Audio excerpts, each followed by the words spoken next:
Good flipping afternoon, everybody. Afternoon or not, it's still coffee and a cup of color. We drink it all day around here at the tailgate. I got hopium, defense, and Tua. And that's really all I got to talk about. Plus, everybody's favorite, Capitan. Turner Yell makes the stop in the secondary for Denver. 1st and 10. The fake. Good block in there, and down it goes. Caught at the 30. This is the dynamic Hill. He's in for 6. Tyreek Hill. Touchdown.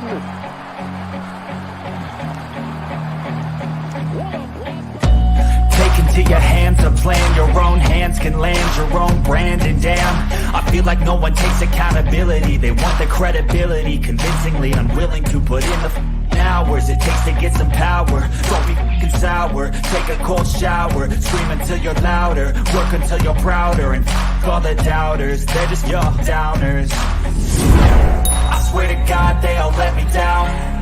I always fought just to wear the crown. I'm f***ed off, it's these f***ing clowns who were all taught they deserve it now. It's only worth it if you work for it. Listen, I think it's really tough to ask any of our quarterbacks to come in to do the footwork that we've been doing for the past 2 years, to see fast guys running and seeing the space that's there and asking them to kind of process all of that. We looked at film, we were able to see what we missed and what we could have got better with, but it's a team sport. It shouldn't take one position for this whole thing to crumble.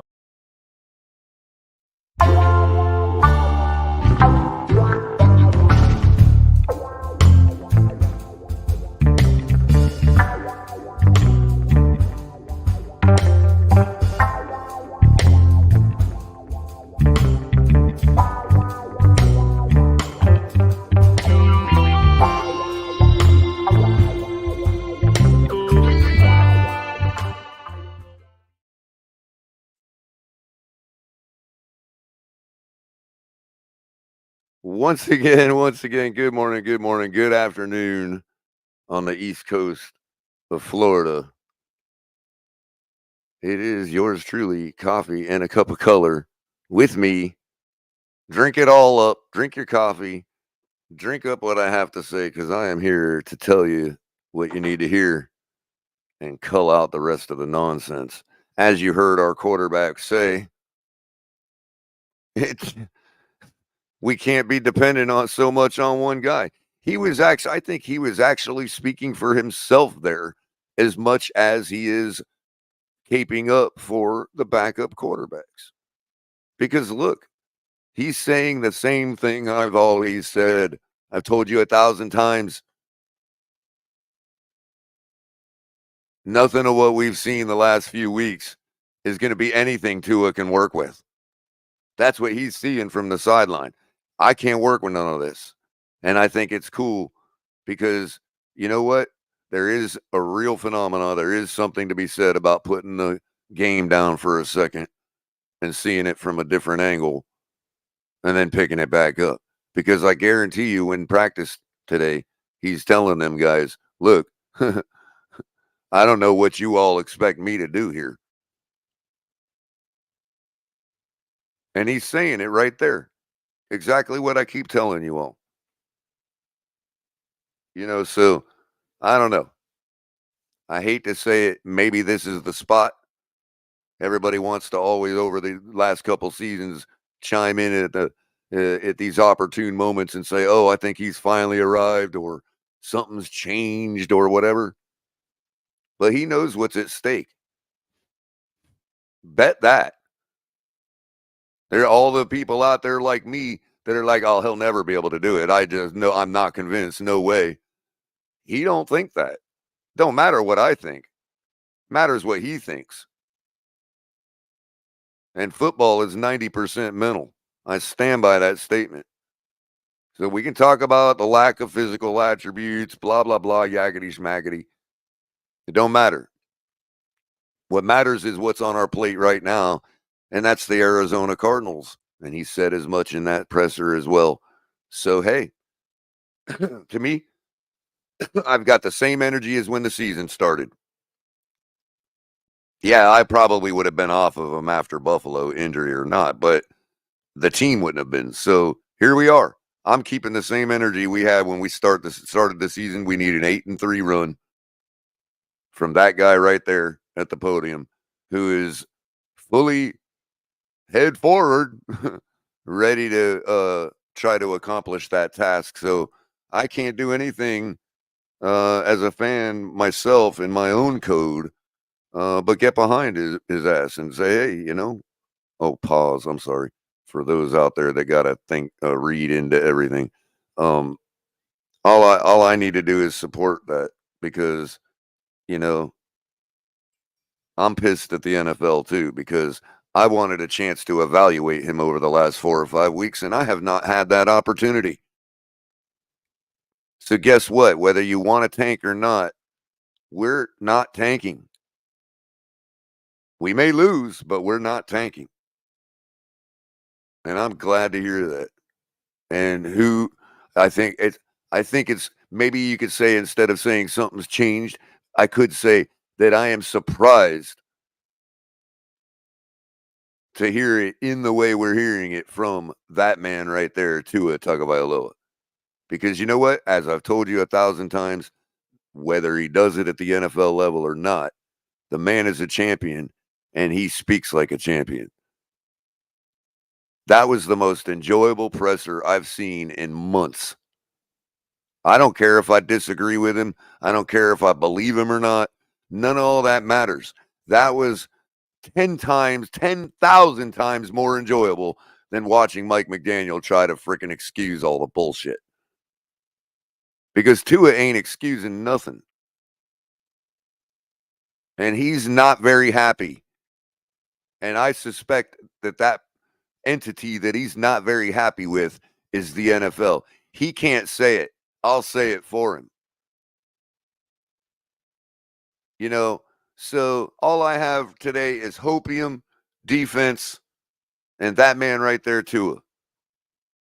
There's plenty that we can spend 3 hours talking about Tua. So I want to talk about something first before I bring up the champion of the Finns tailgate, El Capitan. El Capitan is at least a champion coach, so we know he's a champion. And I just like to listen to champions. They know what they're talking about. Oh, I do, Black Sheep.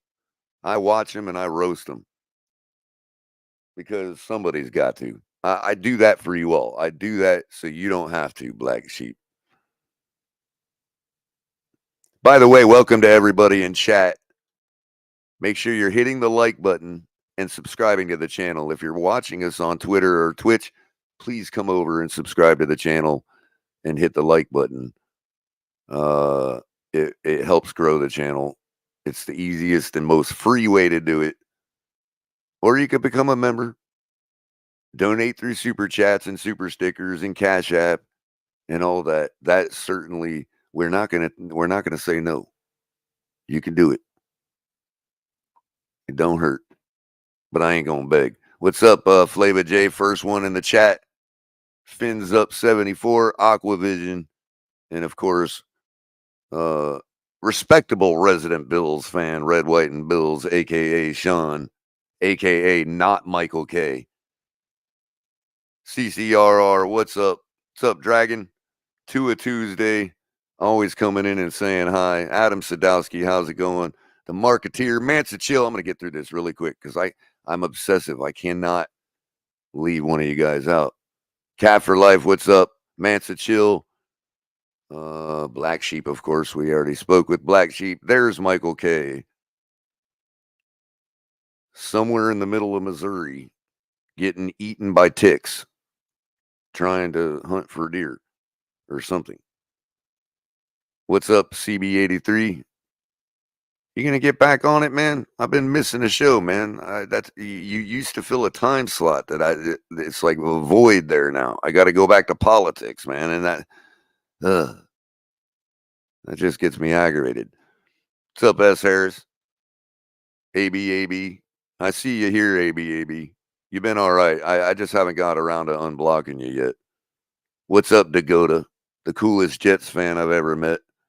And of course, Lewis, making sure he's peeping in. Lewis, you might want to close your ears for the next 10 or 15 minutes. I'm about to hype up the defense. I don't care who we've played. Greg Sousa, how's it going? Lou's like, close my ears? What? I can handle anything. Little HP, how's it going? Yeah, we may be in fact cooked. We won't know until our defense plays somebody that can score a lot of points. We already played the Bills, kind of kept them down a little bit, but of course, we're always in this situation where the faucet opens up because our offense can't do nothing all day. You know, so I personally would love to know what our defense stats are, raw stats are, just for if you just were to count 3 quarters each game. God, it'd be even better than it is right now. And yes, it is good. If you put aside for a second, just for about 10 or 15 minutes, put aside our quality of opponent. We can have that debate on another day at a different time. We haven't, not everybody we've played is trash. And I'm sure I could prove that. So for right now, I'm going to put that aside and just tell you how good our defense is. I don't think people understand how good our defense is. I'm going to start with an individual who probably deserves the game ball for the entire season right now. Playing in his 17th season. I don't know how many times I got to say that. Playing in his 17th season. Calais Campbell right now is the 4th ranked defensive tackle in pass rush win rate, according to ESPN.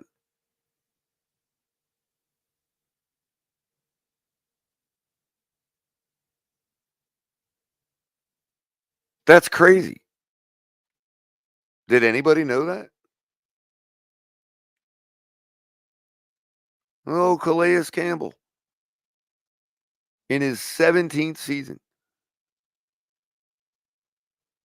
Had to deal with the same thing Tyreek did.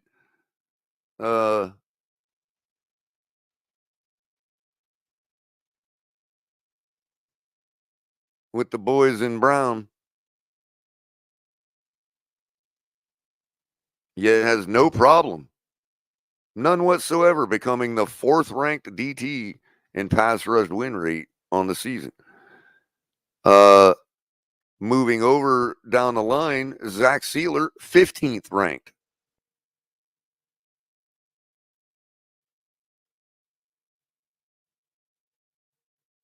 Now, as an aside, I know we're talking about defense, but as an aside, for those that think our offensive line is that bad, Teron Armstead is the 8th ranked offensive tackle in run block win rate. We don't have anybody on the list in pass block win rate, but I'm not going to get to that right now. We have the 12th ranked pass rush win rate as a team. And obviously, everybody knows we have problems stopping the run. We are 22nd in the league in run stop win rate. All right. So that's just to get started.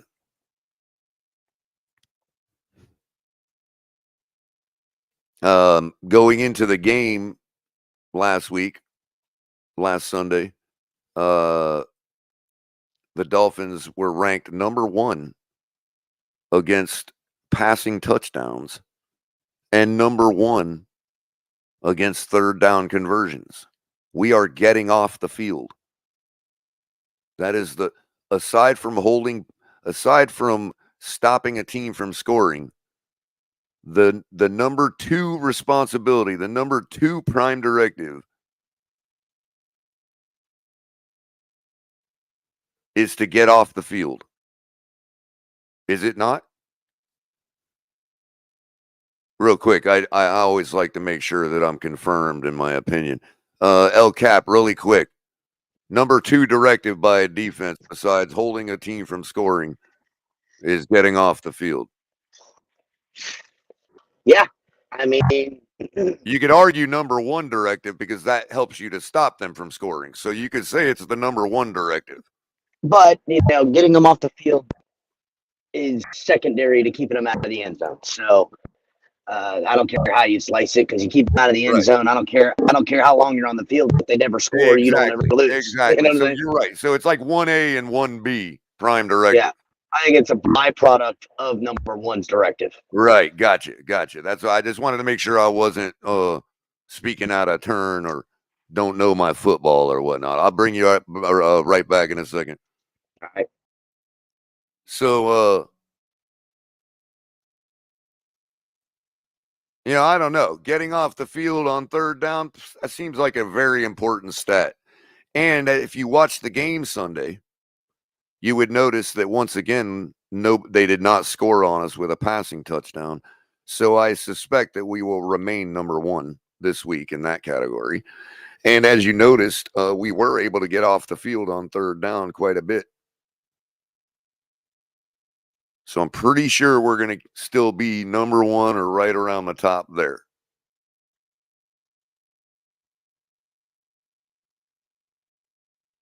I haven't looked yet, Sean. They don't update, and they don't claim to update until after 6 p.m. on Tuesday.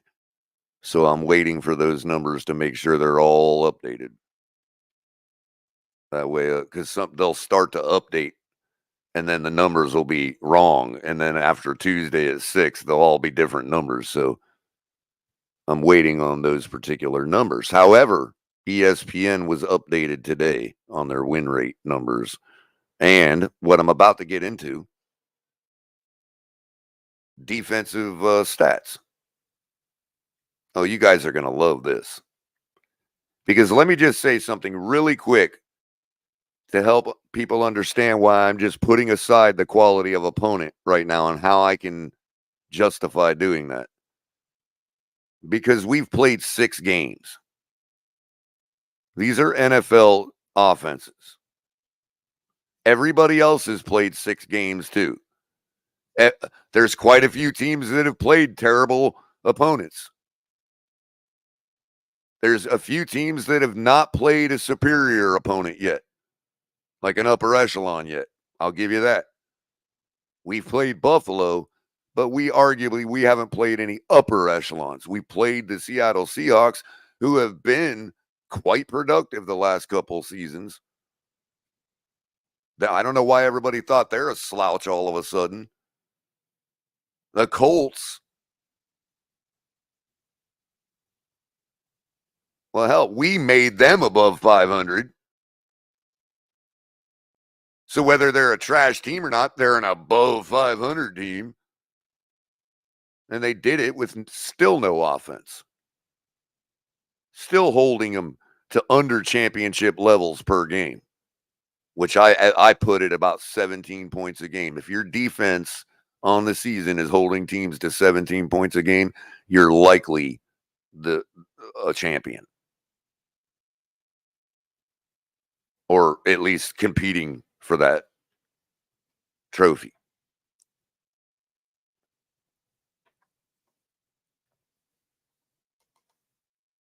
I can bring up the Baltimore Ravens. I can bring up the current Kansas City Chiefs. I'm pretty sure if I went and looked at their points per game in the playoffs last year, it's below 20. I guarantee it. I don't even have to look. I'll stake my reputation on that. Actually, I can look really quick. It's just a quick click. Because I'm on that very page right now. Kansas City Chiefs, second in the league last year, 17.3 points per game given up on defense. I stand vindicated. Baltimore Ravens, number 1, by the way, at 16.5. Were they not competing last year?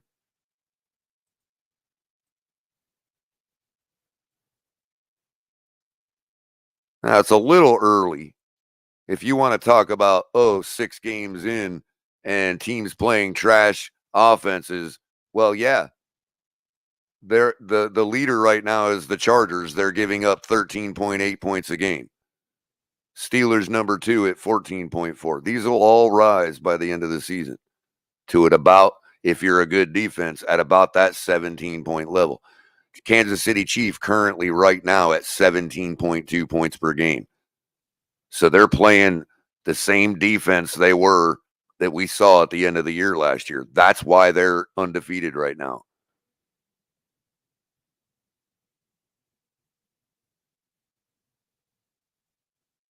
Dolphins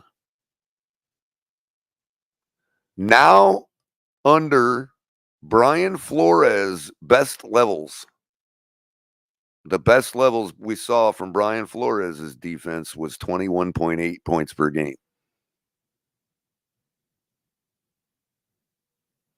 The Miami Dolphins currently are giving up 21.5 points per game.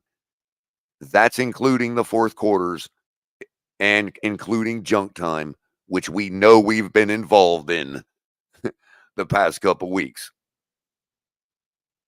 on the negative.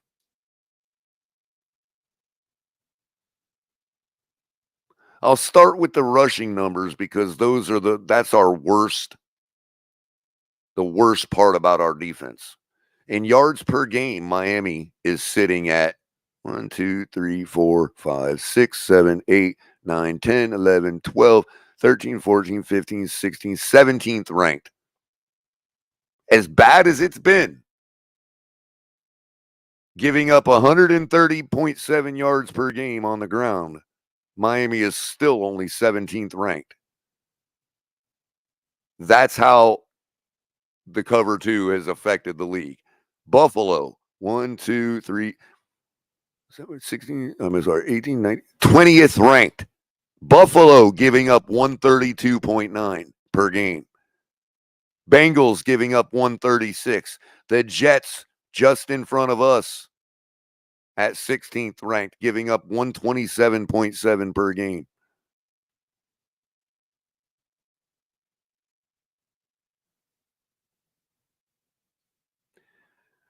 The opponent we face next week, the Arizona Cardinals, 138.6 per game. So we should see, regardless if Tua is back or not, we should be feeding the rock to our running backs.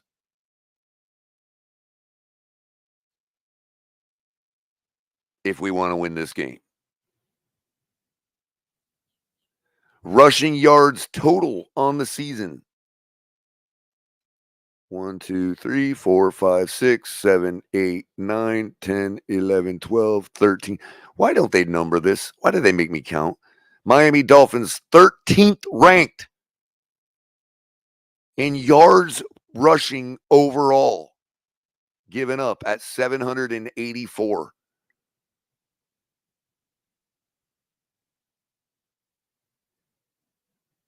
The Packers have given up 802. The Jets have given up 894. The Bills have given up 930 on the ground.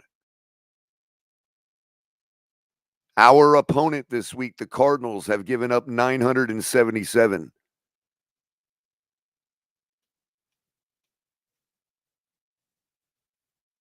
Have the Bills played a bunch of trash teams? Well, we know one of them was us. So, I guess.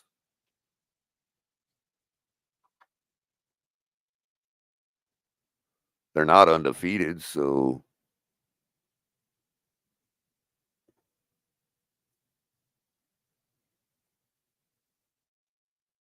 Now, let's talk about passing. Are we not in a passing league? Is this not a passing league? I have to get you all to answer this in chat. Hit the like button first and then answer this question. Yes or no? Is this a passing league?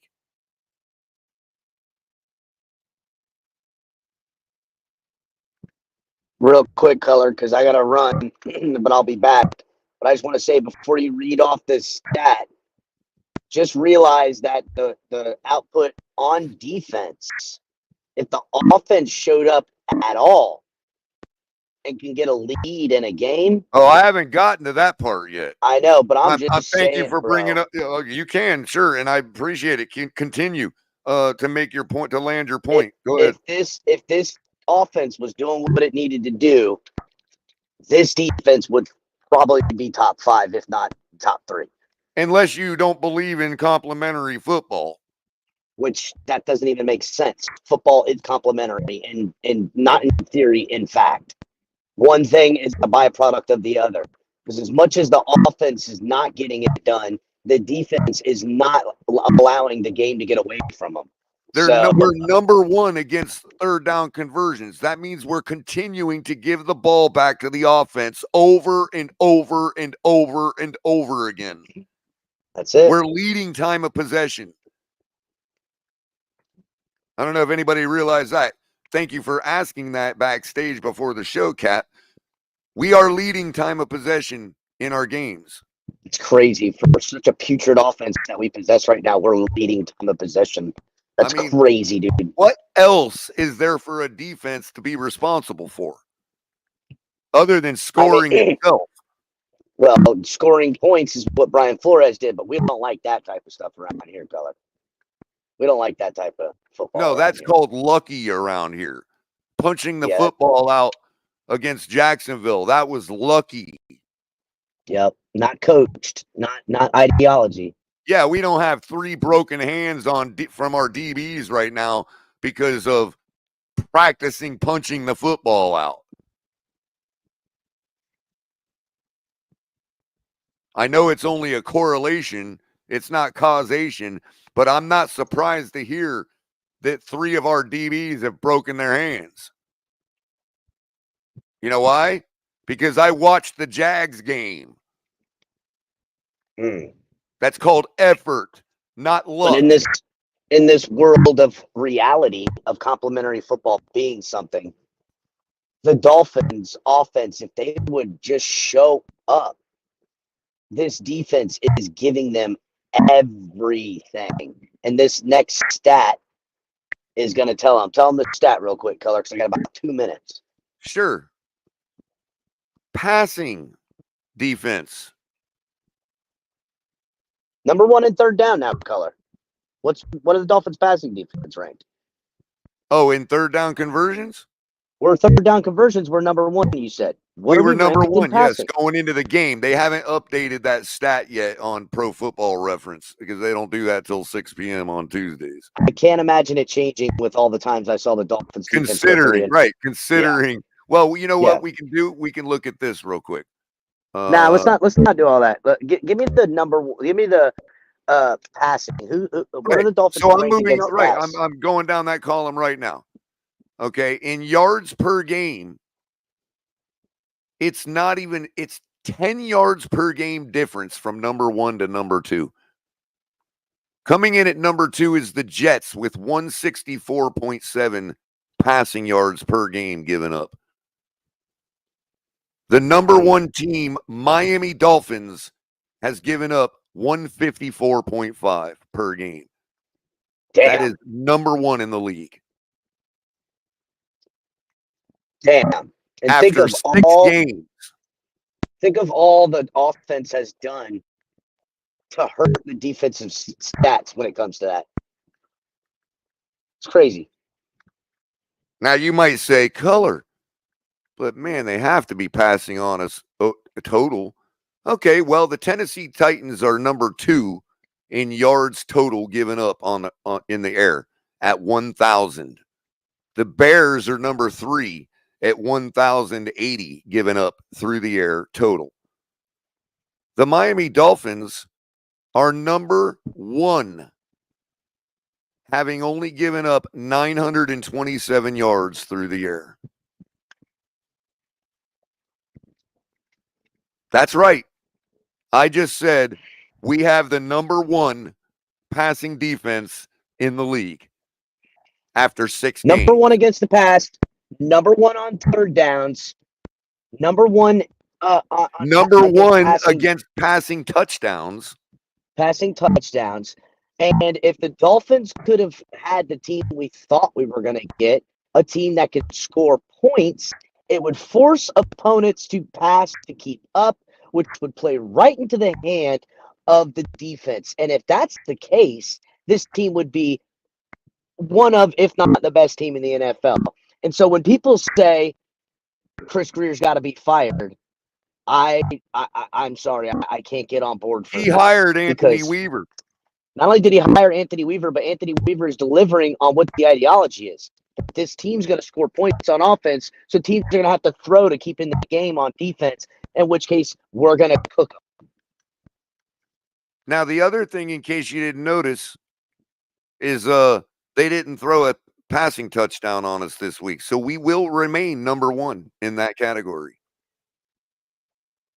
And you might say, well, Culler, they're running all over us. Yeah. And we're still holding it down to middling of the road in the league. And guess what? We're 30th against rushing touchdowns. You know why? Because that's the only way the team can score a touchdown on us. It makes sense that we're 30th against the rushing touchdown, because we're not giving up any in the air. How else are they going to score on us? And it's likely those passing touchdowns came from Josh Allen. I'd have to go look, but do we really need to?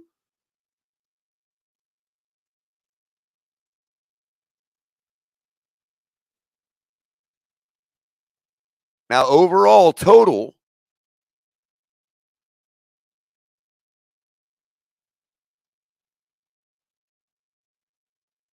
giving up 285.2 total yards per game.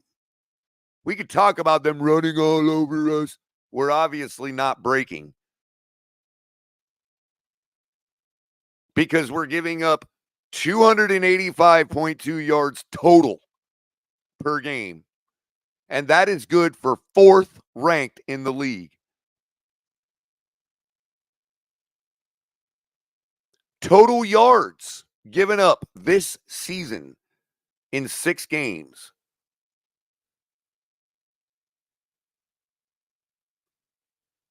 1,633 is number 1 for the Tennessee Titans. 1,711 is good for your number 2 Miami Dolphins. The Houston Texans and Denver Broncos have played 7 games, and the Texans have given up 1,939 yards.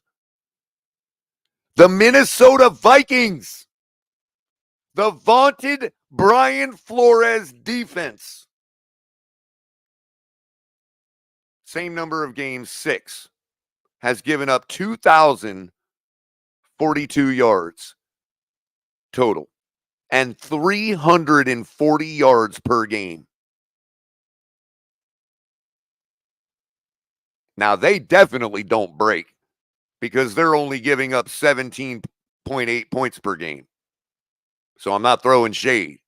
I'm simply giving you perspective as to where we are at. We start holding teams out of the end zone, which we have been since Buffalo. And since the junk time against the other teams we lost to, we have been holding it down. And so our points per game has been dropping precipitously. And we're at 21.5. That's lower than Brian Flores had it when he was here. So, ladies and gentlemen, I'm about to tell you, I don't care what anybody says, we have a top 3 defense.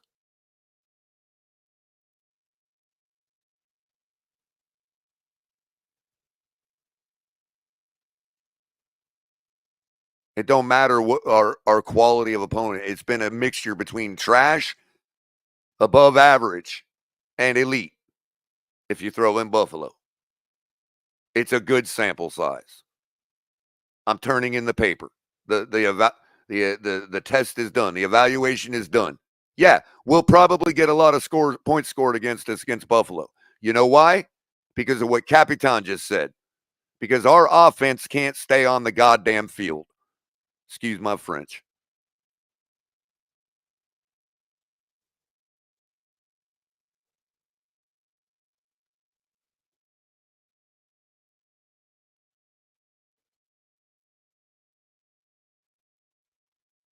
I mean, it's that simple.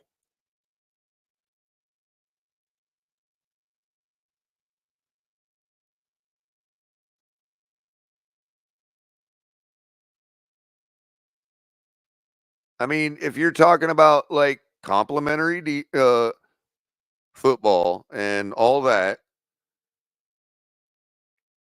to Capitan's point, if our offense had some kind of average production, our defense would be number one across the board. You know why? You know how you stop teams in this passing league from running the ball on you? You don't stop their running. You score on them and you stop them from scoring. You know why that stops them from running? Because they'll run out of time if they do. That's basic football. It's complementary because if you score on them while you're keeping your defense off the field, you're also causing them to ratchet up the pressure for themselves and start passing the football. And as I've told you all since I've known you for 4 years now, 3 years, I don't even know where we're at anymore. If you reward your defense by scoring, they can pin their ears back and get the sacks that we're so desperately yelling for. Sacks do not come until you score on them and they're forced to pass.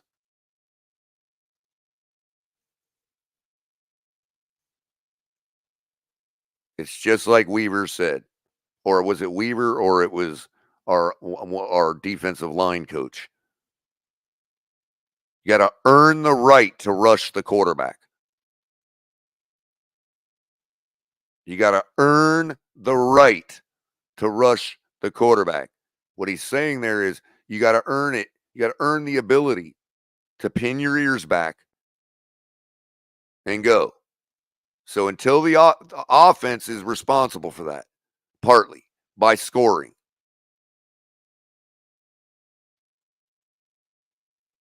you have to respect and honor the run until you have enough points lead that they are forced to pass.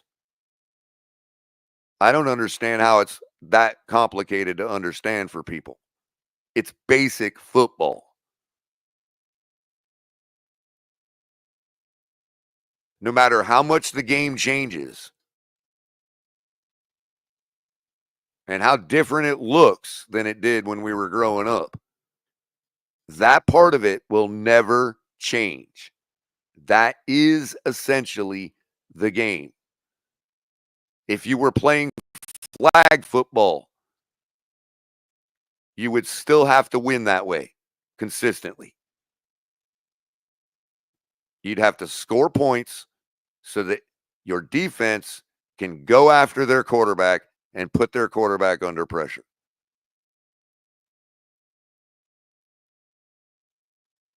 In order to do that, your defense is responsible for getting themselves off the field and not allowing the other team to do the same thing. Our defense does that. In other words, put very simply, whether you think our opponents have been trash or not, our defense does its job. It is the only unit on our team that is doing its job, that is doing what is expected of it to do. When you look at the end result,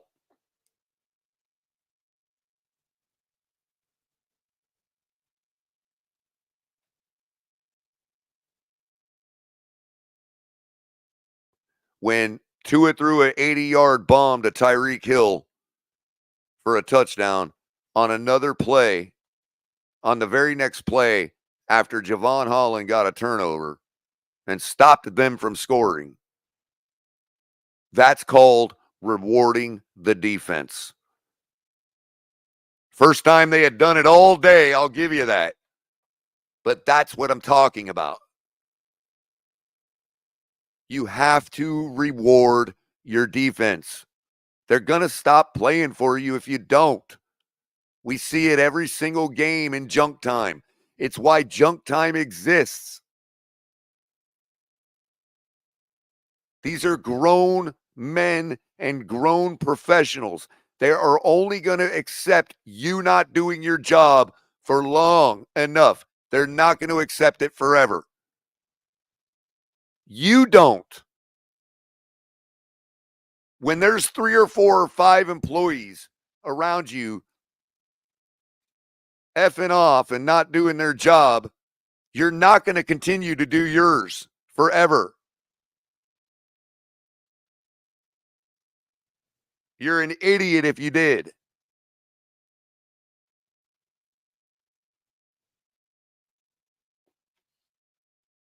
And I understand the forgetting what everybody else does and just doing your thing, but that only lasts for so long. I'm sorry. We're human. Not all of us are perfect. Not all of us are that stoic. I'm sorry. It doesn't make you a failure. It makes you human. And our defense is human.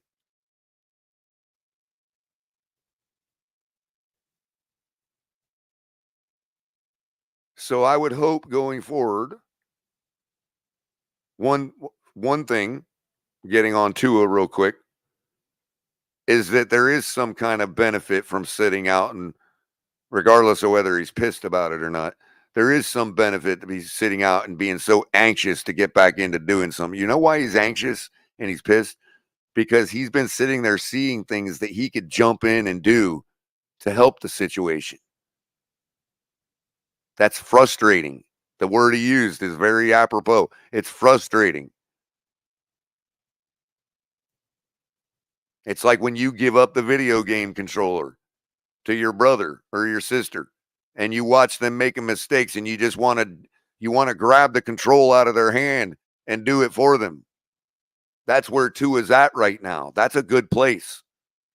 Not saying it will translate to anything. I'm just saying that's a good place.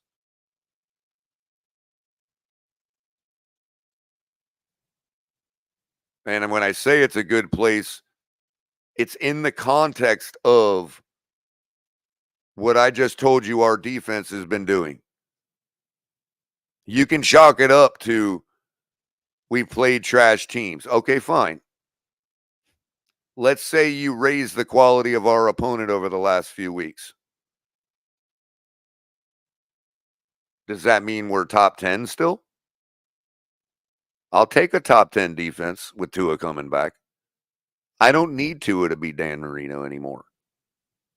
When I look at these defensive stats and the fact that our offense has cleaned things up to at least being 12th ranked in pass block win rate,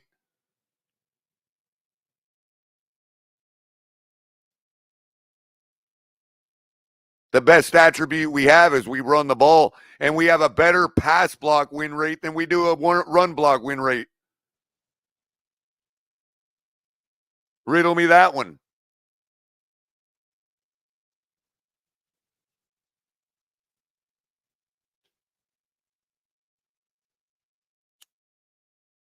He was AB.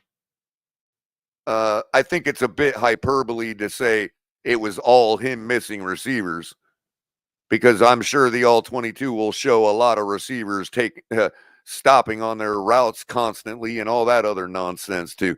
Bottom line, AB is nobody wants to play for anybody but Tua, and that's fine because Tua's back. So we can put all that aside and get back to where we were at the beginning of the season. You would think that's where the fan base would want to go.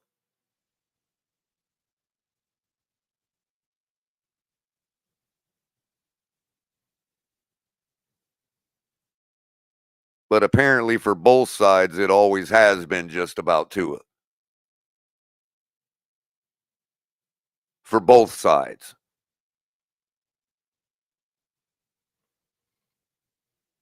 Oh, I just don't roll that way. I told you all I don't roll that way. I'm a genuine person. I've told you all that, and Caps told you all. We all here at the Finns Tailgate have told you 1,000 times that you're getting the real deal. Yeah, we hype things up, and there's a bit of hyperbole for the show, and there's showmanship, but none of it is fake.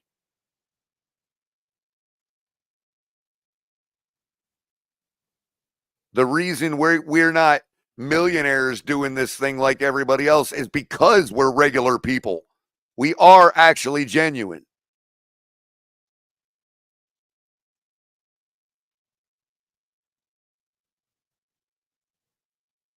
And I genuinely love this freaking team and want it to win. And I genuinely don't believe in tanking. I just don't. You can say it's a flaw. Okay, fine. We disagree. No problem. But I don't think that should be, you know, made to be considered a fool, because the fools are the ones going, "Two is our savior, and we're going to score 50 points this week."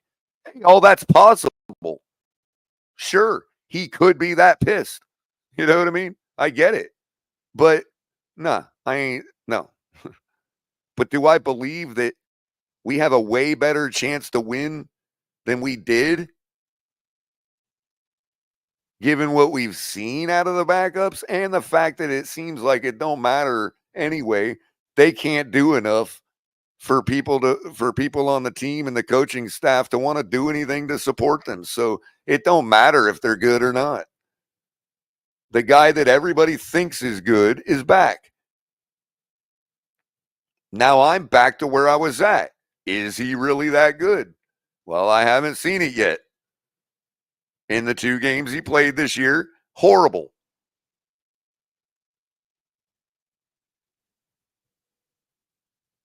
He actually has a lower QBR than Tyler Huntley. Newsflash.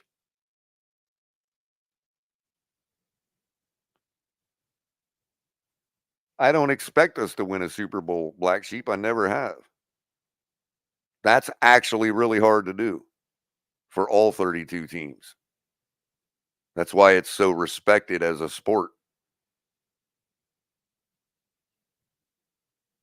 What I expect is grown men that make millions of dollars to get out their feelings and play like they're grown athletes making millions of dollars. That's all I expect. Because I believe that with our team, if the coach also does his job and and does what he gets paid millions to do, which is to be smarter than he's been, all of that in place, I still believe we can beat anybody in this league. I still believe that with the simple word execution, for the coaches included, I believe we can beat anybody in this league. Not every day, but yeah, I think we have the ability to beat anybody in this league. That's why, regardless of how much a person might bitch about Chris Greer, he has executed. I said that last week. He has done his job. You may not like it. It may not be good enough, but it is executed. It is done.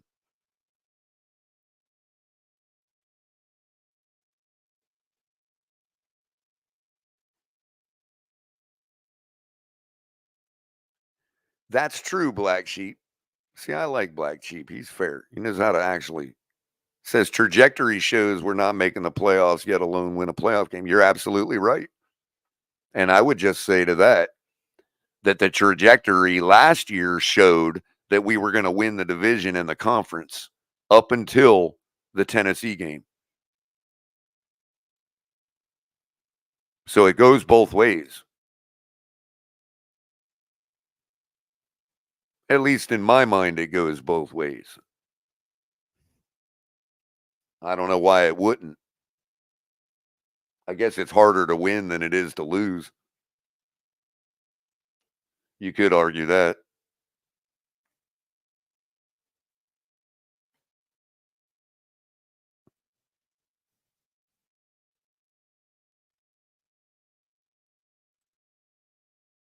Now back to the total defensive stats. I did want to point out that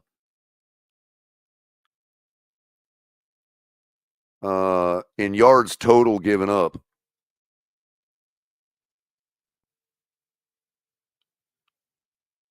the Arizona Cardinals are ranked 27th.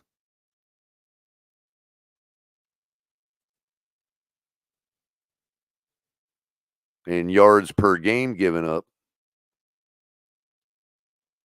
they are also ranked 27th.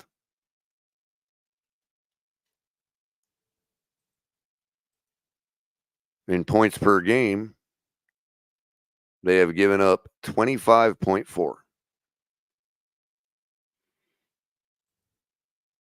So the question is now, very simple.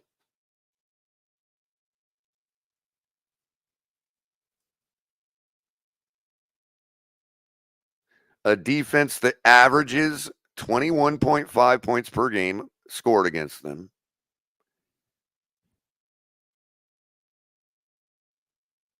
Can that defense hold the Arizona Cardinals with Kyler Murray and that whole thing they do to less than 25 points? That's the first question. We're going to do this like a flow chart. If your answer to that question is no, game over. We lose.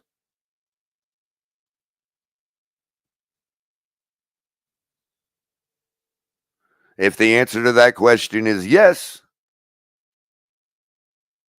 then you move to the next question. And the next question is, with Tua at the helm,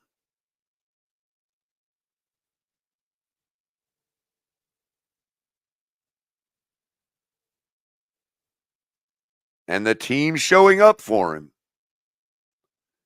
can our offense score more than 25 points? If your answer to that question is no, game over, we lose. If your answer to that question is yes, game on, we win.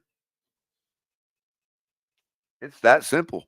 I don't know how else to say what the keys to the game are this week. It's that simple. None of the rest of the season matters until those questions are answered. None of it. If you want to talk about our prospects for the future and projections, then you would have to factor in, you would have already answered that question as no, so game over, season over. There's nothing left to talk about. If you think we can improve, if you think Tua coming back either improves our overall situation because you're a huge Tua fan and you think Tua is God, fine. If you think we're going to improve because Tua is back and going to hold more guys accountable and guys are going to start to perform for him and all that as a team and the team gets better, fine. If you don't believe either of those two things, game over, season over. Really don't have anything to say to you. I'm not trying to be insulting. I'm just simply saying I have nothing for that. I don't. Well, I mean, at that point, it's tank for Ward, and I agree. Let's get Cam Ward in here. Conversation over. Because I don't want another fan base from another college coming here other than the Miami Hurricanes at this point. So I don't care about the whole, well, Cam Ward, is he really the real deal? He's good enough. And he's a Miami Hurricane. That's all I need to hear. I know that sounds really casual, but I don't care. He's good enough, and he's a Miami Hurricane. Enough said. I don't need to hear anything else. I've been proven right on that.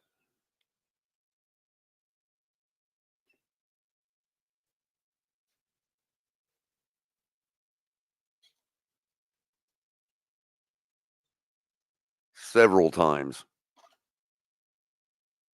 The most recent being Tyreek Stevenson with the Bears.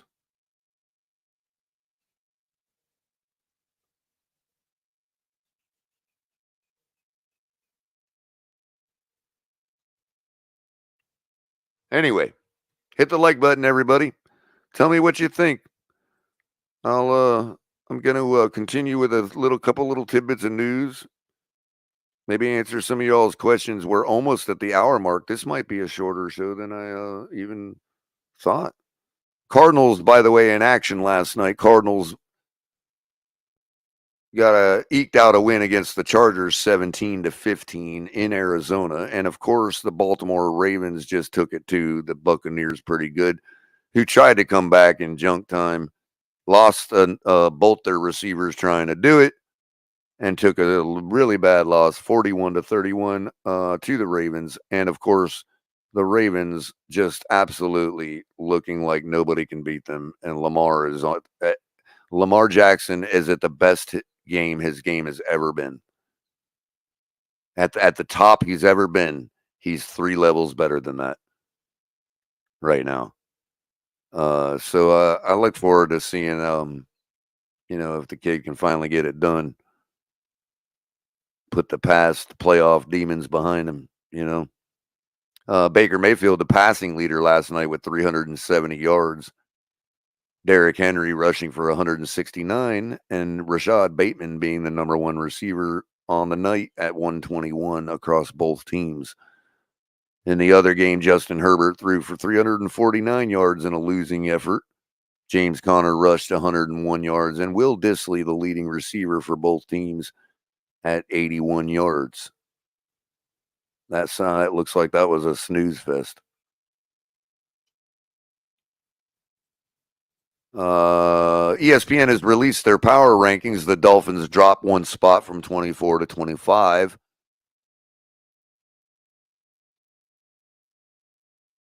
Is saying our young riser, running back Jalen Wright. The Dolphins showed how much they value Wright's skill set when they traded a future 3rd-round pick to draft him in the 4th round in April. Marcel Louis Jacques writes, he impressed throughout training camp and shined in his first real opportunity of the season. 86 yards on 13 carries in Miami's Week 5 win over the Patriots. With the talent and depth in the Dolphins' backfield, Wright isn't likely to turn in a rookie season like Devon Achane's in 2023. But Wright could form a potent young tandem with Achane next season if he continues to produce. Come on, Marcel. We got to get him more involved. Forget that whole work him in slowly nonsense.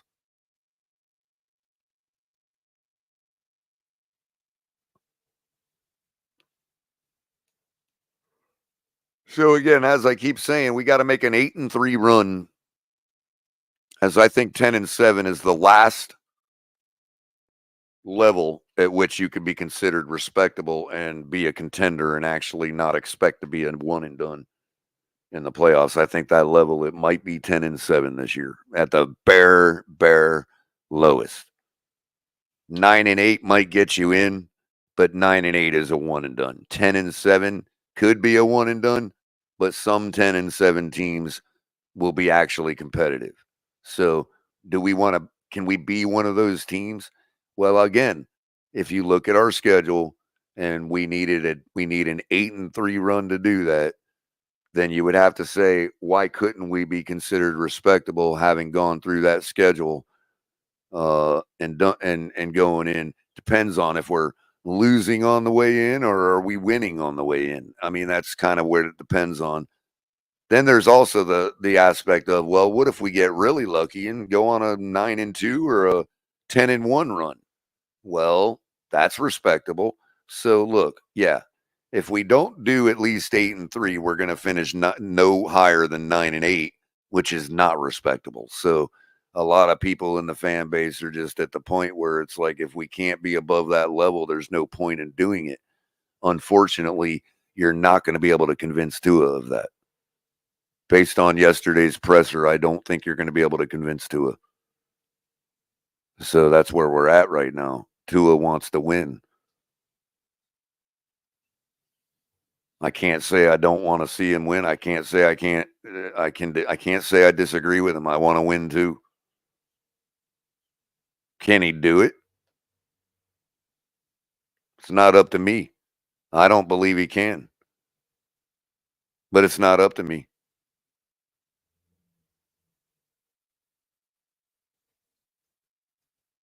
Kevin Lee, what's up, man? Yeah, agreed. I mean, and you know what? Miracles do actually happen. Look, guys, I've said it 1,000 times. Great teams put themselves in position to have good luck.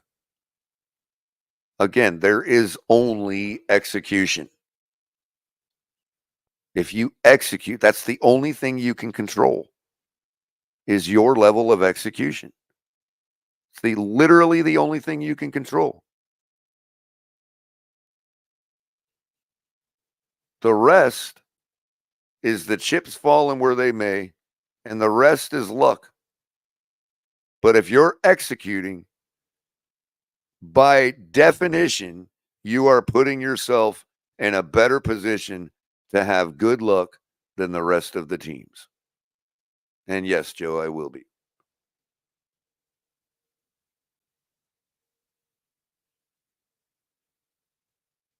That's a good question, Kevin. Kevin asked, who's a member, by the way. Follow Kevin's lead, everybody. Become a member today, as well as just at least hit the like button. Get them likes up. Kevin asks, Culler, will we see Arizona Tua from 3 years ago when we played them in Arizona and scored over 30 in that game? Well, that depends on the receivers and the way we go about it. Because if you go look at that highlight reel, you will see a bunch of scramble drills from our receivers. And that's why had that kind of game.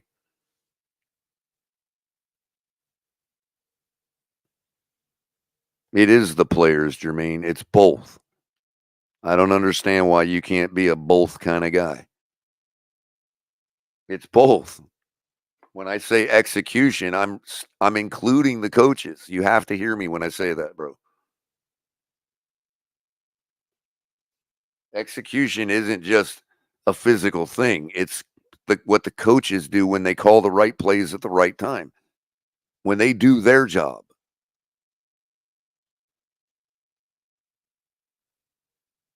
I just don't want to sound like I'm parroting Bill Belichick, and I just call it execution instead of doing your job. Yeah, I know, Black Sheep, but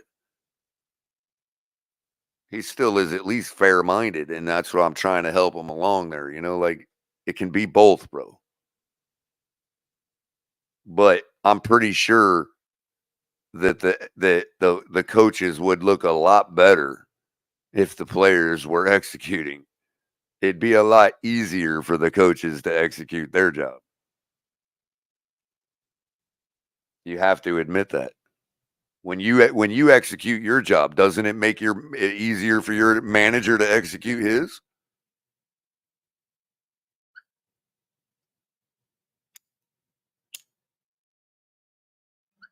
I mean, maybe not, but I ain't a good manager.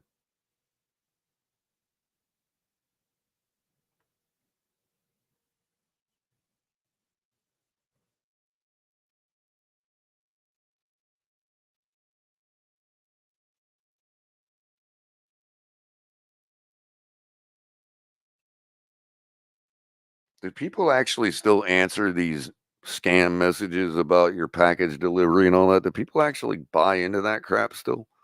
Wow. Sorry, I just had to answer a spam message.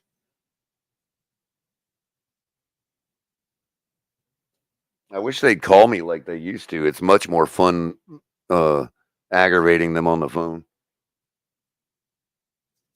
They just ignore you if you try to aggravate them through the text. Aaron Jones, I think it's far beyond salty. I put salt. I said let the salt flow in the title because I think it should. I think I don't care if it's contrived or not. You know what I mean? Because there's those that would say, whatever, but nah, let it flow. Let the salt flow. But I do think it's way beyond salty, bro. I think too is genuinely insulted and pissed.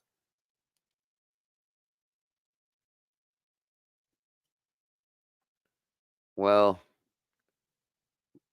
Kevin, McDaniel alluded to that in his presser the other day. So I'm going to say yes because McDaniel told me so. Good morning, Liz.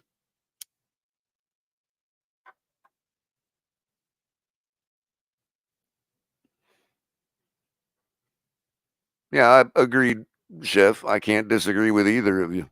It's just, I believe it's both. It's another complimentary thing. You know what I mean? It's like neither one can execute without the other if you think about it. But fair. You guys are completely fair. What you're thinking. True Fin fan, what's up, man? You're here a little early today. That's because Pete ain't doing nothing no more. Pete don't know what to do with himself. You got to get a hold of Pete, True Fin. Find out if he's okay. Make sure he, I don't want him to stop doing his work. And everybody say hi to Chef Jew, the ambassador of Dolphins community. Yeah, that's the thing, Kevin. That's why I'm concerned about rust because they may not want to make it that obvious, which means we might struggle. And we'll just blame it on rust. But I don't care at this point. The cat's out of the bag. Just get it done, Tyreek. Just get it done.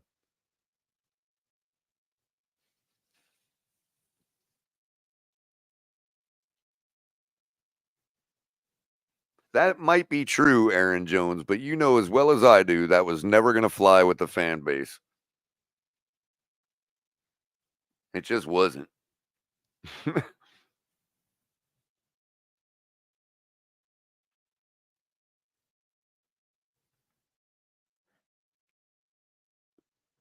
Either case, make sure y'all are hitting the like button because we've been a little low on that lately. We're only at 32 likes right now with 62 of you watching on YouTube.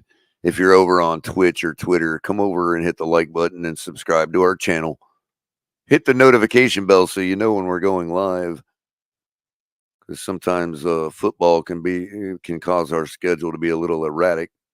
We have like Monday night games and stuff like that.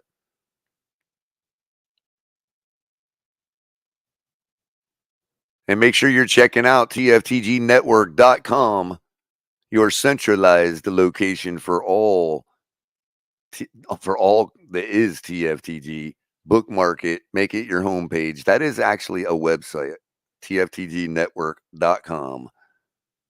Good old website. Make it your homepage so it's the first page that comes up when you open your browser. That way you can always have the Miami Dolphins on your brain. Get right to all of our content, as well as all of our social media links and the shop, where you can find all kinds of great gear that we have tailored to all kinds of little things that have happened over the years on the show, and you guys would all be familiar with them. So get over there, check it out. HB does a fantastic job. We're starting to get, we're going to be getting set up with emails now. You're going to be able to email Culler pretty soon with a TFTG.com domain. That's going to be fun because that way I can just take straight questions from y'all. Y'all can just email me like, yo, man, you suck. or something like that, you know, because I don't read email. So I'll never see it. Unless I recognize you, you know, I'll be like, oh, that's so and so from the chat. Those I might answer.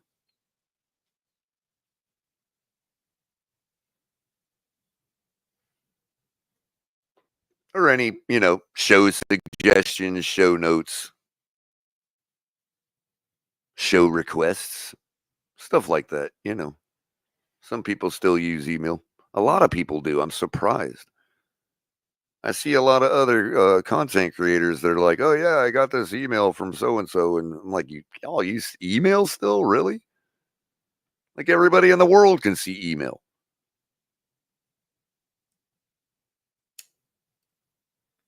Like if you literally want the entire world to see your conversation, send it through email.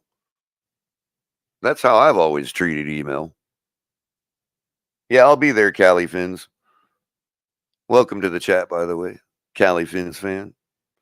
Still morning for y'all. Good morning to you. Just barely. I made coffee and a cup of color. At least for the Midwest and the West Coast, I made it for the morning. Everybody over here in Florida drinks coffee all day long anyway, so it don't matter. I usually don't make it in an afternoon color commentary unless it's past 1 o'clock. Then I'll change it over to afternoon color commentary like I did yesterday because, look, I woke up with a Tua tummy yesterday morning and I just couldn't do the show at 10 o'clock. Is what it is. It's football season. What can I say? It had nothing to do with anything I did on Sunday. It's just, you know, I was tired and didn't feel good in the morning. You know, it's usually what happens when the team performs the way they did. But I'm trying to bring it to you every day, at least something. Even today, I'm only at an hour and 12 minutes. I've pretty much exhausted everything there really is to talk about right now. I mean, we can talk about Tua until we're blue in the face, what he needs to do, all kinds of stuff. This idea, one of the things that I did see that Tua spoke on was the question about him running. Maybe I can pull that up. I don't know what mark it was at, so I'm not going to try to pull it up. I'll just try to paraphrase it. He basically was like, look, same thing I've always told y'all. Extending a play is not always running. Like, that's not the only way. When we as fans hear, us casual fans hear, oh, he's going to learn how to extend the plays more. Everybody took that as a signal that we're going to make him run more. Why? Why is that the only way to extend a play? That's not what he was ever talking about. Maybe part of it, but that's not. We're just so one-track minded sometimes as casual fans. It's like, oh, no, everybody jump. No. Extending a play has nothing to do with just running the ball or you know, designing a run for the quarterback or whatever. And Tua made it clear. That's not what we were ever talking about exclusively as to how to extend plays. It's buying more time in the pocket. It's buying more time on the play, even if it's outside the pocket.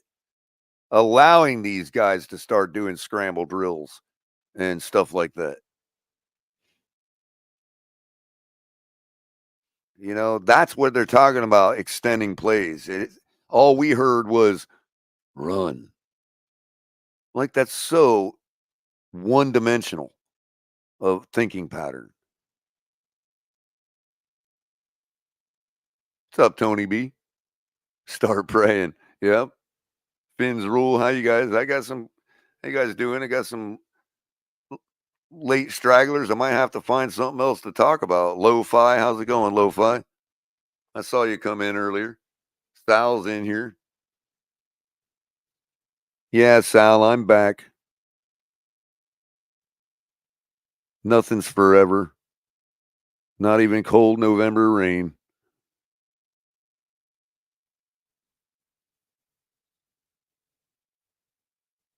Oh, Big O just ended. You mean you all choose Big O over me, really? We say the same thing anyway. The only difference is he's saying all the same thing as I am in order to excuse and hype up Tua. That's the only difference between him and me. We say a lot of the same things. I'm sure he bashed Mike McDaniel for 2 hours and whatever else. I could do that if you want. I mean, I could list all the reasons Mike McDaniel is failing.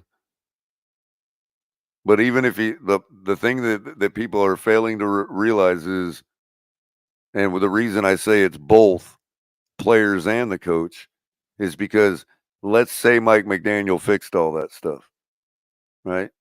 Let's just say we entered a new universe tomorrow and Mike McDaniel is a perfect coach. Are we going to win because of that?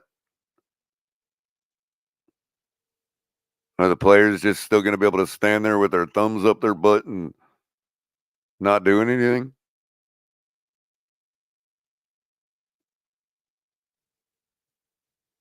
See, that's the part everybody keeps missing. We brought McDaniel in to fix Tua. We brought McDaniel in to do this. We brought McDaniel in to do that. Well, right, Jermaine, but what you don't understand is every failure you could say is the coach. Because the players failing is the coach failing as well. You're not wrong. I wish you'd understand. I'm not trying to say you're wrong.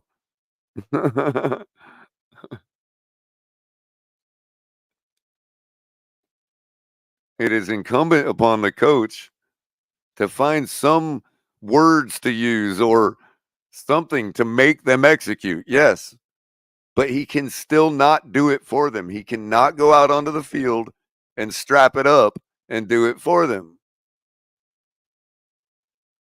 Now, if your argument is that he is not going to be able to fix anything because it's the same stuff from year one, okay, fair.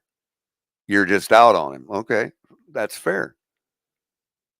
But you could be out on the coach and the players still have to do their job. And there's countless examples of them not doing their job.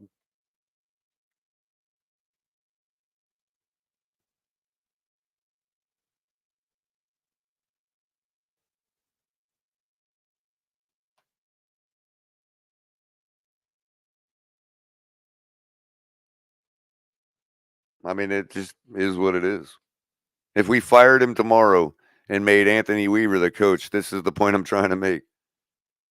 If we fired him tomorrow and made Anthony Weaver the coach, Anthony Weaver will expect the players to execute.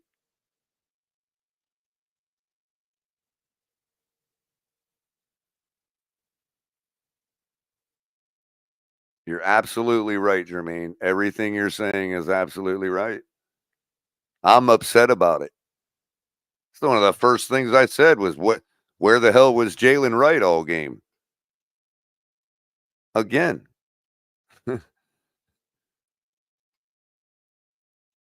Where are the players to say, yo, why ain't we putting Jalen Wright in? So here's the thing.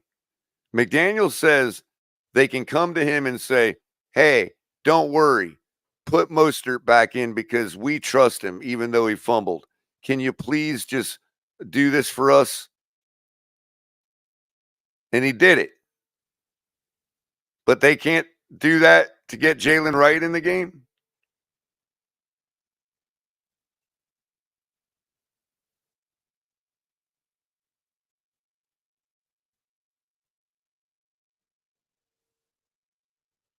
Now the one thing that would say, okay, I'll march with you on is all of this that we're talking about, every bit of it is on the head coach. That mentality to begin with is on the head coach. So I am not disagreeing with you guys whatsoever. The reason I don't spend the calories on it, the reason I don't spend the energy in going through item by item is, first of all, I have plenty of times. I've told you all everything you've told me just now. I've already said. I beat Big O to the punch. That's why I don't know why y'all watch him, because I said everything he said 2 days ago. I said everything he said during the game.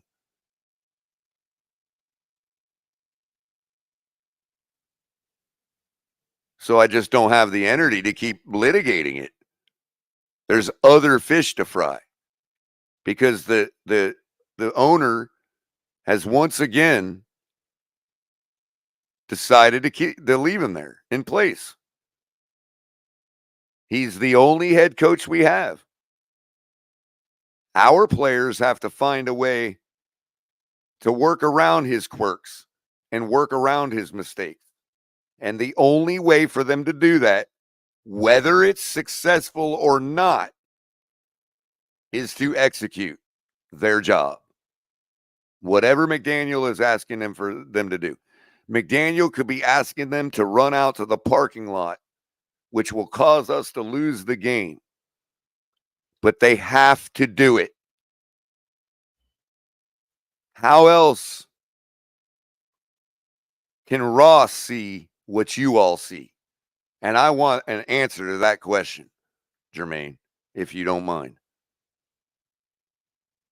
How is Ross supposed to be able to see what you see if he's not sure the players are executing to the best of their ability what he wants them to do? In other words, when what McDaniel is telling Ross is, look, what I'm doing works. Other teams are doing it. The players are not executing. And Ross has no way to determine that, other than asking other people's opinion and all that, which he probably has. So now his eye is looking at it from the perspective that your eye, Jermaine, is now. Maybe not true, Finn, but you're not going to start dragging up 500 different debates, bro. That's altogether a different discussion. Okay. What I'm saying is, the moment, hear me clearly, like, stop thinking about your own thoughts for a second and what you're going to say to come back, and hear me clearly. The moment that Stephen Ross is 100% sure that the players are doing all they can to execute what McDaniel wants them to do, the moment he's sure of that, he can then take the action that you guys think he should, because he will see it the way you do.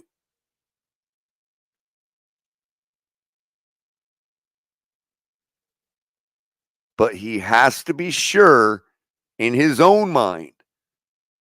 He doesn't have Jermaine's brain. He doesn't have True Finn's brain in his head. You guys have already pointed that out.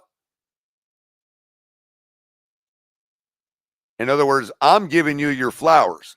I'm saying, yes, you are smarter than Ross. You do know more football than Ross. You do know what the real problem is, or a big part of the problem is. You do know all that about Mike McDaniel. And I'm trying to give you your flowers and saying, yeah, you do know more than Ross. And that is the very reason he don't know what's up yet. That's the very reason I am pressing the players to get their shit right. Because there is evidence that they themselves are not executing. Once that evidence is eliminated, Ross can see it the way you guys do. It's that That's as clear and as concise as I can put it, because I'm trying to stress to you that I do agree with you.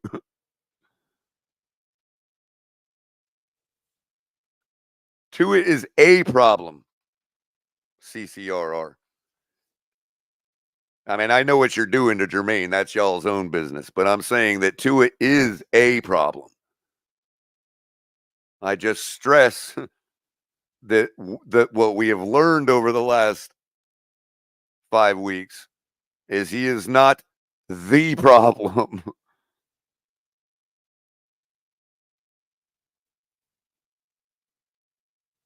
Because I'm sorry, we might have got one more win. But nobody's going to tell me I didn't see what I saw against Jacksonville and Buffalo. And that's your opinion, Black Sheep. Okay. I'm just stating my opinion. A problem, not the problem. And I don't think anybody, unfortunately, at this point, nobody's going to ever see McDaniel improving whatever he's got to improve, because he's already been doing it for so long and hasn't fixed his problems, that nobody's going to believe he has, even if he did at this point. So I think McDaniel is spent, to be honest with you. I think he's spent. Like his whole vision, all of what he's brought here and all that. I think all that's spent. And that's the same answer I would give to Mr. Finisher. Welcome, Mr. Finisher. Hand Green Rat.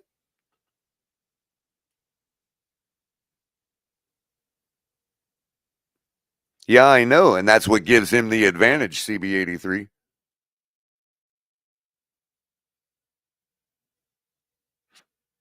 That's exactly why he has the advantage. Because he can go there and gish gallop like you do. He can go there with the film in front of Ross and gish gallop his way and use a bunch of jargon to make Stephen Ross think that that's what's going on. Yeah. And part of it is, that's why he has that evidence. But once that evidence is gone, once Stephen Ross doesn't believe him anymore,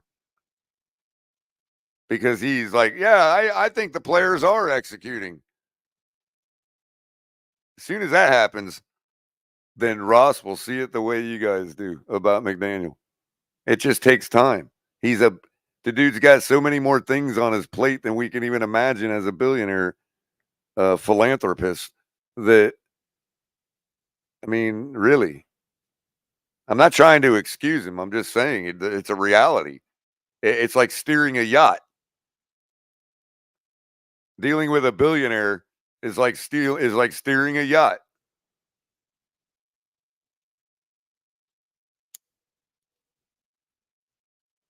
I mean, when everything you've ever done in your life has done nothing but make you billions of dollars, you're less apt to change things, you know, until things are very clear that this and that and the other, you know. They just don't look at things the way we do.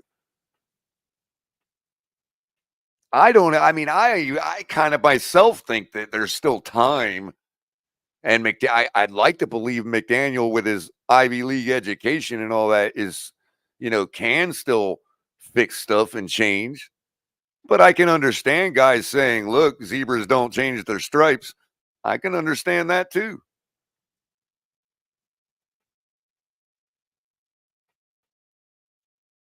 Yeah, I agree, CB83.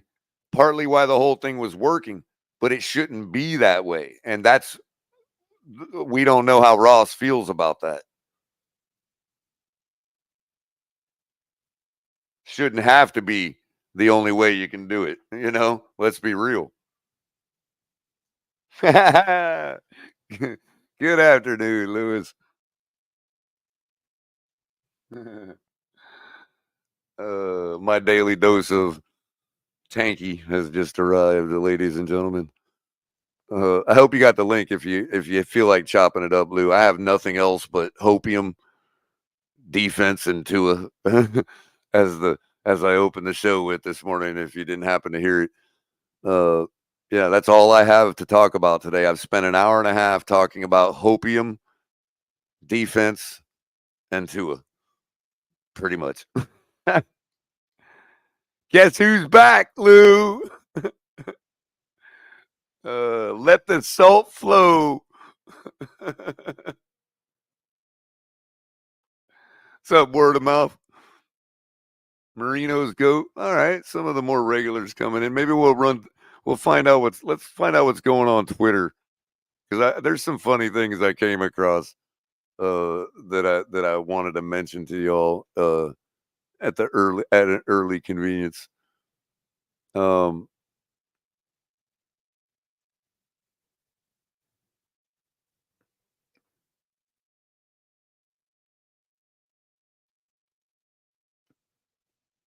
Find out the one I saw this morning.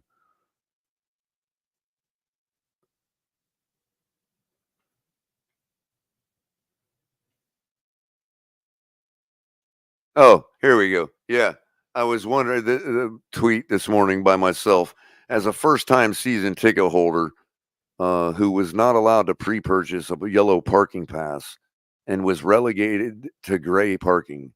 Is there a place I could park an electric scooter to get from my gray parking spot in Fort Lauderdale to the stadium entrance in Miami Gardens?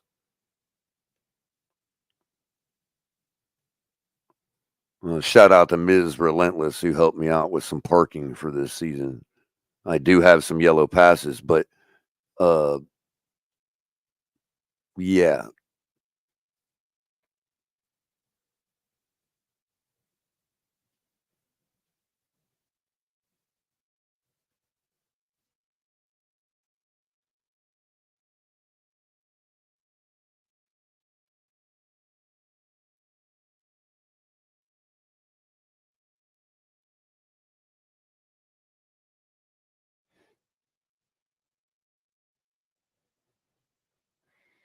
My favorite post of the day yesterday, Hawk Tua, y'all know Hawk Tua, I'm sure, says, in case you didn't know, everything is Tua's fault. I've heard it all day today.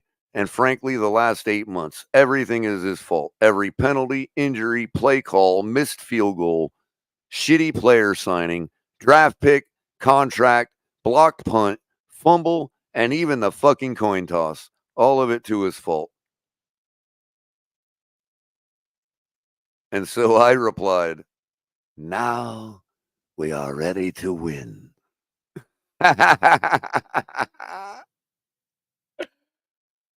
Once you accept that everything is the quarterback's fault, you're ready to win. That's just football. K Flexen says, also, if we beat the Cardinals and the Bills, I'm flipping back onto Tua's side. Ain't no shame in my game.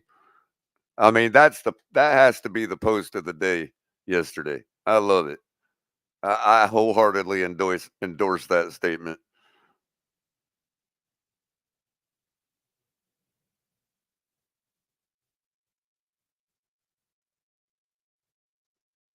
Not much going on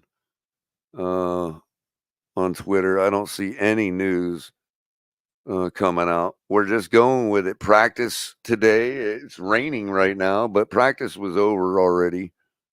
So I doubt they had to deal with any of that. Nor would they.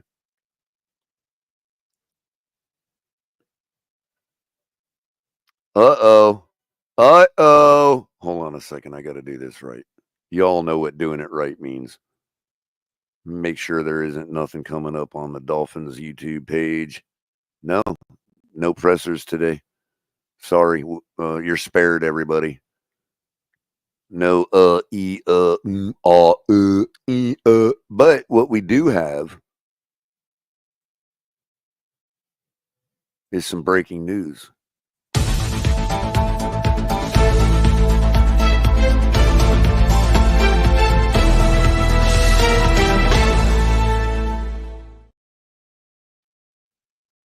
breaking news, ladies and gentlemen, from the Dolphins YouTube world. Pete from Pete's Takes has gone live. He is in fact alive, ladies and gentlemen. Pete is making an appearance right now. Should we snipe his show, or should we just end it and let y'all get over there? Should we just snipe his show? I don't know if we'll get in trouble for that. We should just watch it. What do y'all think? Should I do that to him? Take all his viewers? I don't know. Pete's a good guy. I probably shouldn't do that to him. F money. F money's like, snipe it.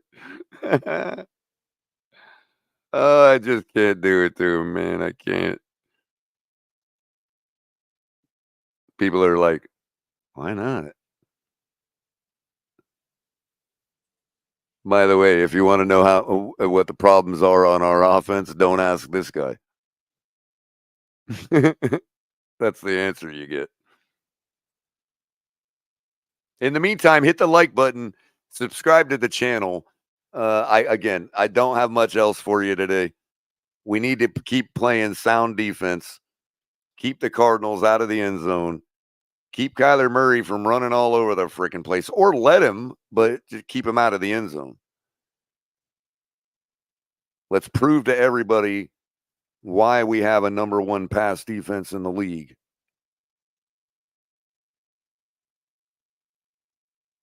Oh, that's true, Fin fan, but you're a part of them. You're a part of it. Let's be real. You're his favorite co-host. What's up, Tim Dub? I see you.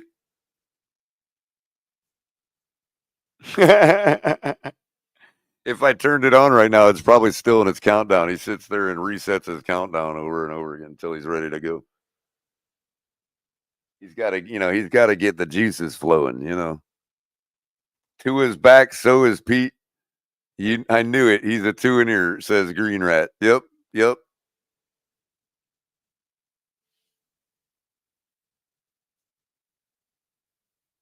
Definitely a 2-in-ear.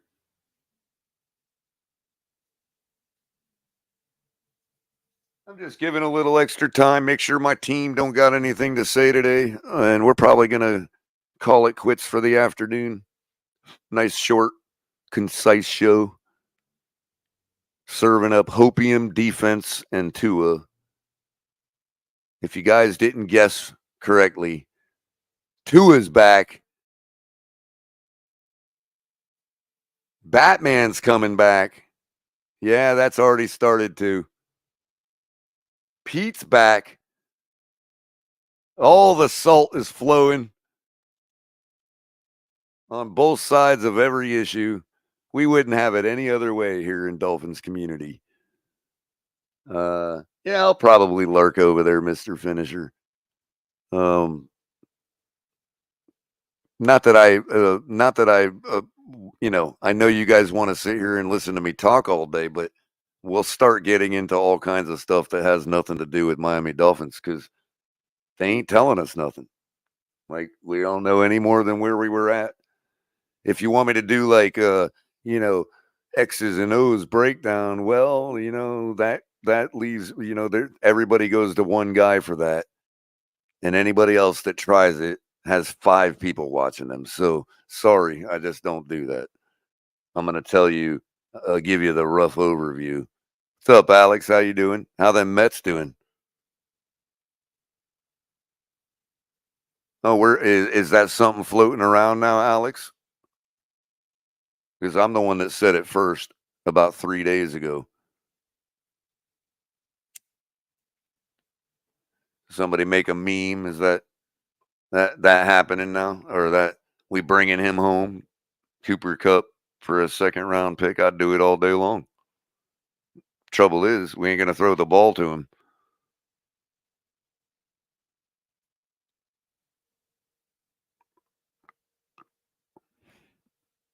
We already tapped the Rams for a receiver and or a former Ram. That didn't work out too well. Unless all of a sudden he wants to play because Tua's back. Tua's back, baby.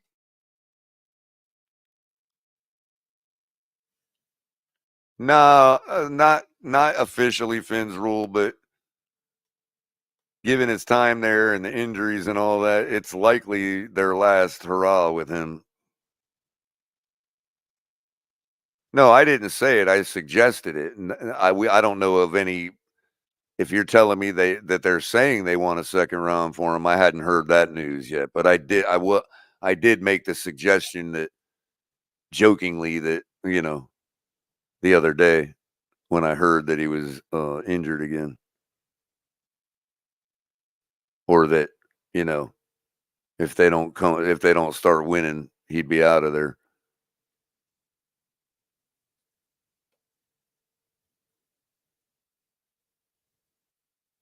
Oh, so they're out? Mets are out? Can't say I didn't tell you so. But yeah, y'all made a decent run. I'll give you that. I'll give you your flowers for a second, Alex. You made a decent run. Now you got the next 10 years available until it happens again. So, there you go. In the meantime, you could be you could come over to the Cardinals side, root for a winner for a little while.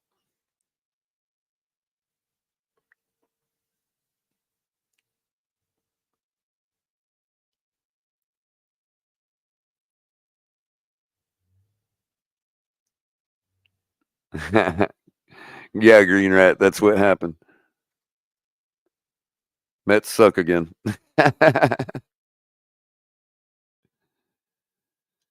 All right, what do we got going on here?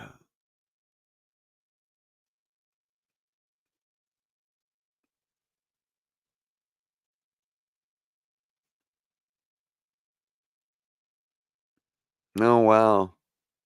We're 8.72% to make the playoffs. Yeah, that's what we wanted to see today. Joe Shad and David Fioronis.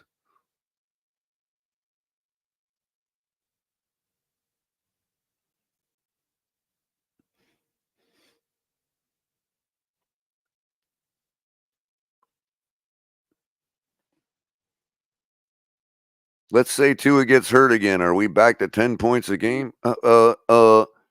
This is the shit I'm talking about right here. Right here. Omar Kelly tweeted an hour ago. Tua coming back is wonderful. But let's say an injury happens again. Then what? Are we back to scoring 10 points a game again?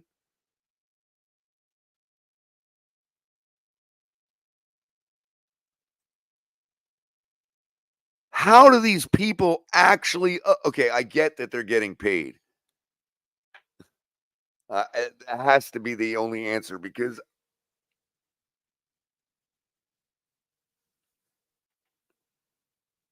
I don't know how many times I gotta say it. I mean, am I missing something here?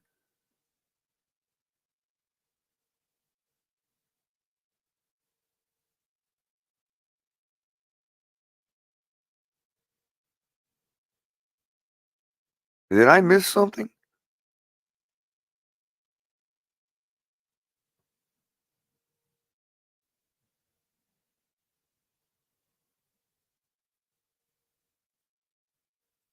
Now, Lou.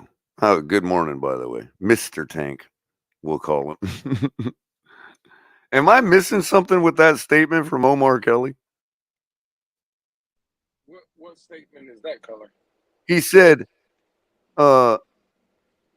Tua being back is wonderful, but if he gets injured again, are we back to 10 points a game?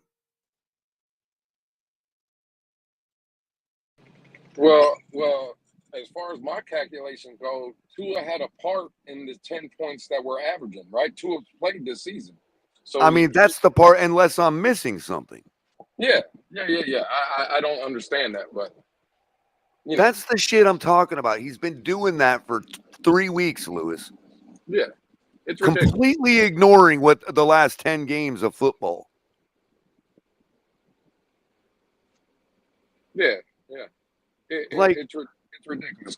Hey, Color, would you mind giving me a solo real quick so people can see the new Blitz pickup icon or oh, logo? not at all, man. Not at all. Let's see this booger. It might cost Tony a wrench, though. I'm just kidding, man. Okay, absolutely. I'm kidding, Yeah, bro. we could definitely make that happen. I don't need it. I'm just fucking around, man. Lewis is like, no, you ain't. You want one? Just say it. There you go, buddy. Oh, so, that's fire right there. so right Oh there, no. Oh. it's Tua's face with a ace bandage around his head. So Oh no, you didn't do that. I just wanted to come out, Color, and say that the Blitz pickup is definitely behind Tua coming back and showing our support. There he is, Tua in the flesh with an ace Wow. bandage on his head. So Wow. That is awesome, dude. You guys are getting good with those, man. I'm not gonna lie. Those are great, dude. yeah, Tua's back, baby. That's gonna become a recurring thing where like you guys change your logo like based on the current news, you know what I mean? Yeah, absolutely. That's I awesome. just thought it would be fitting. You know, he's coming back, and the Blitz pickup is in full support. That's awesome, man. That is awesome. What did you have on there the other day that was so funny? It was Oh, I had Leatherface. yeah, there was another one too. A coach or a player or something. I can't remember who it was. Oh well, it was since we're in debate season or election season. Some of us had Donald Trump. The Ron DeSantis one. We had Ron DeSantis as well. Absolutely. That was gold, bro. That was gold, man. But last night you guys were talking about something about the concussions. And I was firing off in chat pretty good because it sounded like people want to say something that we're really not allowed to say because we're not medical professionals, and people will criticize us for that and all that. And there might even be some, legal speak involved that you got to be careful with these things. You know what I mean? First of all, I'm not a medical professional. So I'll put that out there. But it sounded like we're kind of in agreement that there's not enough information on them Guardian caps for the NFL to be propping them up the way they do. No. What's funny to me, Color, now that we're talking about this, I'll ask you because I know you went to training camp and stuff, and I kind of asked Tony and Alex backstage because I know they go as well. So when at practice, the Guardian cap looked different than the one that A-Chain. Like A-Chain's looked like it was just like a wrap around his helmet. No padding or nothing. Do you know what the difference is? Because at practice, it looks like there's all kind of like pads, and it just looks a lot right. Almost like the inside of the helmet turned outward. Absolutely. And I'm the old Rydell helmets that we had to get our heads cracked in, 1,000% Color. Do you know why that is? I think it might be optical. I think that because of the logo and all that there's maybe a thin like nylon wrap that goes over top of that for the logo purposes and all that. And I think that's why it's making it not look like there's cubes like there is when the wrap is off of it. You know what I mean? Right. I think they're still there if you look closely enough. You know what I mean? You can still see the cube effect is what you're kind of talking about, where you can see the little pad cubes. Mm-hmm. Yeah. Right. Yep. I think it's still there. I think the logo just is a wrap, almost like a head wrap, like a nylon head wrap that's stretched over top of it. And that's why you see like they end after they run a couple plays, it starts to flare out by their ears. Like it's coming, like it's stretching. You know what I mean? Right. Yeah, I was kind of confused because that was the first time. I know I had seen it, but I guess I hadn't paid attention. But since Devon A-Chain Ward and he's on a part of our team, it just looked like, to me, it looked like it wasn't going to do nothing for him. Well, the thing of it is, dude, here's the thing. And again, I'm not a medical professional. This is why I'm trying to suss out this possible fallacy here. Okay, because and I kind of summed it up finally in your chat last night. From an engineering standpoint, because I did work as an engineer for a lot of my life. Okay, I'm not a licensed engineer, but I'm an engineer. That's my brain. You know what I mean? Anyway, Right. from what I understand now, I've watched videos from, you know, concussion doctors where they've broke down what the actual injury is when you suffer a concussion. Now we're talking about, do I know who these people are? No. Do they have 250,000 subscribers? You know what I mean? And have credentials? Yeah. Right. You know what I mean? And is what they're saying makes sense? Yeah. From an engineering standpoint? Yeah. So I'll just relay it once again. There are 2 layers of the brain, okay? And they are separated by a membrane, a thin membrane. The 2 layers of the brain are different densities, Lewis. You know what I mean? So one of them is like thicker than the other, like Right. substance wise. One is denser than the other for those in the back of the room. And so when the head abruptly stops, which in the medical world, my mom used the term yesterday when we were discussing this. The term is called shearing. It's what causes whiplash. It's the sudden stop of the head. We're not talking about blunt trauma.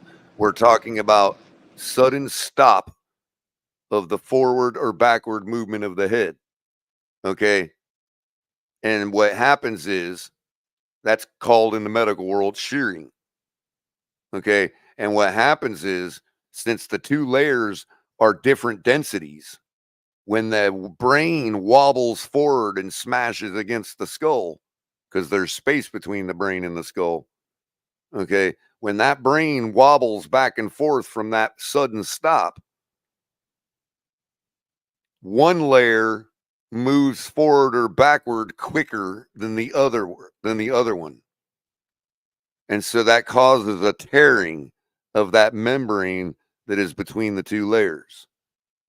And that tearing is the actual injury that the player is suffering, has incurred.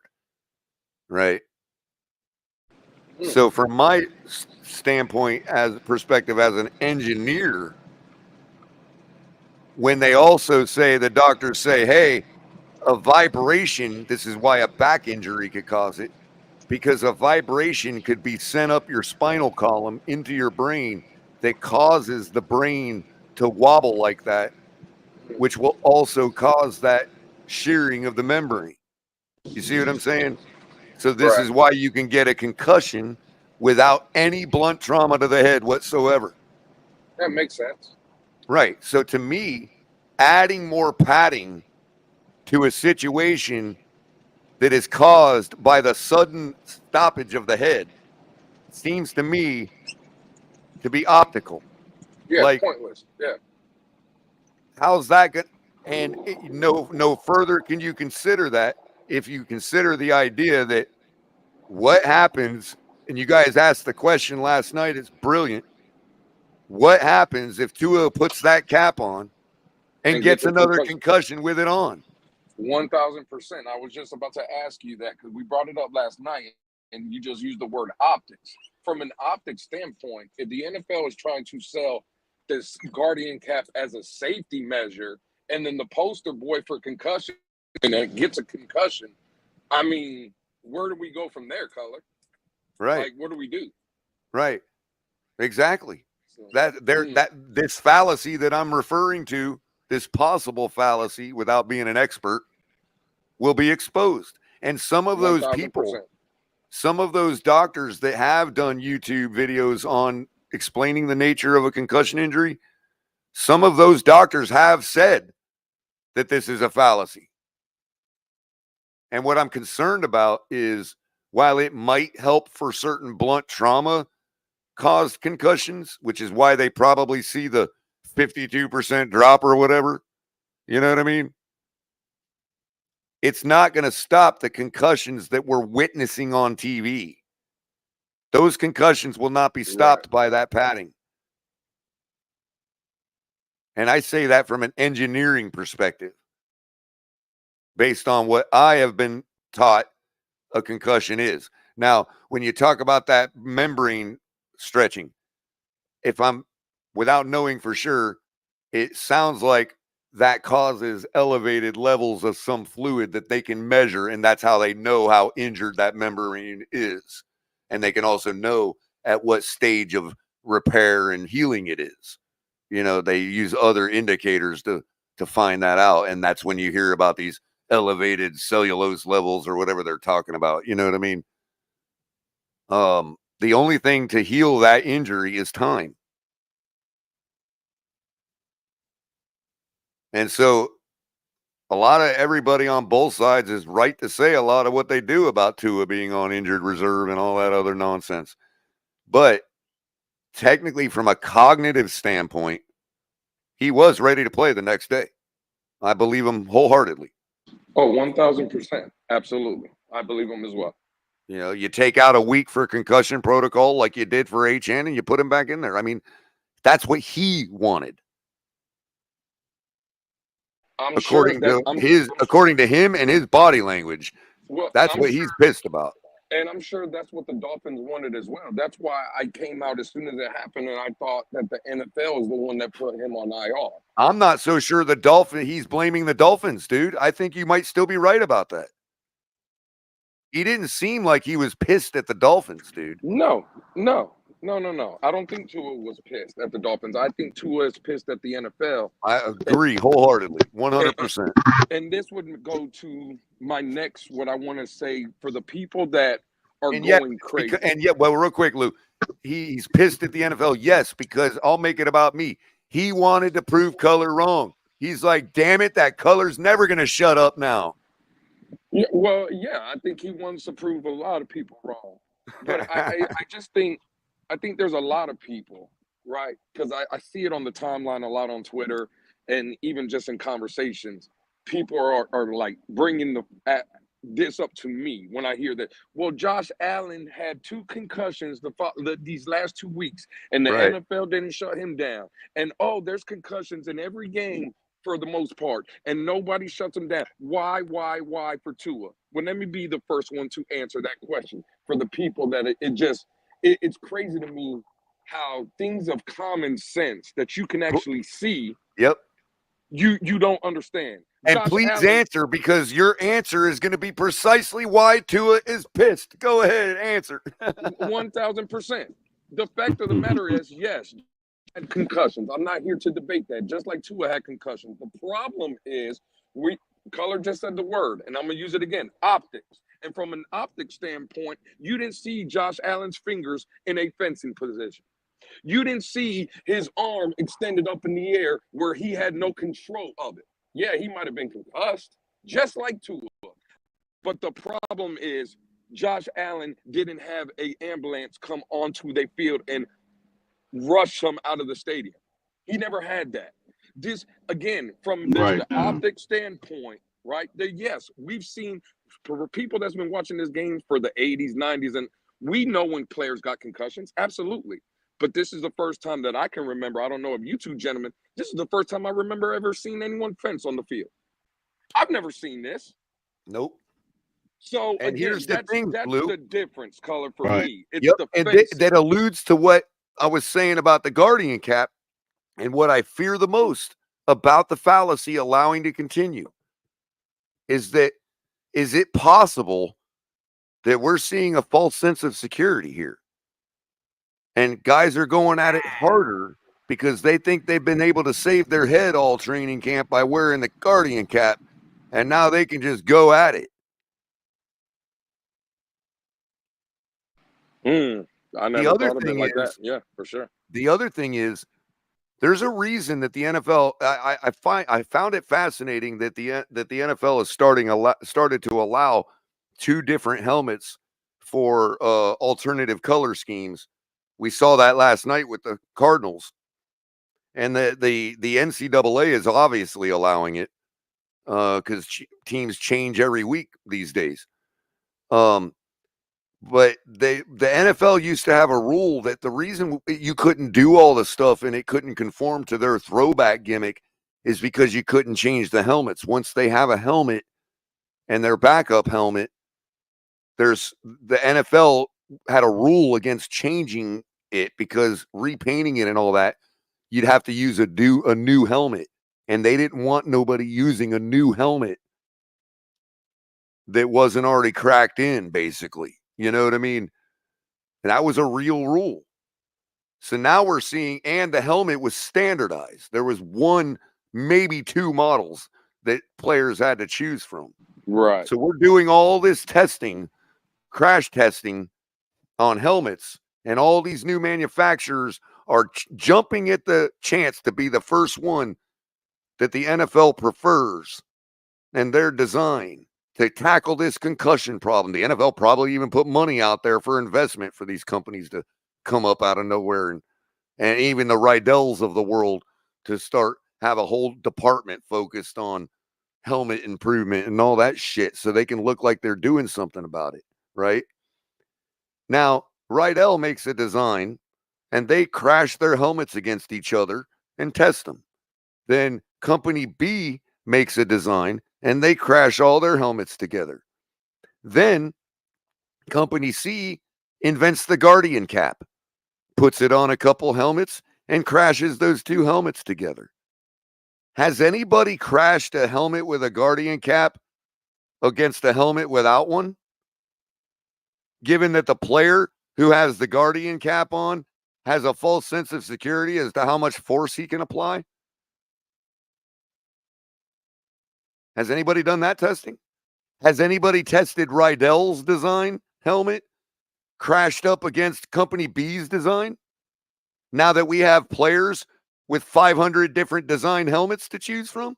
Has anybody done that testing? See how we get stupid as people when we think we're onto something and we think we're going to solve a problem, and all we do is exacerbate it because people only want the image of solving the problem and not actually solving the problem.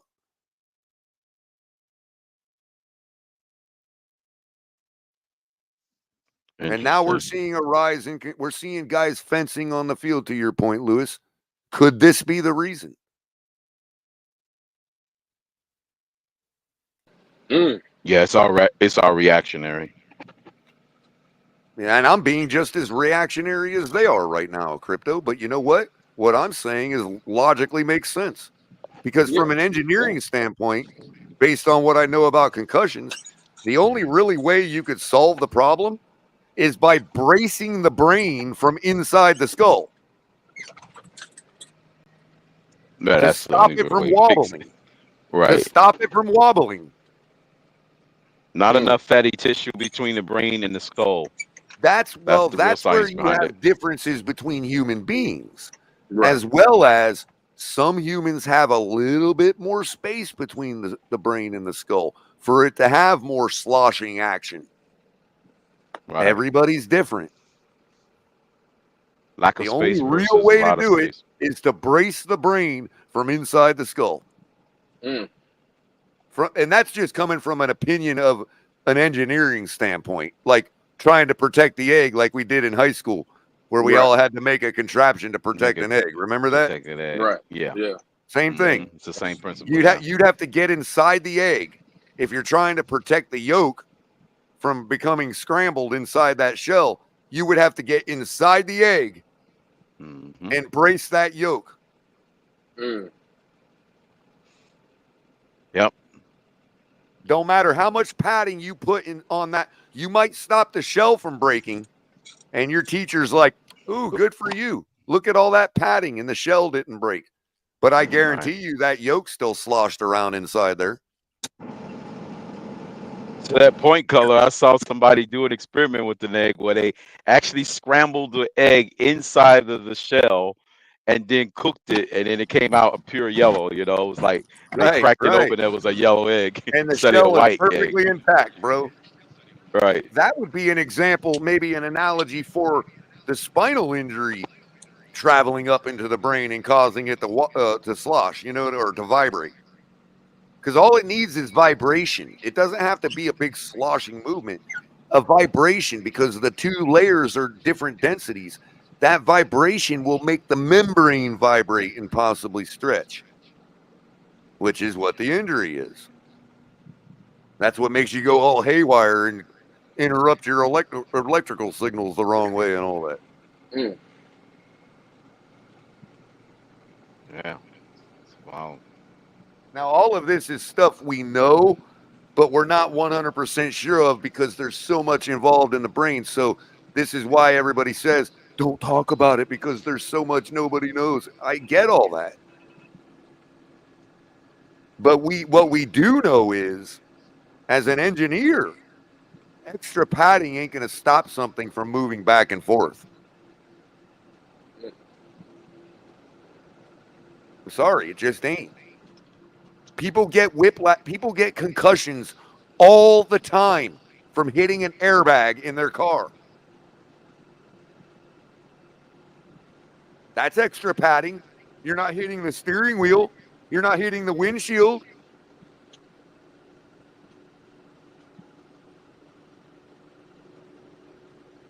How many Like the only people solution is for them to retire. they got in a car accident, hit the airbag, and told you they got a concussion from it? How many people in your own lives have said that? Yeah, for sure.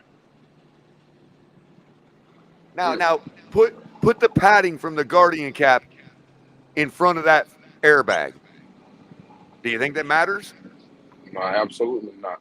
I mean, the airbag was supposed to matter compared to the windshield. You know what I mean? And it didn't matter. It didn't even come close to mattering.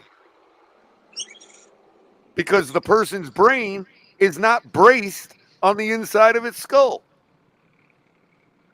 If natural selection or evolution or God, if that's what you believe, saw fit for us to not have concussions, he would have put struts in the brain, in the head, that brace the brain from the skull against the skull.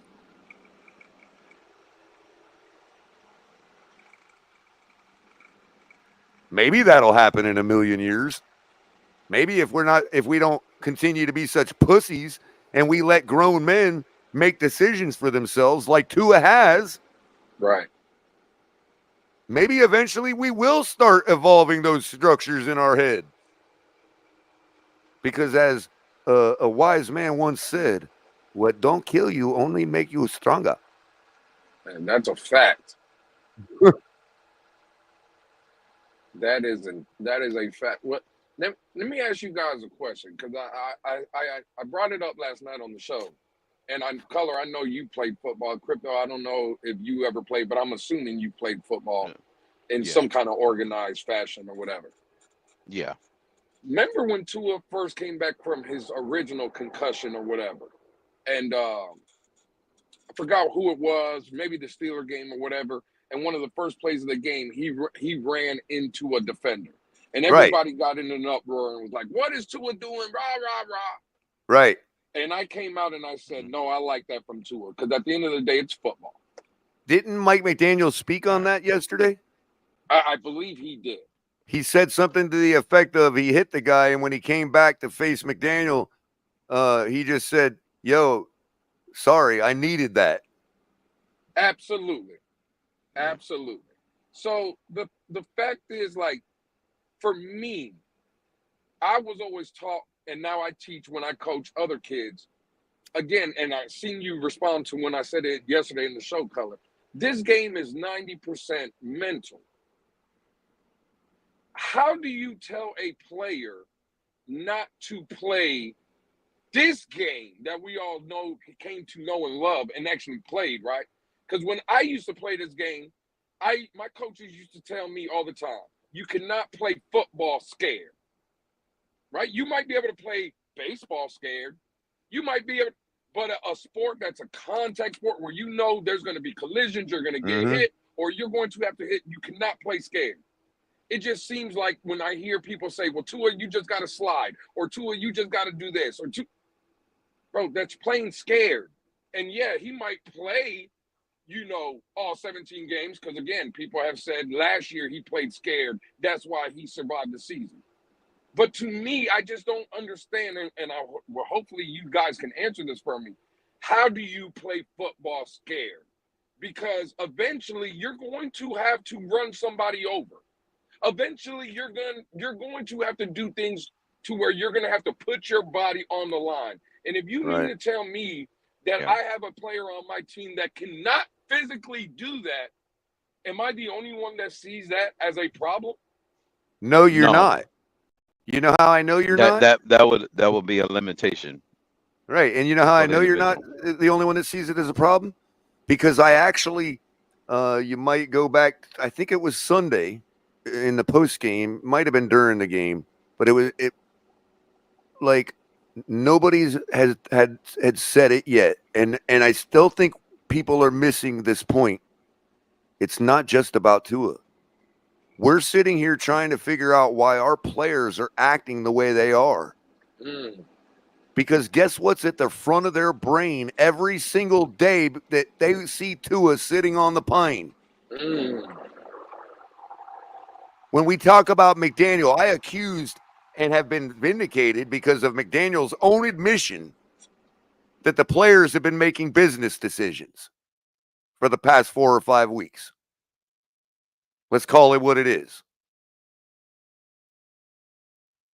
Had it occurred to anybody that while the NFL is trying to use Tua as their poster boy for all this shit, that there's constantly, look how it was with Achane. And there's this constant air of, oh, Tua can't run. Everybody needs to save themselves. That's all they're thinking about. They're playing scared. Isn't it, Lewis, when you say that we have a soft football team, wouldn't it look like that if they were playing scared? 1000%. Isn't playing scared sort of a manifestation of softness or vice versa? You know what I mean? Like, yeah, 1000%. Absolutely. Mm-hmm. Yeah, for sure. So when we try to look to why our guys haven't been performing, because the only thing they can think of is the next time they're going to get their head cracked. And the next time Tua is going to get his head cracked. If you wonder why we can't perform when Tua's in the game. Tua's tired of that. He's pissed. It's not salt anymore. It's not salty Tua. The dude is a grown man and he's tired of them doing this to him. I don't care if he can prove me wrong or not. They're stripping of him of the same opportunity that everybody else is getting. So they can prop him up and make their image look good. Well, no, I don't want nothing to do with your stinking guardian cap. That's what he said yesterday. That's right. That's what he said.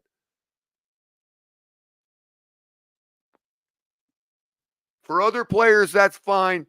Everybody makes their own decisions. I don't want nothing to do with it. That's it. And he looked away. He snubbed it. I respect. That's called a snub, Lewis. Last night I saw you guys point that out. That's called a snub. He snubbed the question. Culler, I respect him more for answering it the way he answered it. Wholeheartedly, bro. And that's why I try to stay away from saying there's a change here because I don't want to feed into that crap, Lewis. You know me. But I haven't seen that from Tua ever. I do agree with that. I would agree with that. I didn't have no problem with the way he answered. I actually, again, like I said, I like the way he answered that. Yeah. Is it going to translate to something on the field? God, I mean, you know me. I'm going to say no. Yeah, who knows? Yeah, exactly. Who knows? Right. Right. But I can honestly say I have never seen that from Tua. That was enjoyable to watch, dude. I wanted to stand behind him and start marching, bro. Not because I think the NFL is targeting us and all blah, blah, blah. No, because he's right. Leave me to my business. Facts. If you don't like it, don't watch. If you're scared of what might happen to me, don't watch. Mm-hmm.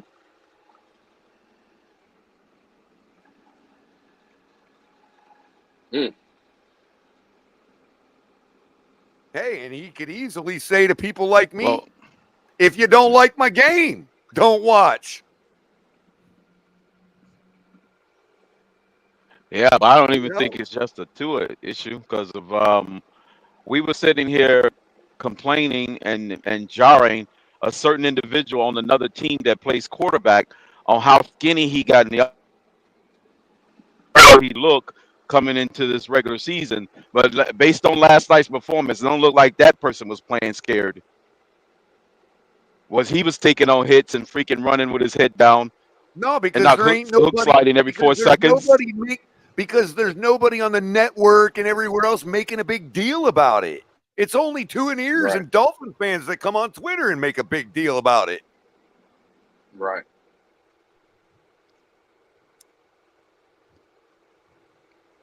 Tua is tired of being made a big deal of. That's what I'm saying he's tired of.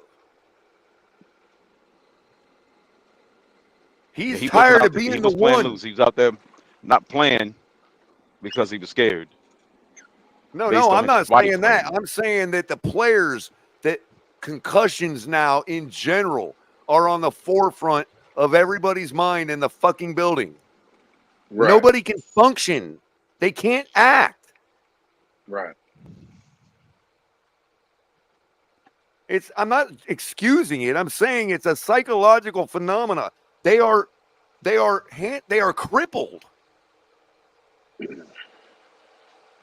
90% of their game is out the window. That Color, to your point, I could argue that even in that the Colts game, it looked to me that on one of the quick slants that OBJ ran, now again, he was going to get hit going up the middle, but he T-Rexed that ball. Like he pulled his arms back. Yeah. Cat pointed out the same thing. He From the seems like he's contact. always falling away trying to catch it. Alligator. You know? like, and again, that goes to your point. Maybe that's in the back of his head. Oh, if I take a hit here, am I getting Yeah, up? alligator. Am I getting a concussion? Like that goes to your point. Like, man, It's it's one of the things that as a young high school player, you're still learning how to compartmentalize that stuff. So there's times when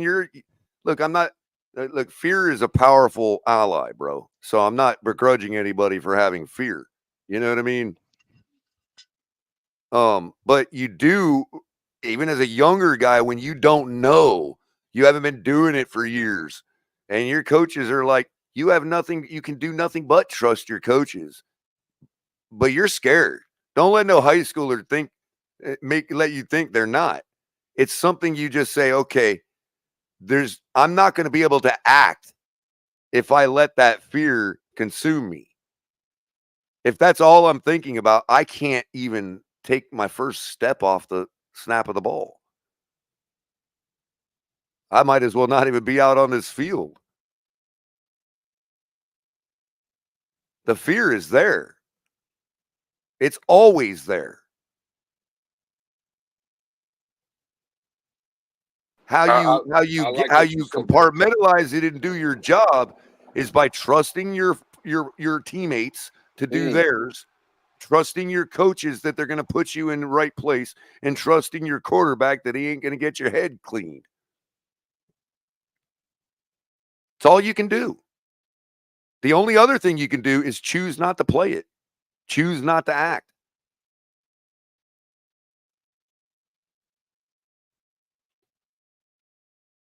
And it's not a choice that's made like with it, you make that choice subconsciously.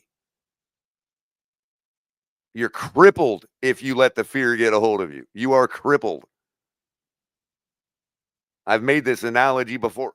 It was the relaxed thing we've always talked about, Lewis, in crypto, about Tua playing relaxed and all that, right?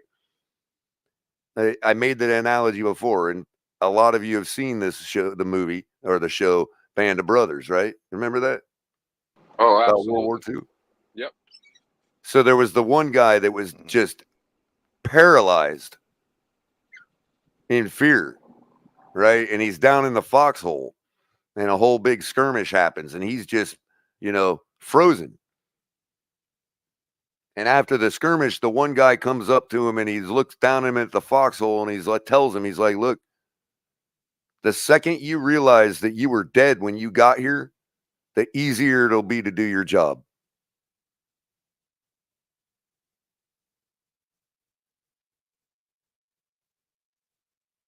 And I know football is not war, obviously, but look, your life is on the line. It hasn't really happened. It's a very rare thing, but what these guys are doing puts their life in danger. Absolutely. But the second they realized that was a possibility, the first time they chose to put their foot on the football field, the second they realize they accept that, the easier it becomes to do their job and perform. If they can't accept that, they will not perform. And I'm worried. I'm not saying that's what's going on. I'm asking the question if it's possible that that's what our team has been affected by, since the NFL has made us the poster children of the goddamn concussion issue. I'll tell you this, guys. I've been listening back here for a little bit, and I love this discussion right now because to me, it's something no one's talking about. They're talking about I'd the like to get a poll frustration. from our 53 players to see how many of them are like, right on, Culler. That's what we've been trying to say. Yeah, that it just feels like no one's been talking about this, and we got salty Tua on our hands, but not for the reasons people are thinking. It's more around the reasons that he's sick of the narrative, the concussion narrative, and the team seems to be dejected by it as well. And Culler saying that, the NFL trying to tag Tua as the poster child for this, along with the team having to carry the water. This is our new Miami Dolphins scandal, guys. This is our Miami Dolphins scandal. I mean, pretty much. To put it in political terms, our October surprise that El Capitan said was coming. He didn't know what it was going to be. Yeah, I was saying it literally the other night. I'm like, listen, we're right. I checked my scandal watch. I looked at my watch. I go, wow, we're overdue for a Miami Dolphins scandal around here. Here it is. Hey, what does that mean in the chat when I see the words CAP with a trash can next to it? What does that mean? I don't know what this guy is. I don't really know what that means. Man. He's saying that trash. that his trash is capped. The owner used to be a trash collector. I guess he's trying to say he can't. He's missing the lid to his trash can. I don't know. I think he's trying to say his trash can is full, like it's capped. I think he's saying that he's missing the lid to his trash. Oh, yeah, Culler, capped so off. His trash can is capped off. He's going to staple a banana peel to the side of it. Oh, okay. I get it. Yeah, Gotcha. I get it. Yeah, that makes sense. That makes sense. That does make sense. That does make sense. Yeah. Eminem _Dolphin fan. Yep. Welcome to the chat. Make sure to hit the like and subscribe. Oh shit, Eminem. Shit. I mean, that's what he's saying there, Eminem. We right? got something for Eminem around here, I think. Right? Oh, that's not it. It's this one. Look at that, extra medicated Dolphin fan. Put him to sleep. Put him to sleep, goddammit. It's extra medicated. Extra medicated. Yeah, extra medicated Dolphin fan. Okay, I see. Now you're getting putting you to sleep. Whenever you need sometimes to be put to sleep, just get some extra people, medicated. Yeah, he's busy putting everybody in chat to sleep. No, exactly. He's like first chance. Culler, you gave me a reason to come at you. I'm coming. Yeah. Oh, now, Culler. You slipped up, Culler. So, I mean, I love this conversation right now, guys, because Tua definitely looks like somebody who's ready to play football, right?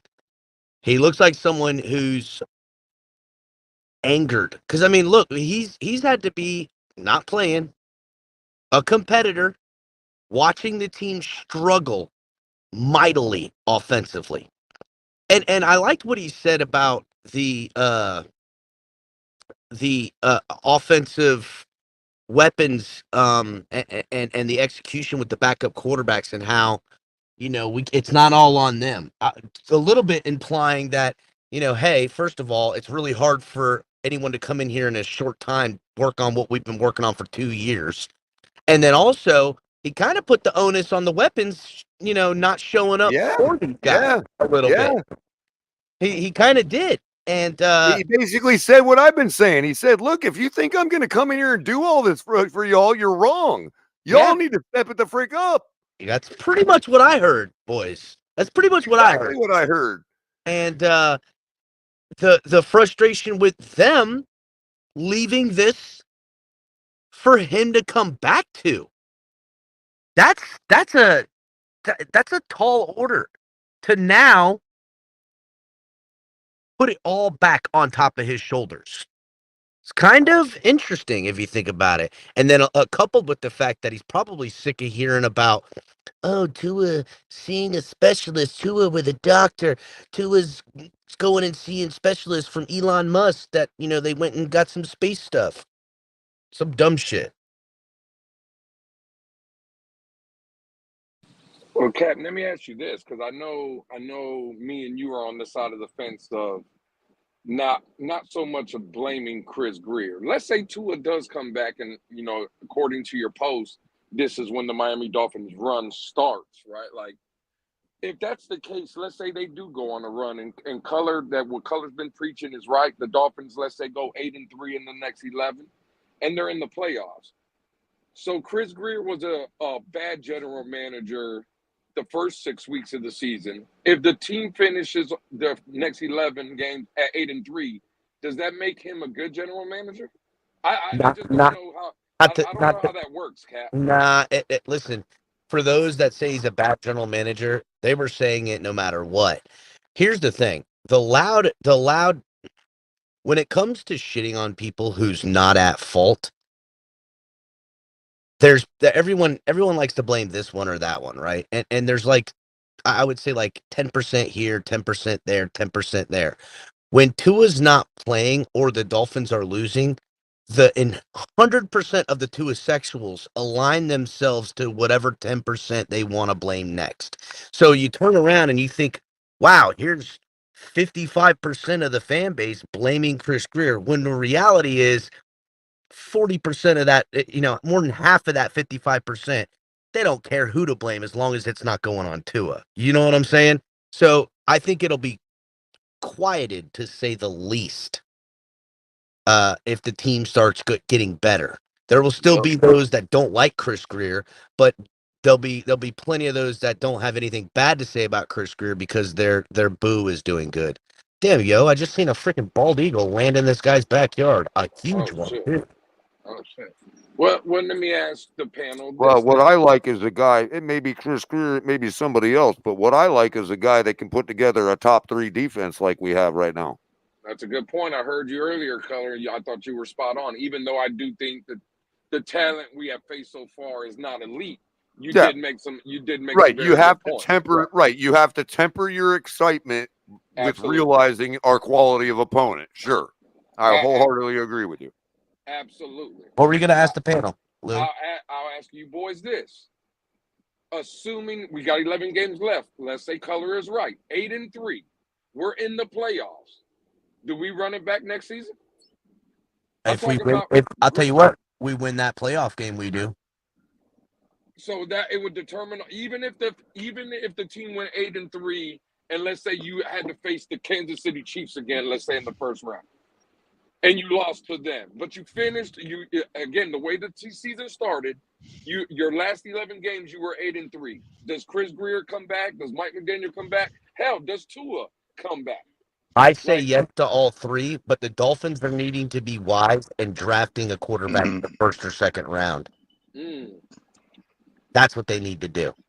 Either move back in the draft and or move up in the draft. No, in the first to grab somebody, or pick someone at your first round pick and try to move back up in the first at the end of the round, or something to that effect.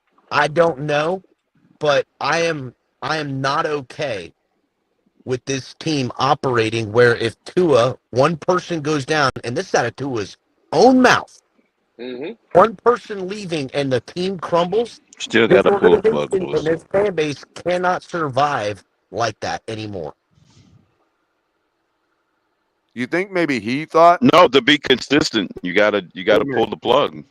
Do you think that he thinks he was wrong in his own head? And this is just speculating what Tua might be thinking privately for himself. Do you think he might have realized that he was wrong and how much he believed in Mike McDaniel? Because maybe he's from the thought that, yeah, I'm different, so you got to do something different with me. But I'm trusting that if something the worst happens to me, whatever, that I can come. Like Lewis said, he's got to come back to this table setting when he trusted Mike McDaniel to have that other second act beyond him.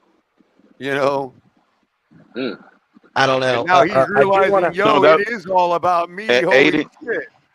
at And, 8-3, Lewis. Oh, okay, all right.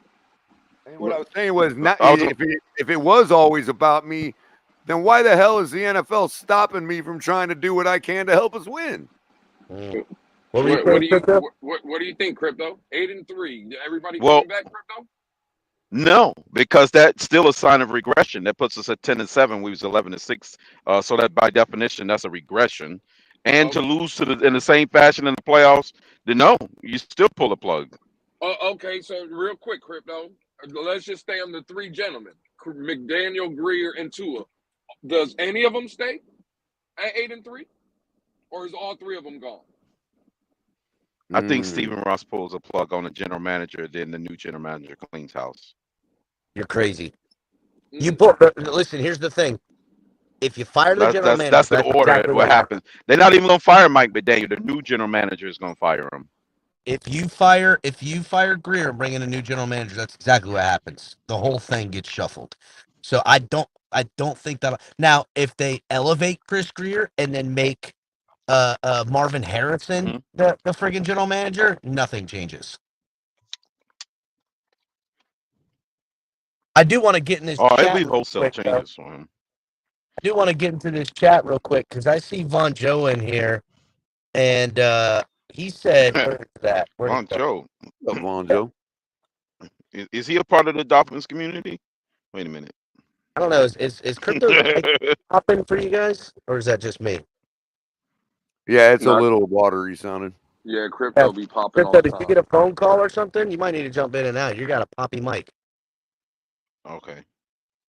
Von Joe says a GM position is a results-based position. I agree with that. But let's not act like the general manager of, say, I don't know, Denny's, and he's the regional general manager that runs these 10 Denny's. They are more likely to fire the managers of that place than replace that guy, right? I mean, what are we talking about here? How is in this aspect getting the talent on the roster not what the general manager's job is? Hiring the coaches, getting the One of his talent. jobs. I don't understand how what's the misconception here? Dolphins fans unanimously the last two off seasons have talked about this roster being one of the best, if not the best, we've ever possessed. I've How is never that? said. I've always fought against that narrative. I'm the only one in this fan base that fought against that narrative. Okay, crypto, but I you know, never you're admit to the us outlier. ever having the greatest roster While in history. everyone's thinking crypto purposely zags. So the only other There person you I know go, that does Crypto. that. Crypto talking semantics again. There you Yeah, go. the crypto's the I'm the only one only that one doesn't that's not slander. semantics. I was very See, and that's what bringing you get, people off crypto. You that get poppy mic. this is not the best That's roster in the that's history of civilization. and then this guy, I don't know who this guy is. He is a member, so thank you for being a member, TD83. Where's Cap getting these takes from? What, you mean the logic? I know he doesn't understand logic and understanding nuances. And I know maybe at times I say big syllable words that he just doesn't understand. But Damn. stick around, buddy. I'll educate you, dog. Damn. Oh yeah, Joe Riss bought him that membership, by the way. No, that's not true. He bought that himself. Don't let him lie. Mm. Damn. Now, here's the thing, right? If I think, Tua, hold real quick, Cap, because I gotta say something about what Crypto said. I do believe that 10-7 on this schedule is about the equivalent to 11-6 on last year's schedule. yo, S. Harris is got quite the. Crypto would argue with his boner that he's harder than.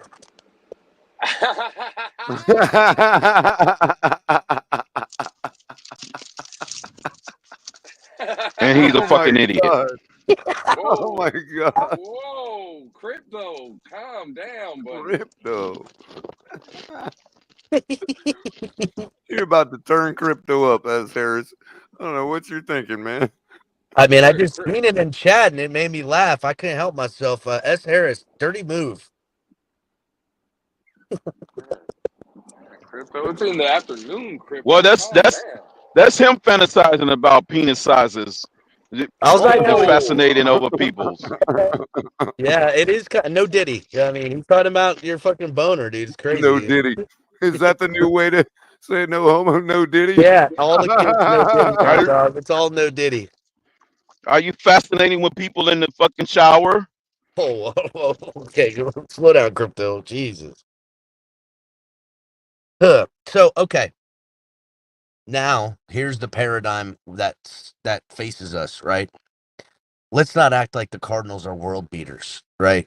And if I'm just taking simple math, if Tua's in that Colts game, we probably win that Colts game, right? I gotta imagine Tua at the very minimum operates by a point. By a point. Whether by a point or by only a 5 points. I truly believe in my heart of hearts by that a point.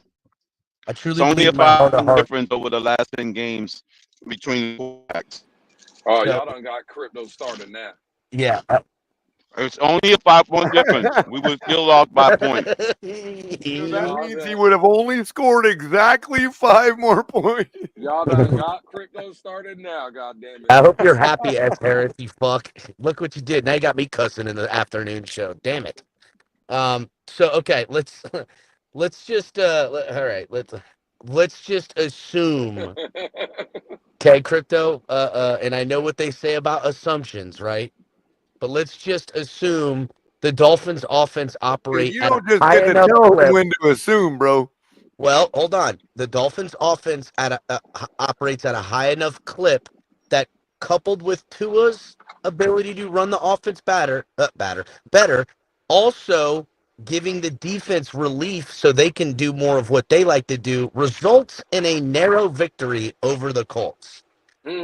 Look at the Cardinals. I gotta imagine, pound for pound, the Dolphins can win this game. That's not enough, beating the Cardinals with Tua back. To me, no. As long as Tua plays and wins, now, he has to come out and beat the Buffalo Bills in Buffalo to give us a realistic shot at thinking about this team being more than what we've seen up to this point. Now, that being said, if Tua comes with this offense and loses against the Cardinals and it's ugly, then we very well may be in a situation where Greer, McDaniel, and Tua are all cut. Well, I'm just saying, before I even speak, because I went to sleep a little early last night. The Cardinals won that game last night, correct? They did 17-16 or some shit. And they're 4-3, correct? That's true. They're 3-3, I think, or 3-4. No, I thought they were above 500. I'm pretty sure they just got above 500. I think that makes them 4. The Cardinals is 3-4. Are they? Oh, 4-3. Yeah. Hold on, I'm looking right now. Have they had a bye week yet? Have they had their bye? They are Okay, so no Bobby. Okay, 3 and under or 4. above. Oh wow, they are 3 and 4. Okay. Oh, One they're game 3 and under. 4. Dude, Okay, bro, all right. I went over that. You didn't just hear me do the numbers. Their defense is trash. It's like Well, they held- 26th in the league. They held the Chargers to 15 points. Well, the Chargers are trash. Let's be real.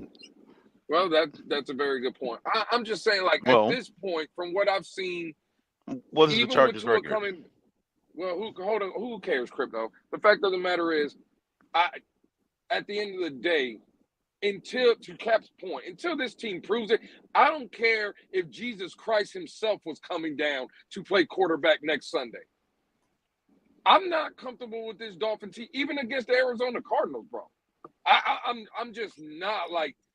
There's no way in hell I can move forward and be like, What well, you didn't get the memo, Lewis? Jesus said he was sending down his left arm for the game this week. Yeah. Again, listen, for me, until this team proves or shows me otherwise, even with Tua, do I think the team will be better or the offense will be better? Yeah, I think we'll be better. Now, Can he is just it throw margin- dots? Just asking. He throws dots?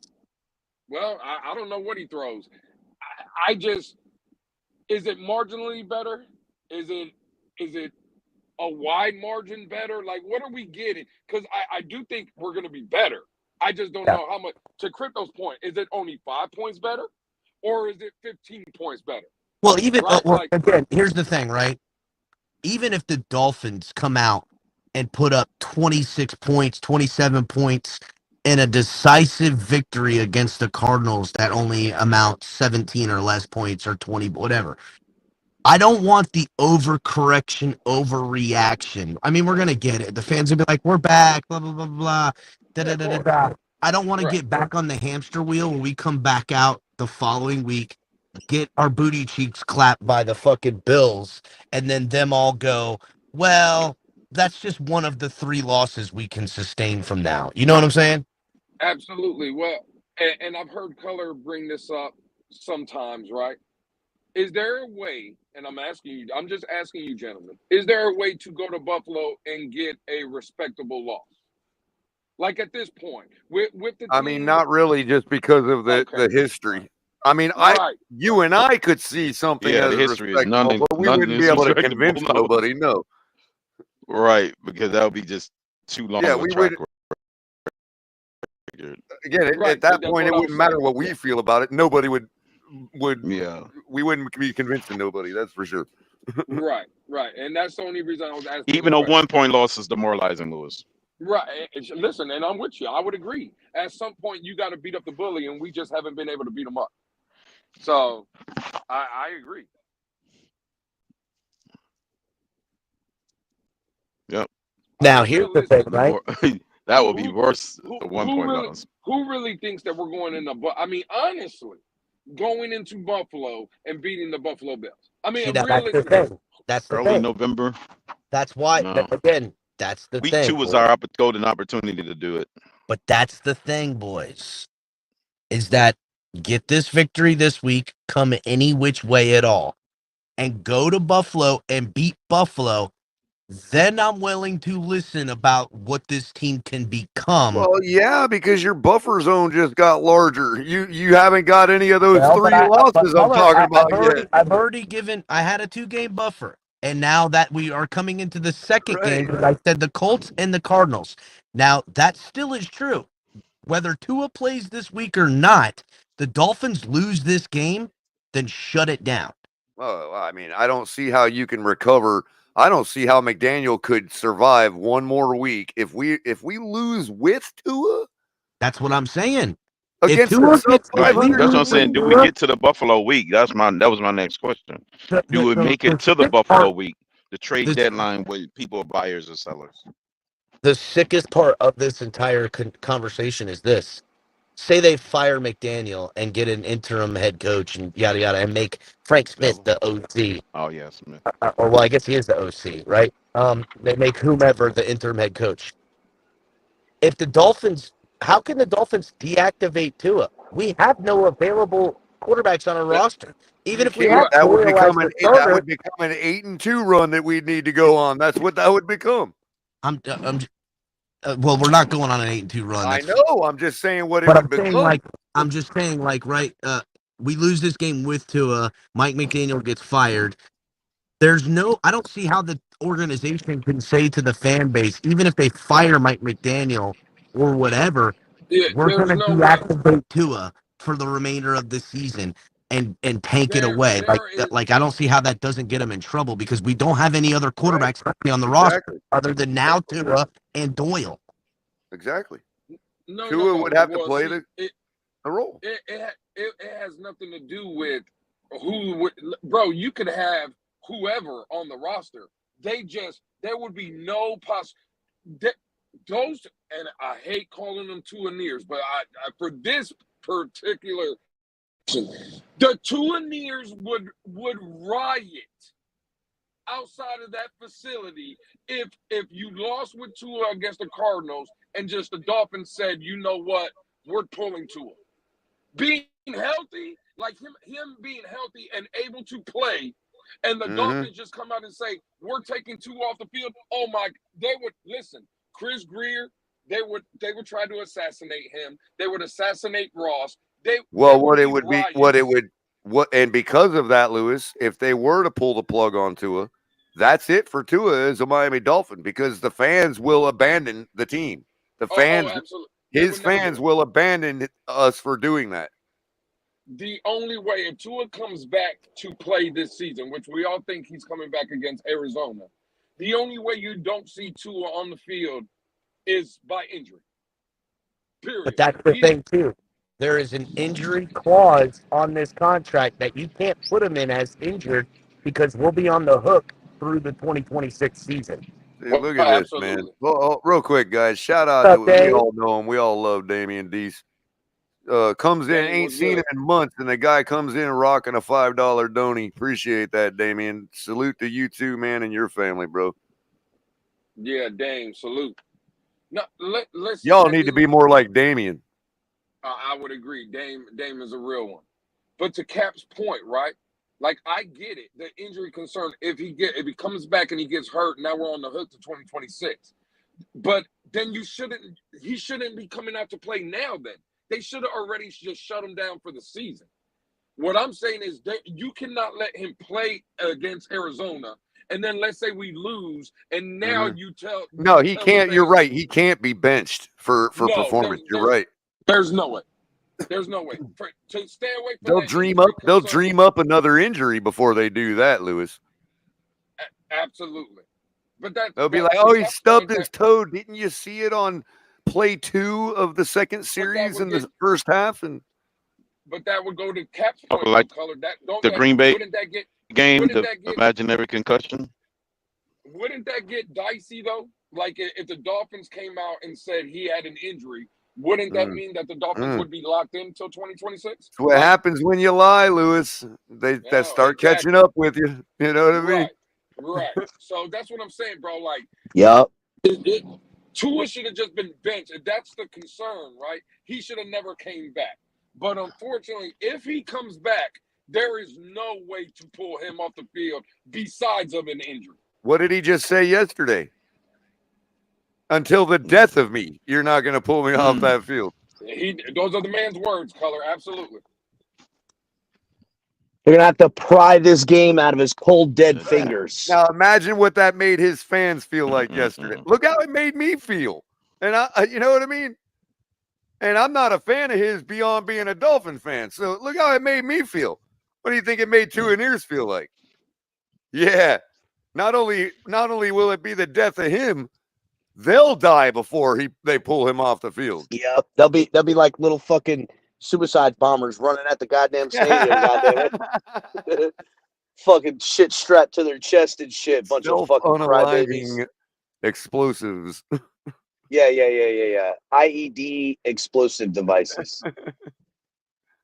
Oh man. You know, you're exactly right, Damian. You're exactly right.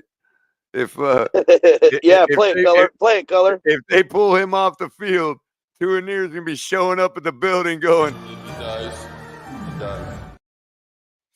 Just like that. No, absolutely. Put him back 1,000%. out there.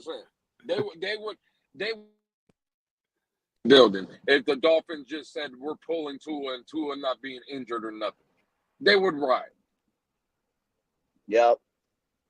I didn't realize They'd be, Dolph hey, you know what Lundgren. they'd be doing? They'd be out there out front pulling down the Miami Dolphins statue of fucking Dan Marino and Don Shula. That's what would be happening. Right. I didn't realize Dolph Lundgren was such a Tua fan, man. He's a diehard Tua fan, bro. Diehard. Tresner, leave Tua alone. Man, Yeah. man, I'm just telling you, after McDaniel for the last few weeks, that freaking press conference yesterday was so enjoyable, dude. I almost want to credit him for that alone. Thank you. Yeah, Tua. I'd say That was fun. from I now didn't even on, see. I Tua. didn't see none of it. I don't watch press conferences no more. Well, Culler does a great job breaking them down because it's hilarious. Culler just he plays you, Crypto. Really, he's like Crypto I breaking don't down mess around fucking with the nonsense. film. He's like your everything is contrary. You know what I'm saying? He's pointing out all the fallacies of it. It's a great way to watch it. Honestly, it's the only way to watch the pressers because he speeds up Mike McDaniel's talking, which makes it actually legible, and then also stops and commentates on where the lies are, which are plentiful.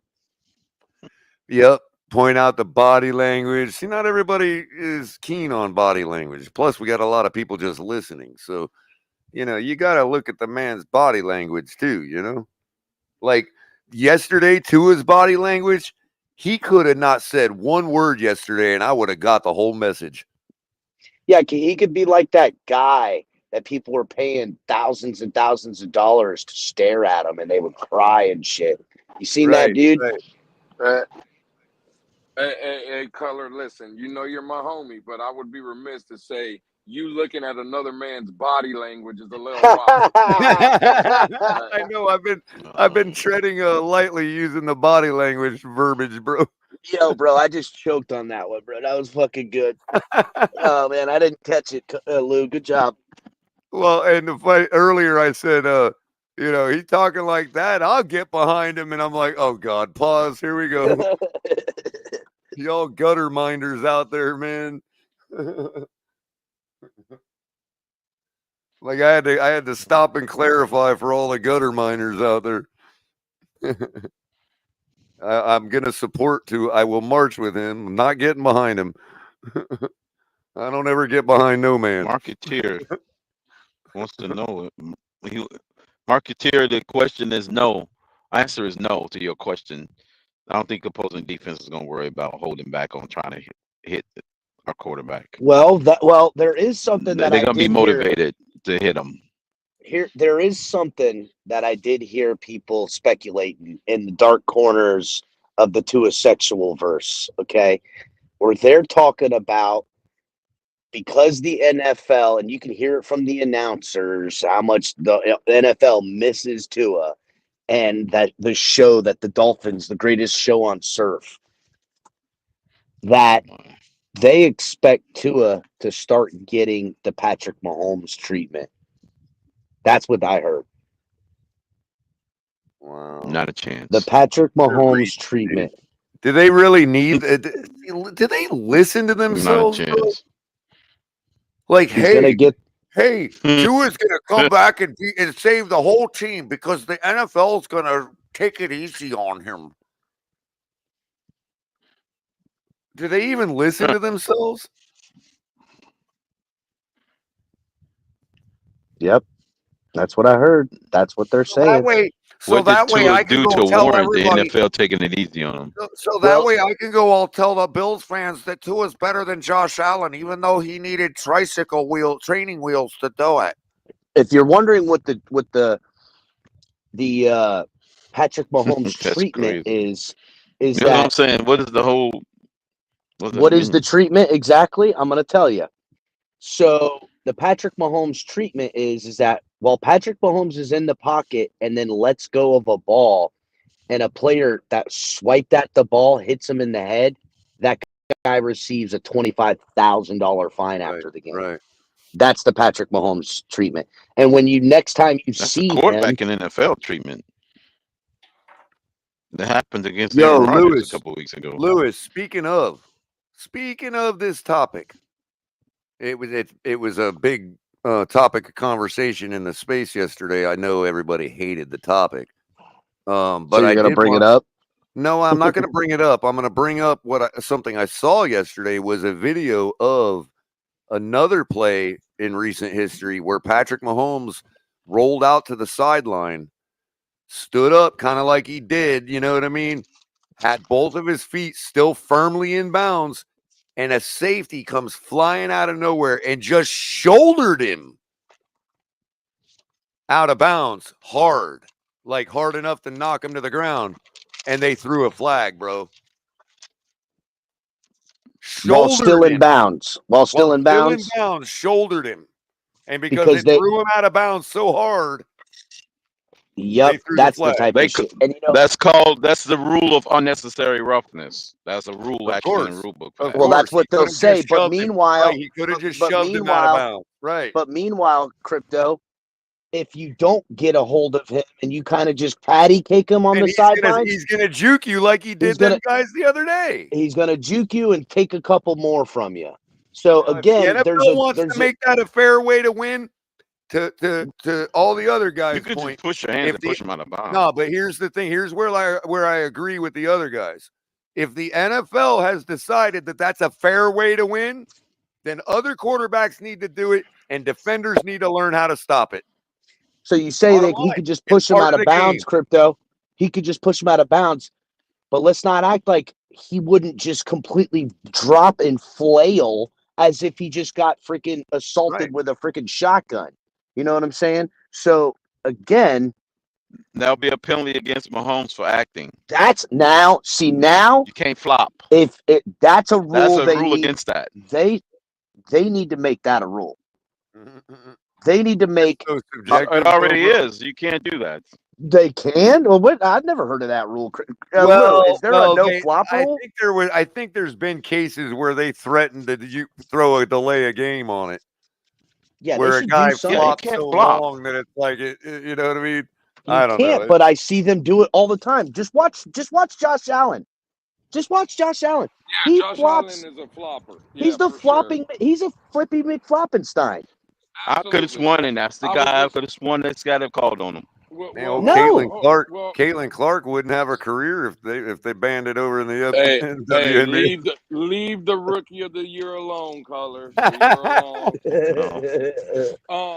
No, I do want to respond to Culler. See, I in the debate we were having yesterday, I wasn't saying that people weren't going to get fined or not. That wasn't my argument. Maybe that was Tony's, and that's fine. What I'm saying, let's go back to this last game with Kansas City and San Francisco. If I'm a coach, I'm telling, and let's say El Capitan is my player, I'm telling Cat, go hit him, right?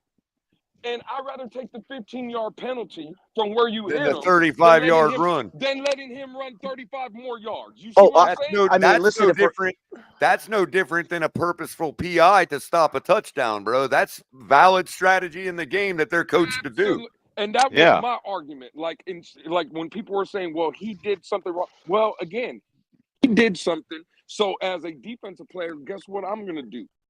I'm going to do something. If he's going to take advantage of whatever rules they're having in place, then I'm going to say, screw your rules. I'm going to hit you. Period. Right, because there's also a not 0% chance that they don't get flagged. Absolutely. You know, so you might get lucky and then not throw the flag too, and you save all that yardage. If we're talking like what I would do, I would Vontaze Burfict his fucking ass. I would lay 1,000%. Into him with everything I got, hoping to take his head off. That's fine, and I understand that. Okay, I would like to Vontaze Burfict him, but.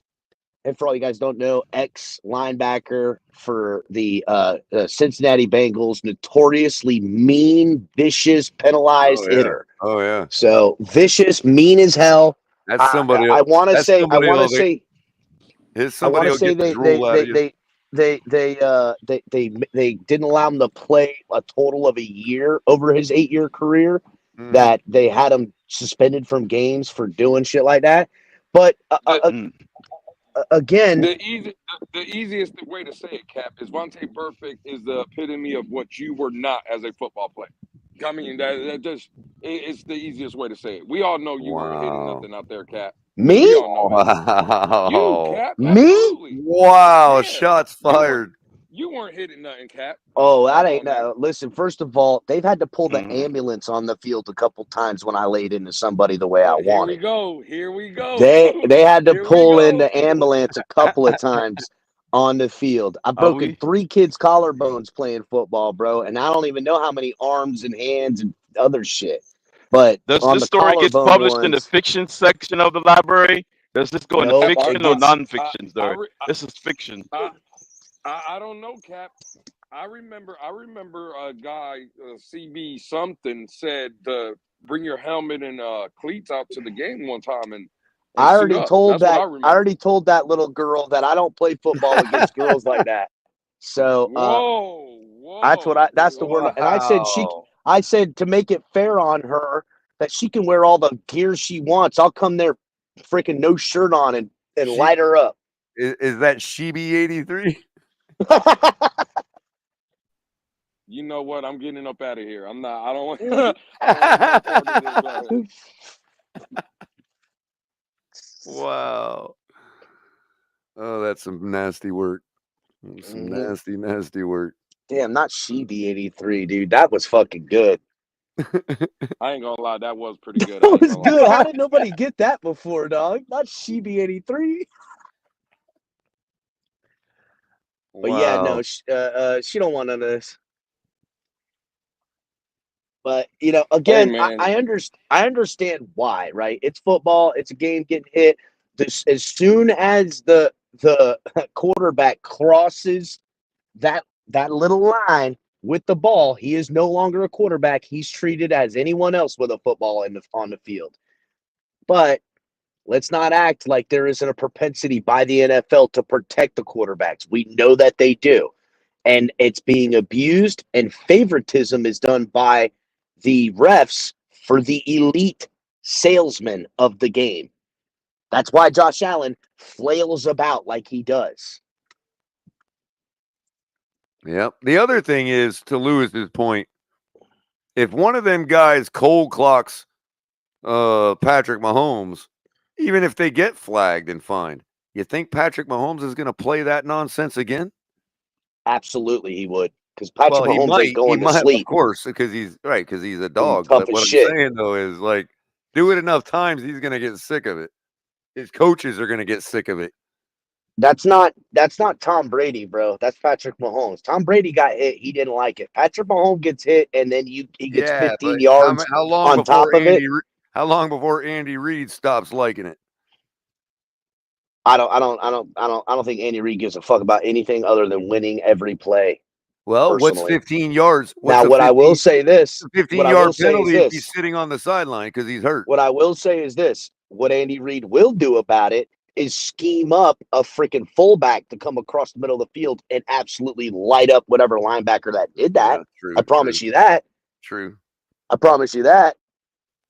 Well, at the same time, though, that's all fine and dandy. That's all cute when Patrick Mahomes is sitting on the bench with an injury.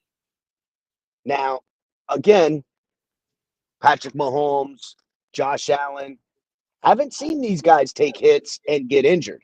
I've seen It them only take takes hits. one, bro. It's true. It's true. How often have you seen Godwin get his leg broke like that last night? Well, Godwin has broken his leg or have been injured often. Yeah, but like that? I mean, yeah, Godwin's missed. They couldn't even show the replay.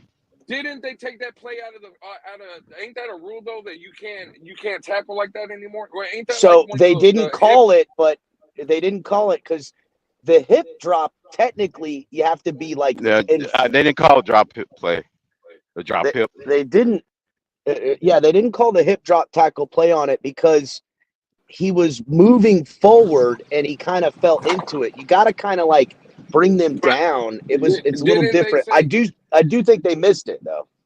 Didn't they say? I bet you this, Lou. The tackler got a hefty fucking fine for it. I guarantee that. Yeah, because it was Roquan Smith, and I think they deem it's illegal. that they did deem it illegal, and he was getting a fine. Yep. And I'll tell you what, if that was Roquan Smith doing that to Patrick Mahomes, or even if he didn't get injured, Roquan Smith might not just get fined. He might not be able to play the next game. And that's the type of favoritism that is going around on these quarterbacks, which is kind of taking something out of the game. Because I don't know how y'all used to play football, but when I was in high school and you're playing an opponent and after the first couple of series or possessions, you finally figure out, oh, number 11, that's their guy. That's who they're trying to get to. I'm going to fucking light his ass up. I'm going to light number 11 up. I'm going to light him up a couple of times until he ain't being used like they want to use him. So when I know Patrick Mahomes is the head of the snake, I'd be lighting his ass up too. Come in free off a blitz. I don't give a shit that you just threw the ball beforehand. I'm gonna put the top of this helmet on your chin. Well, can I again? I blame Todd Bowles for that injury. I'm not trying to turn this conversation into race, right? So please, people in the chat, don't start saying race or not. I'm just gonna pose the question though, because I seen Benjamin in here. He made a great point. It just seems like Lamar Jackson don't get those calls though. When Cam Newton did it, Cap, I'll give you a game. This Houston and Green Bay played. C.J. Stroud was running the ball, looking like he was running out of bounds. Number 23 for Green Bay, their star corner, Jabril Alexander, I believe, or something. Yeah, Jabril Alexander or something. Yeah, he's been testy lately. He threw his shoulder into C.J. Stroud where his neck like snapped back. Vicious hit. Yeah. No call. Right? And it looked like C.J. was about to give himself up. He was running out of bounds.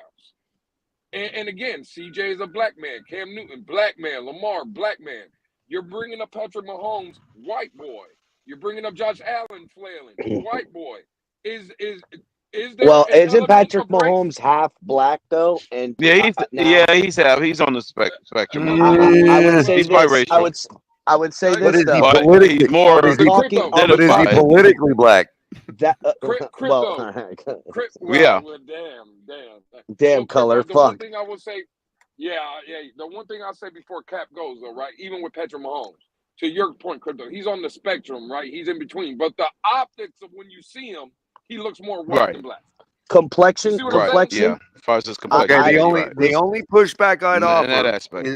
Lewis, the only pushback I'd offer is 2 measly cases in the last 10 years that I can remember, maybe longer, because I think Goff's been here shorter than 10 years, so it'd have to be less.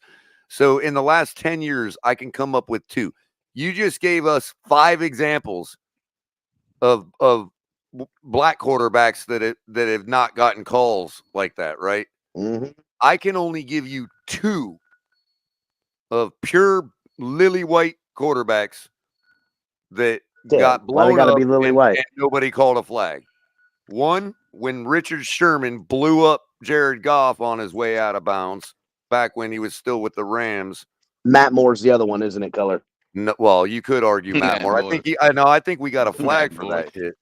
That's more than 10 years, though. Right, way more than 10 years. Yeah. And the other one would be and actually this one's more than 10 years. Would be the one that Brady got smashed early in his career.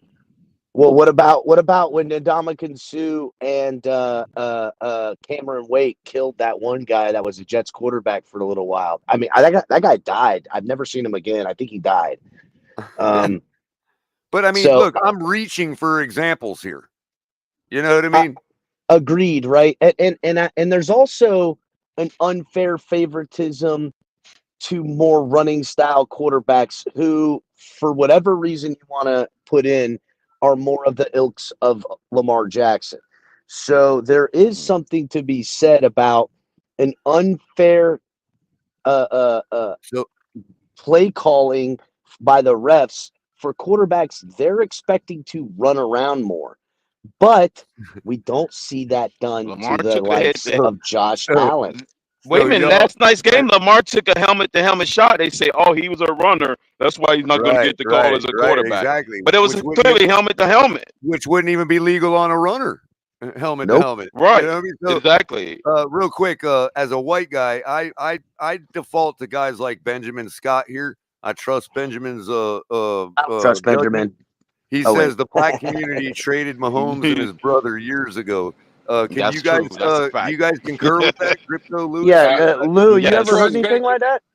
I don't trust Benjamin as far as I can throw him. Yeah. So no, listen. I don't know. I But trust him Crypto's on that saying one. it's Goddammit. yes. Crypto's saying yes. He was traded away a long time ago when it came to that. Him and his brother. All I know, Benjamin is a little suspect too. He looks like Steph Curry to me. So Oh no! Oh, man. No! I thought more like Amon-Ra St. Brown. You're terrible. It's all good, Benjamin. Amon-Ra, man. Crypto, and we all know that you're only agreeing with Benjamin because Mahomes' wife is on the right side of the spectrum. That's why she's gone, right, Crypto? Yeah, exactly. That's That's one of the not reasons. reason. That's That's one of the reasons. That's one of the reasons. What? He traded in his card a while ago. Right. Wait a minute though. Did God. he take the deal? Who? Patrick Mahomes. Did he take the deal that Cat Williams was referring to?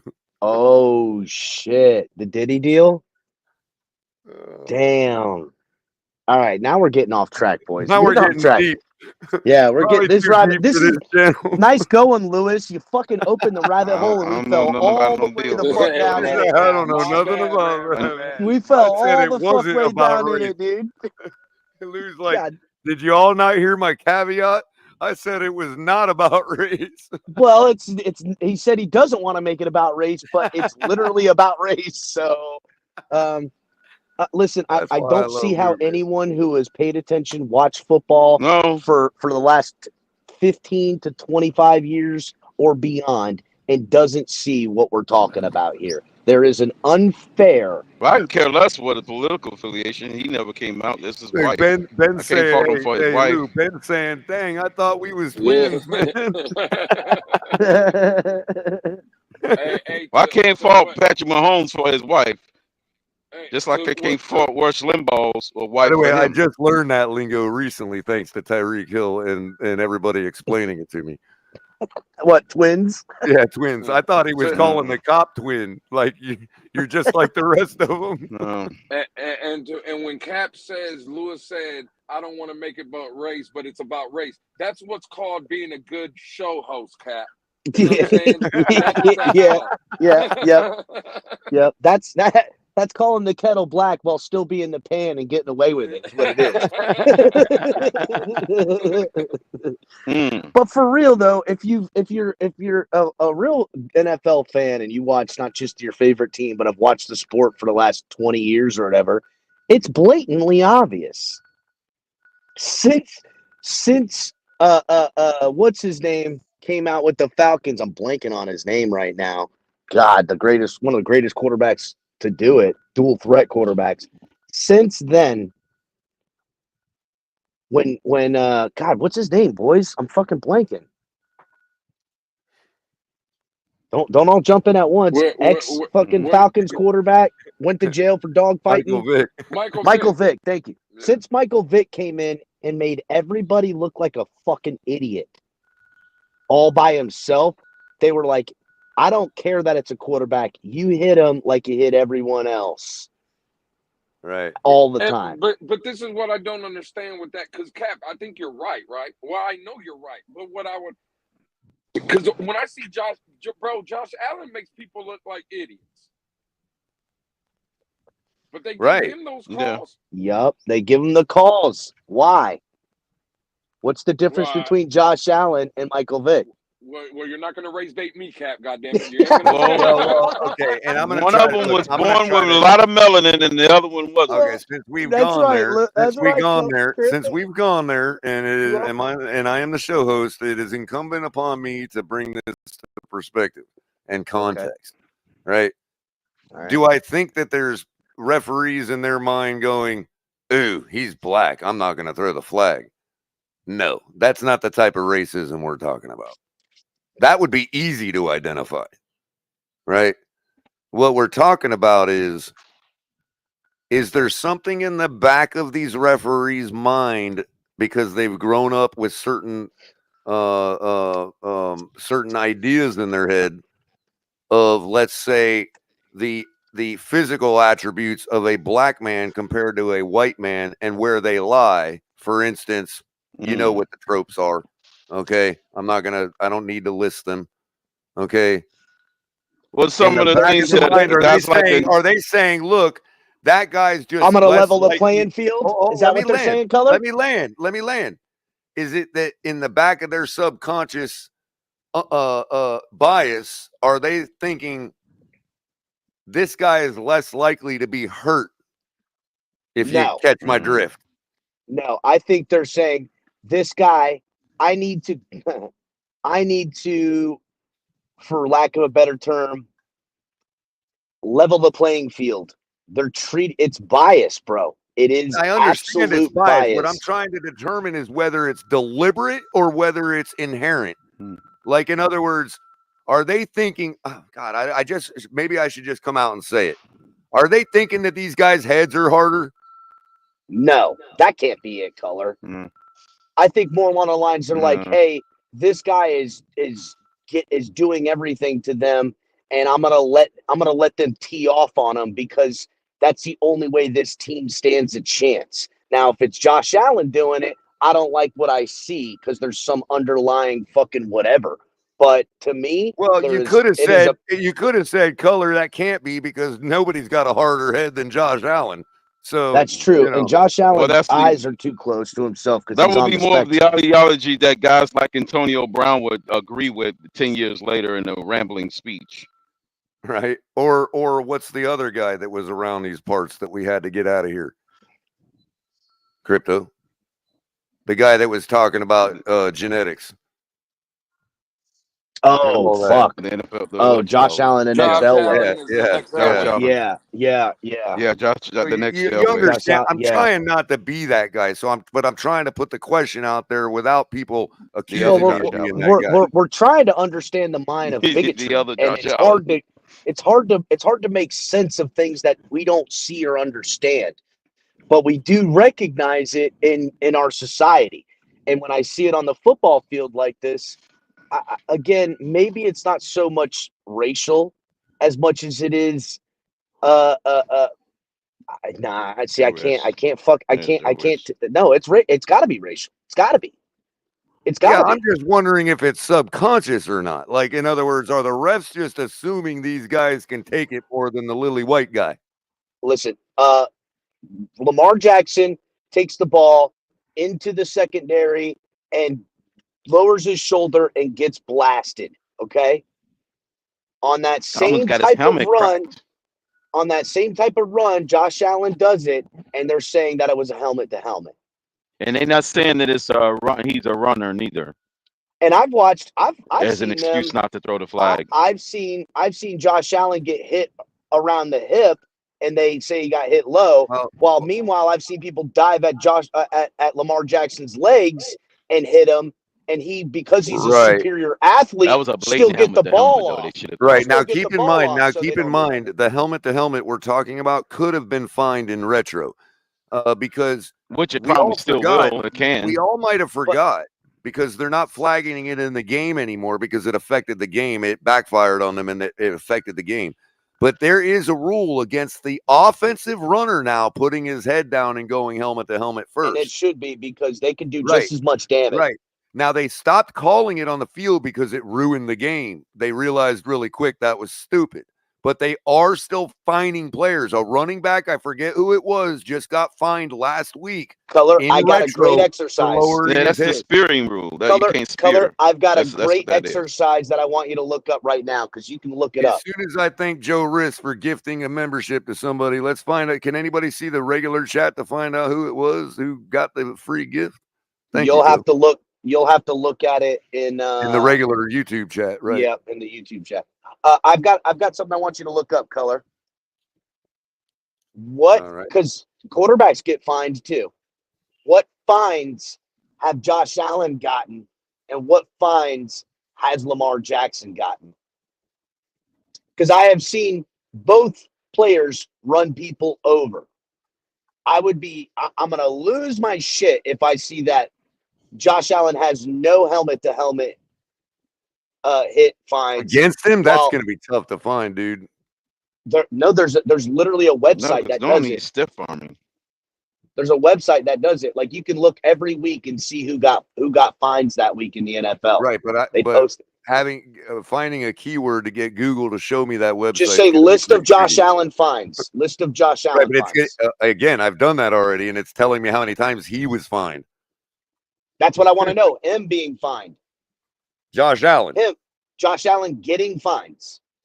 Oh, What fines are they? If he's got none for lowering the head on offensively, somebody, I got you. Right, yes. they're all getting fined to a certain And level. then if Lamar Buffalo Jackson Bills does, quarterback, and this, so I put in the question list of Josh Allen getting fined. There is only 2. And it says Buffalo Bills quarterback Josh Allen has been fined twice for unsportsmanlike conduct.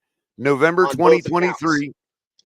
In November of 2023, Allen was fined for pointing at Bengals safety Nick Scott after running into the end zone for a touchdown. So that was taunting. And in the AFC Championship game in 2020, he got fined for flipping the football at defensive end Alex Okafor after being sacked. All right. Now, unsportsmanlike conduct like that, I don't think I've ever seen Lamar Jackson act like that. What fines has Lamar Jackson gotten? I swear to God, if he's got an unnecessary roughness fine, I might crash this car on the interstate right now.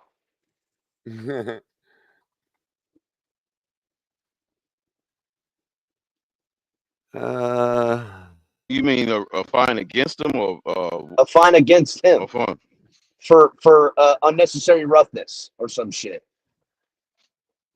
No. Well, I don't recall any.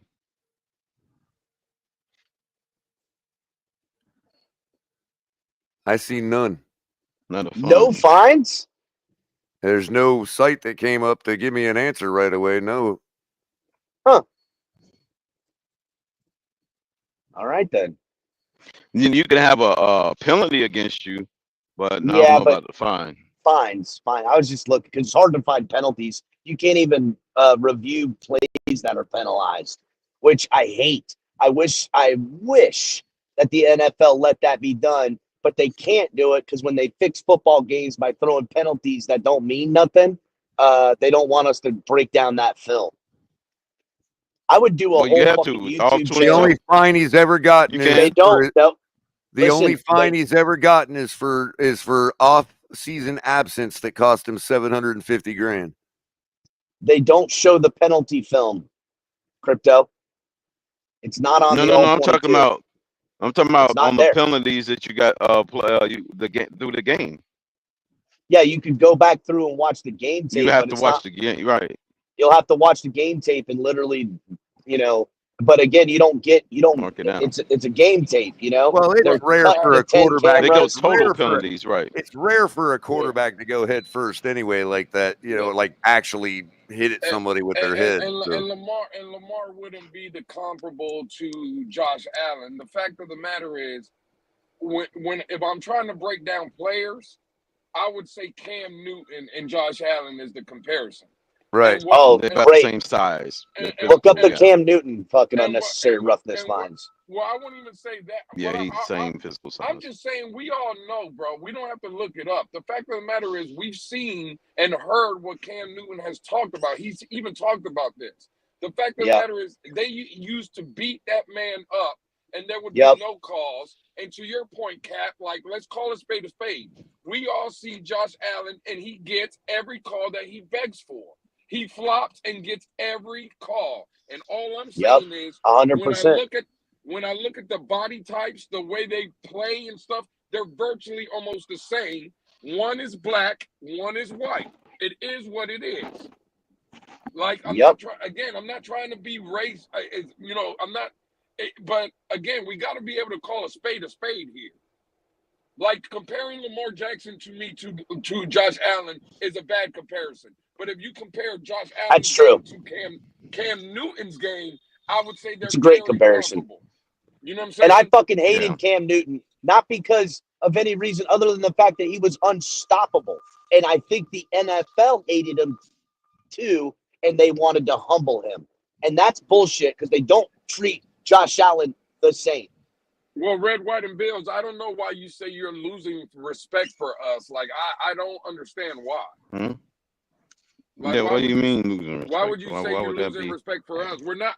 Again, I'm not here saying right or wrong, this and that. I'm just. It is. You know what? Never mind. Nah, because I don't even know why you're explaining it. Losing respect. What are you talking about, Sean? We're talking about how it is. I don't understand. You know what? You're telling me that's not the case? We're not spewing bullshit, Sean. But it's not bullshit. It's literally the facts. Like you watch it every Sunday. I got it right here. Did Tyrod Taylor, ex-Buffalo Bills quarterback, get the same type of treatment that Patrick Mahomes gets? I think not. Am I wrong?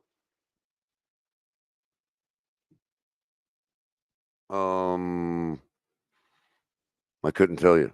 And yes, Sal, Brady cried all day, get the fuck out of here. We're not, again, my argument is not a pure pocket passer. I thought we were talking about guys running and when they're running in the open field, right? Like they'll call a necessary roughness on a Josh Allen hit. They will not call it for a Cam Newton hit. Y'all can sit here and say that we're wrong, and I'm just going to say you're lying.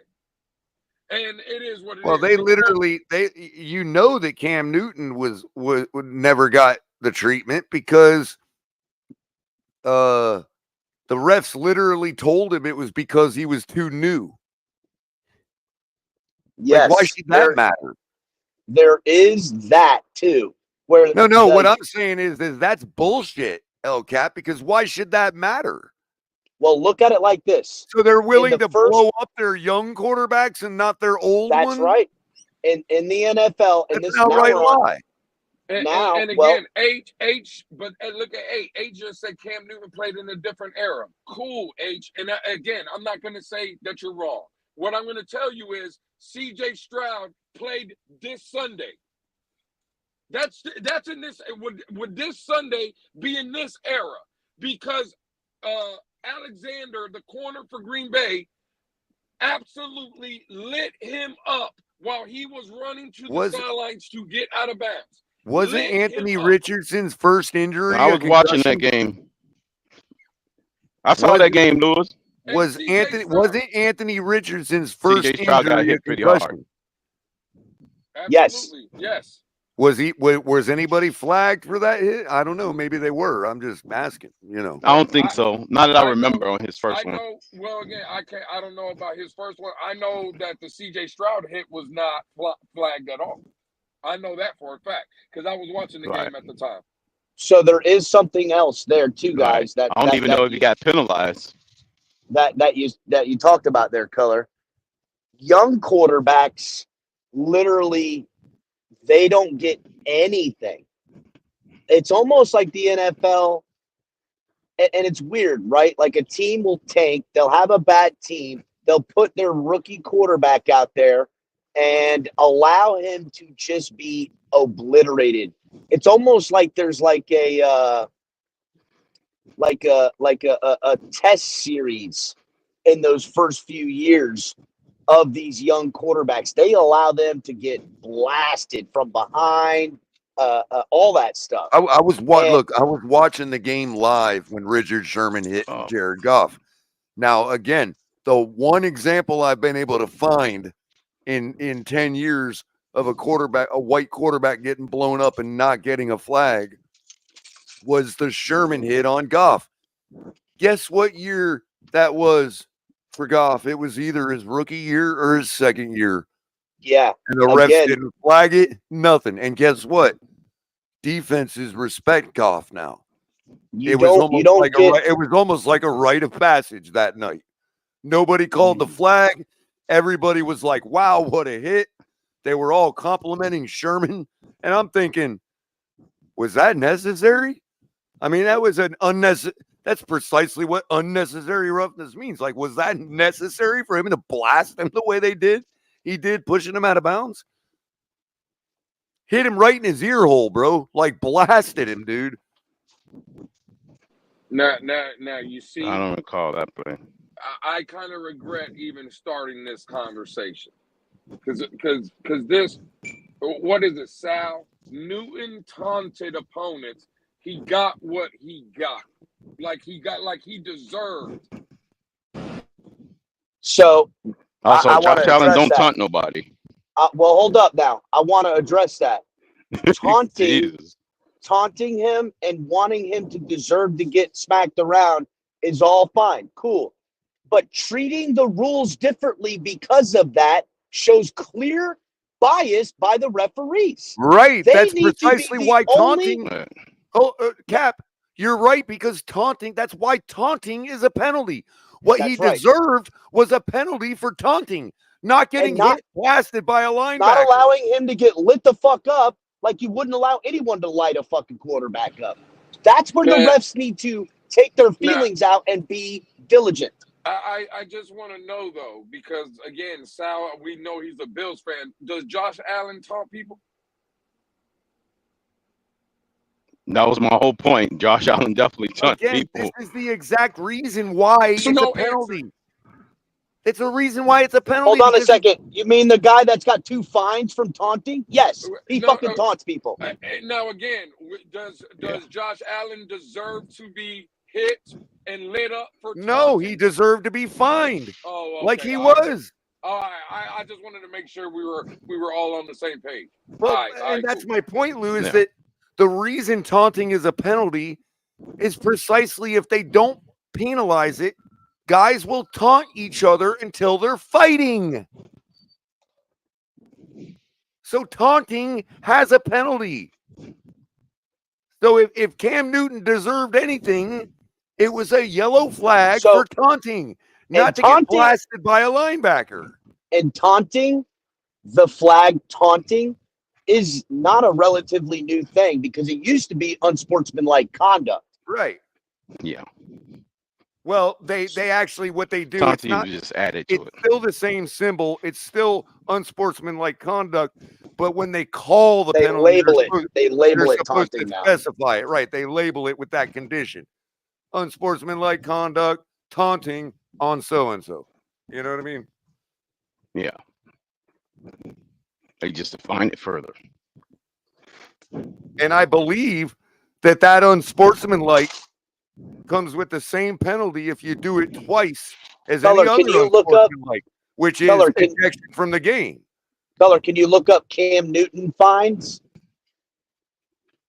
I already did. He only got one for wearing Under Armour branded face mask clips. Also, that was a uniform thing. Yeah. We would have to do a better, like a more defined to see the guys that got fined for hitting Cam or hitting Lamar. Or you'd almost have to go back and watch every game, you know? Yeah.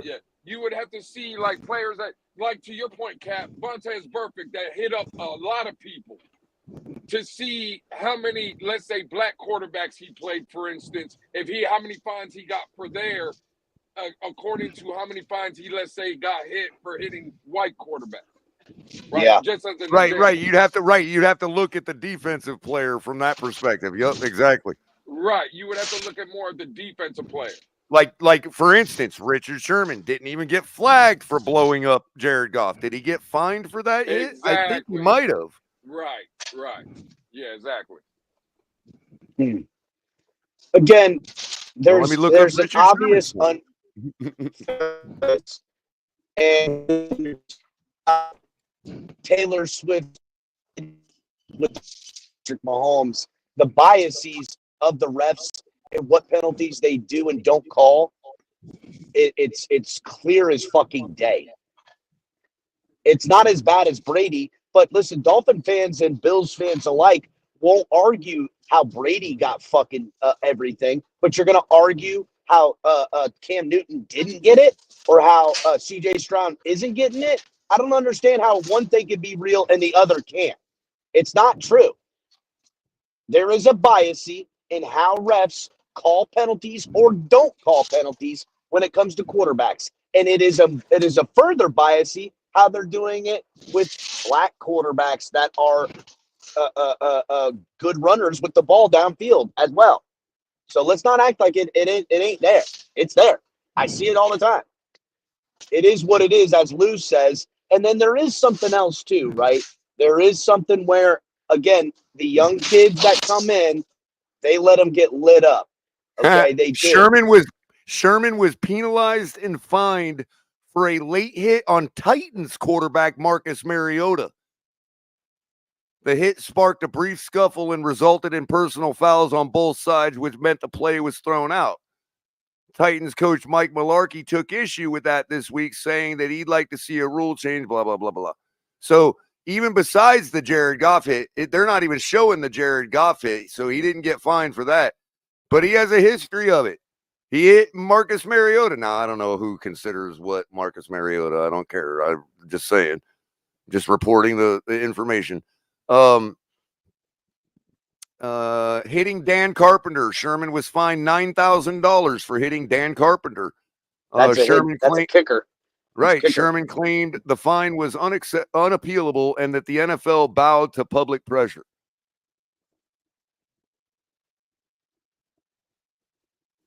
Remember how fucking big Dan Carpenter was? Holy shit. In 2022, Sherman pleaded guilty to 2 misdemeanor charges stemming from a domestic disturbance and drunken driving the previous year. He was sentenced to 2 days in jail and a $1,325 fine and restitution. What a weird fucking 2 days in jail and $1,300 in fines. What the fuck kind of fucking shit is that? Hey, Culler, can you look up Vontaze Burfict, Caps guy? I would love to see his fine. Oh, right. I bet, dude, that guy broke even playing football, dude. He's got to have 1 million fines. I can't believe he didn't get fined for that Jared Goff hit. Wow.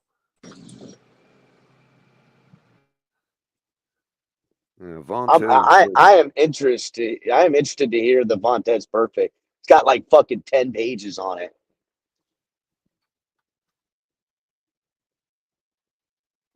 I would say half of the fines will be NFL linebacker Vontaze Burfict has never actually been officially fined by the NFL. No, I'm kidding. I'm kidding. Oh, fuck. I was about to fucking say that. I was going to say that we have no real knowledge of anything, guys. I don't know anything anymore. Well, here you go. They don't have the whole list, obviously. Here's the AI overview. NFL linebacker Vontaze Burfict has been fined over $415,000 during his career.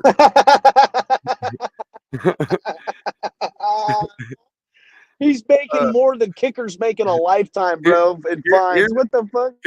Here's their summation. He was fined $100 for multiple plays that constituted unnecessary roughness in a Week 6 game against the Steelers in 18. Told you half of them are against the Steelers. Multiple plays in one game. Okay. That's obviously the game that he hit Juju in. Yeah. Or that he hit Antonio in. And hit Antonio Brown as well. Right. Yep. Right. No, it was Juju hit him back, but it was the one he hit until he knocked out Antonio. Yeah. Now the other on the list, it's a short list, but not really. Okay. $415,637 fined for on-field infractions dating back to 2013.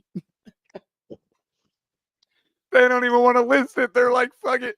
It's just dating back to 2013. Hey, Level 2 Noob is in the chat. He said in 2024, Justin Fields, Deshaun Watson, Jared Goff, Geno Smith, and Josh Allen are the top 5 quarterbacks in roughing the passing call so far in 2024.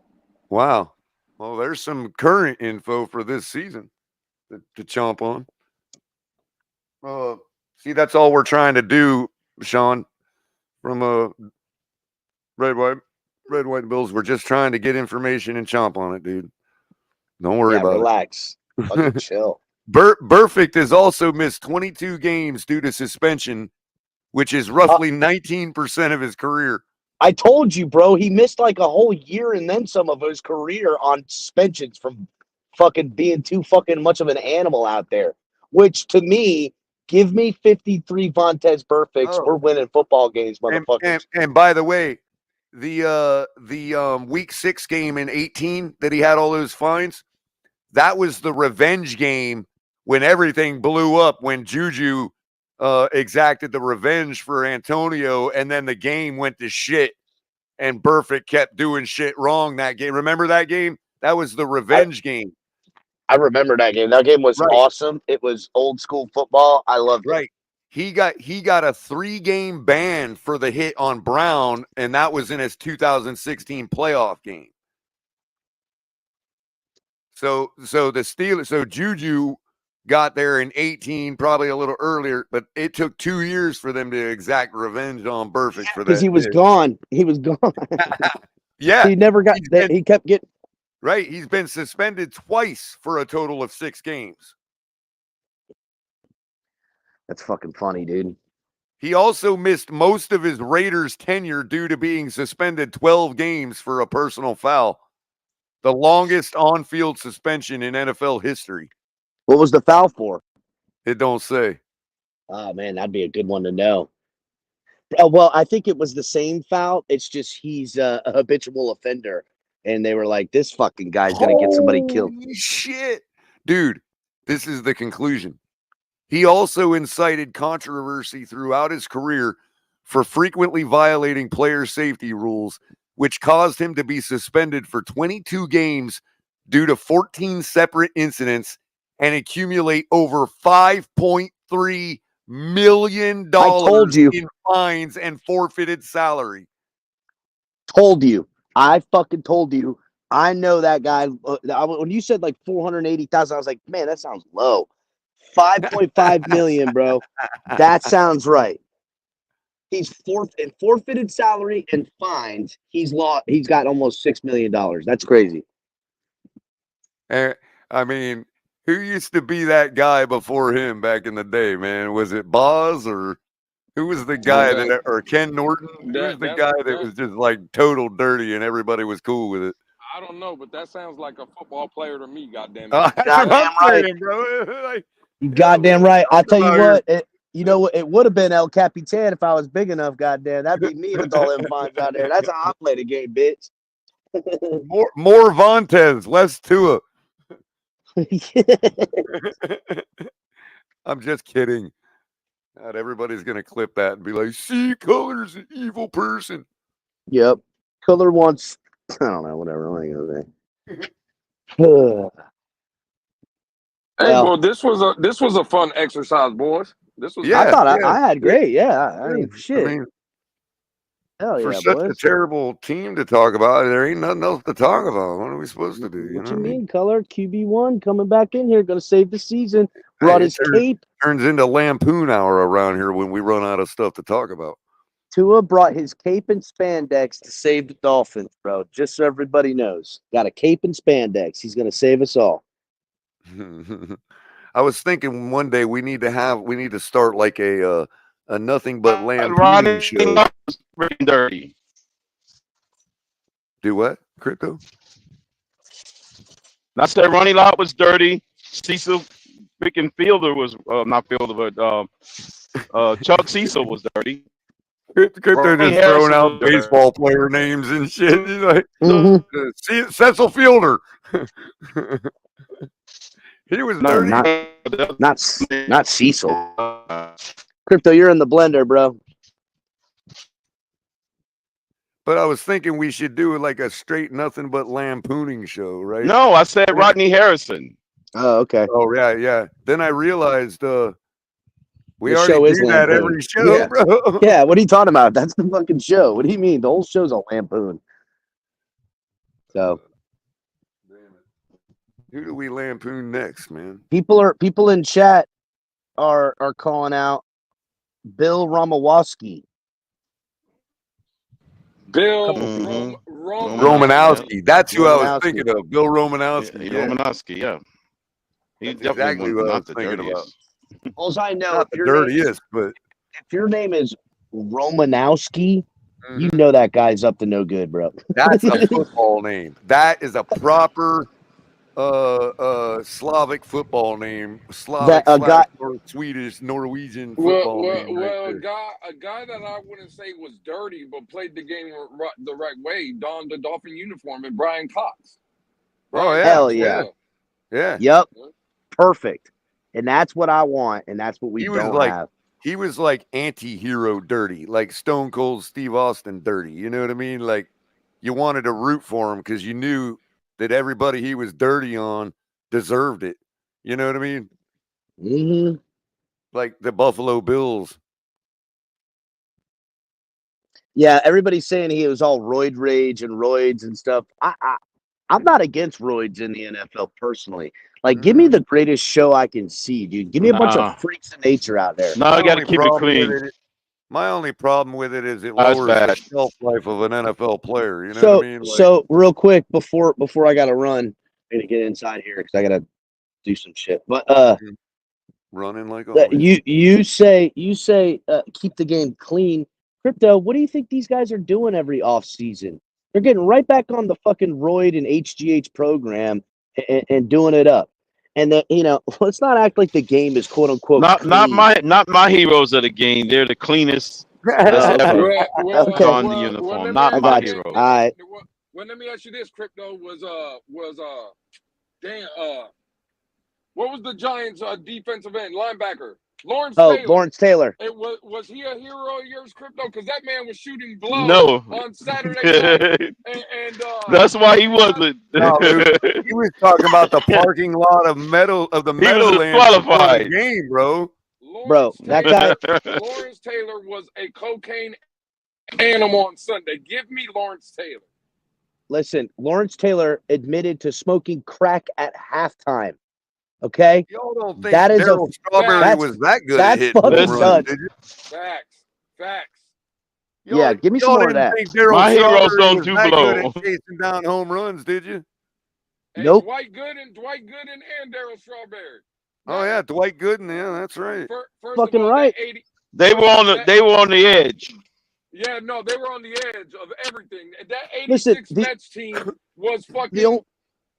Jesus Christ, they were on all kind of drugs. That '86 Met team. Listen, the only time I ever current Mets watched teams is on all kind of drugs. Allegedly, Marino was dabbling in all that too in the '80s, man. You know, and I don't blame him. God damn it, it's Miami, bro. Yeah, that was that good back then too, boys. Y'all messing him up for his blonde hair and his pecs. That's what y'all messing him up, mistaking him for. I'll say this, right? The only time I ever watched baseball was when they had those roid guys out there, Sosa and fucking McGuire and what's his name? When they had, they still got him. Yeah, I know, but there was no denying it. The guys in like a year all there blew ain't no up. denying it now. You've heard the new game, right? You know, No, Ryan Braun just laid down the example of what's acceptable now, bro. Ryan Braun, you all might know him as former Miami Hurricanes baseball player. Played for the Milwaukee Brewers most recently that I can think of. I don't know where he's at now. He got exposed for using roids, right? They asked him about it. He's like, fuck y'all. I don't care. Because you know why? They're making so much money now. Even the lowest paid player is making so much money that they're willing to do that. Go through the whole, oh, I'm sorry, everybody. Get off the roids. Okay. But what happened before they got exposed? They got that 10-year contract. Yep. And so now they're fine. I'll go through the program. I'll apologize to the public. I already got my freaking quadrillions of dollars, and I'll come back and start playing again. Guess what? Ryan Braun was down for like a year. Nobody even blinked an eye. Still plays baseball. Got his 10-year contract. You know what I mean? Nobody gave a shit. I'm with Cat. I think everybody should be on steroids and all kind of shit. Fuck them. Hey, bring the comment up that Benjamin said. Ryan Braun looked at and flat out admitted this in public. He looked at it as, look, that money is everything. You got to do what you got to do to get it. And everybody knows that. If I got to go and get in the program and get off the whatever I'm doing and blah, blah, blah afterwards, fine. I can afford to do that once I got that big contract. If they don't do something like that, they're never going to get that big contract. So now what was, oh, God, it's cheating and all that has now become a rite of passage to become a superstar baseball player. I'm not saying he's on roids now. He don't need to be. He got the bag. Nobody for the great Chicago Cubs have ever used substances like that. The roids just made him good enough, long enough to get the bag, and then they say, "I'm sorry." No, Lewis, he was the cleanest baseball player in history. Goddamn it! That man was cheating so bad. That man changed it. He bleached himself blonde. That man bleached himself white because he was cheating so much. Yep. Listen, Sammy Sosa is the greatest. Goddamn it! He was the cleanest man. He's a role model of role models, Lewis. Hey, I'm not complaining about Ryan Braun. I'm just telling you that he laid it out flat out. This is what you have to do now, and it's no big deal. You know what I mean? He's not on roids. He's probably not on roids now. He don't need to be. He got the bag. Now he can play real pure baseball and be respected and all that shit. He can be one of crypto's heroes, you know? Because he said he was sorry and whatever else. No big deal. That's what it's become. I'm about clean sports. The only thing I'm upset about is he wanted to play for the Brewers and not the Cardinals. That's the only thing I'm sore about. He's a Hurricane. I love him to death. But, hey, you chose the wrong team. Sorry. Jim Kelly was a Hurricane, too, but that don't mean I give a shit about him as a Buffalo Bill. They all start out that way. Start out as a Cane and then ruin their lives. You know how long Vinny Testaverde beat our ass as a Jet? I used to hate that shit. Yeah, man. that Monday night game is unforgivable. The other one was Kozar when he'd take the Browns to like back-to-back AFC championship games and shit. And I'm like, fuck, man. Hey, Crypto, you want to read El Capitan's comment in the chat? Oh my God, dude. Really? I ain't pulling it up. Crypto can read it if he wants to. Go ahead, Crypto. Read that, Crypto. Wow.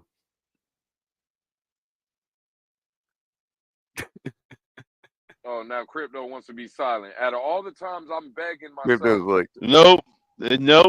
That's Cap. He didn't grow up fast, goddammit.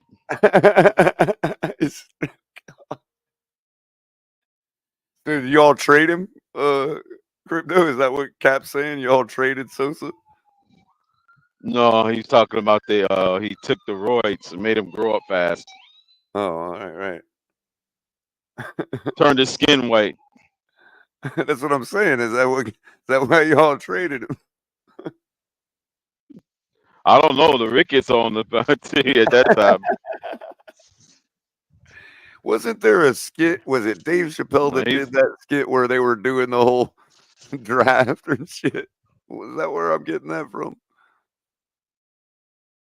They were like trading. They were like trading. They were like the teams were white and black, and they were like trading people from each side. Man, it's crazy. That was back when comedy used to be just comedy. Must be homecoming weekend. I'm telling you right now, I wish Tua Tagovailoa was on steroids. Hey, wasn't Damn. that the rumor back in the day? Yeah, when he was gaining an extra 20 pounds. I wish he was. See, Yeah, that's what made Dave he Chappelle so great. Talking Thrones is confirming he thinks it was the Dave Chappelle show. I know they also did Red and Blue. I think they did like Democrat, Tua. Republican too, in a similar skit where they were trading people. But that's what made Chappelle so great. The dude is so unafraid to just say, "Hey, bro, it's okay to laugh." You know what I mean? Fucking love the guy. Yeah, Like real love, like real human love. there you go. It's still to go on the stage and slap somebody in the face and tell them don't talk about your wife like that. Who you talking about? Will Smith? Yeah. Oh well. I don't know. Everybody That's would have also told in Culler. vogue. Everybody would have told Culler I was in my feels if I did something like that, man. I don't know. I thought we weren't supposed to do stuff like that. But just me. I'm just, I can change. Whatever. There are plenty of people I'd love to There's no walk up on stage and no slap the shit quorum out in of them. comedy. You thought comics had a pass. There's no quorum in No, comedy. not a pass. Not a pass. I mean, obviously, you don't want to personally insult somebody. And by roasting his wife, that's a direct personal attack. That's not just roasting wives in general. You know what I mean? Although that might It's piss only off the sexist. when you That might piss off the when the anti-sexist people. wife gives you a side eye look and say I didn't appreciate the joke. If she would approve the joke, then he wouldn't have went up there and smacked her. Right, I understand. But what I'm Well, it talking was a about is delayed reaction though. That's the What whole I'm thing. talking about is It when wasn't somebody genuine. makes a general joke about everybody's wife, which I'm not saying that's what he did. I'm saying if somebody makes that joke, then you've got the anti-sexist people coming out of the woodworks being offended about it. You see what I'm saying? There's always somebody going to be offended about it. In his Well, case, they would do I be. think he was warranted for doing that? Do I think a comedian should get a pass there? No, because like you're saying, he directed it personally at an individual in the audience. You know what I mean? So to me, well, level 2 maintains it was fake altogether. It could be. It could have just been a big hoax between two actors, Okay, fine. But putting that aside, if we're to analyze it as if it was real, then yeah, he directly You draw a personally line. attacked a person in the audience. That's far different than having a comedian's pass for insulting a whole group of people. You know what I mean? Or making fun of a whole group of people. Well, no, he done that before. Directly made jokes about individuals before. Well, then I'm not That's why they arguing with showed you. the hypocrisy I of am it. not. I don't have that intelligence. I haven't watched him enough to say that. I'm just saying. I'll take your word for it. Is what I'm saying.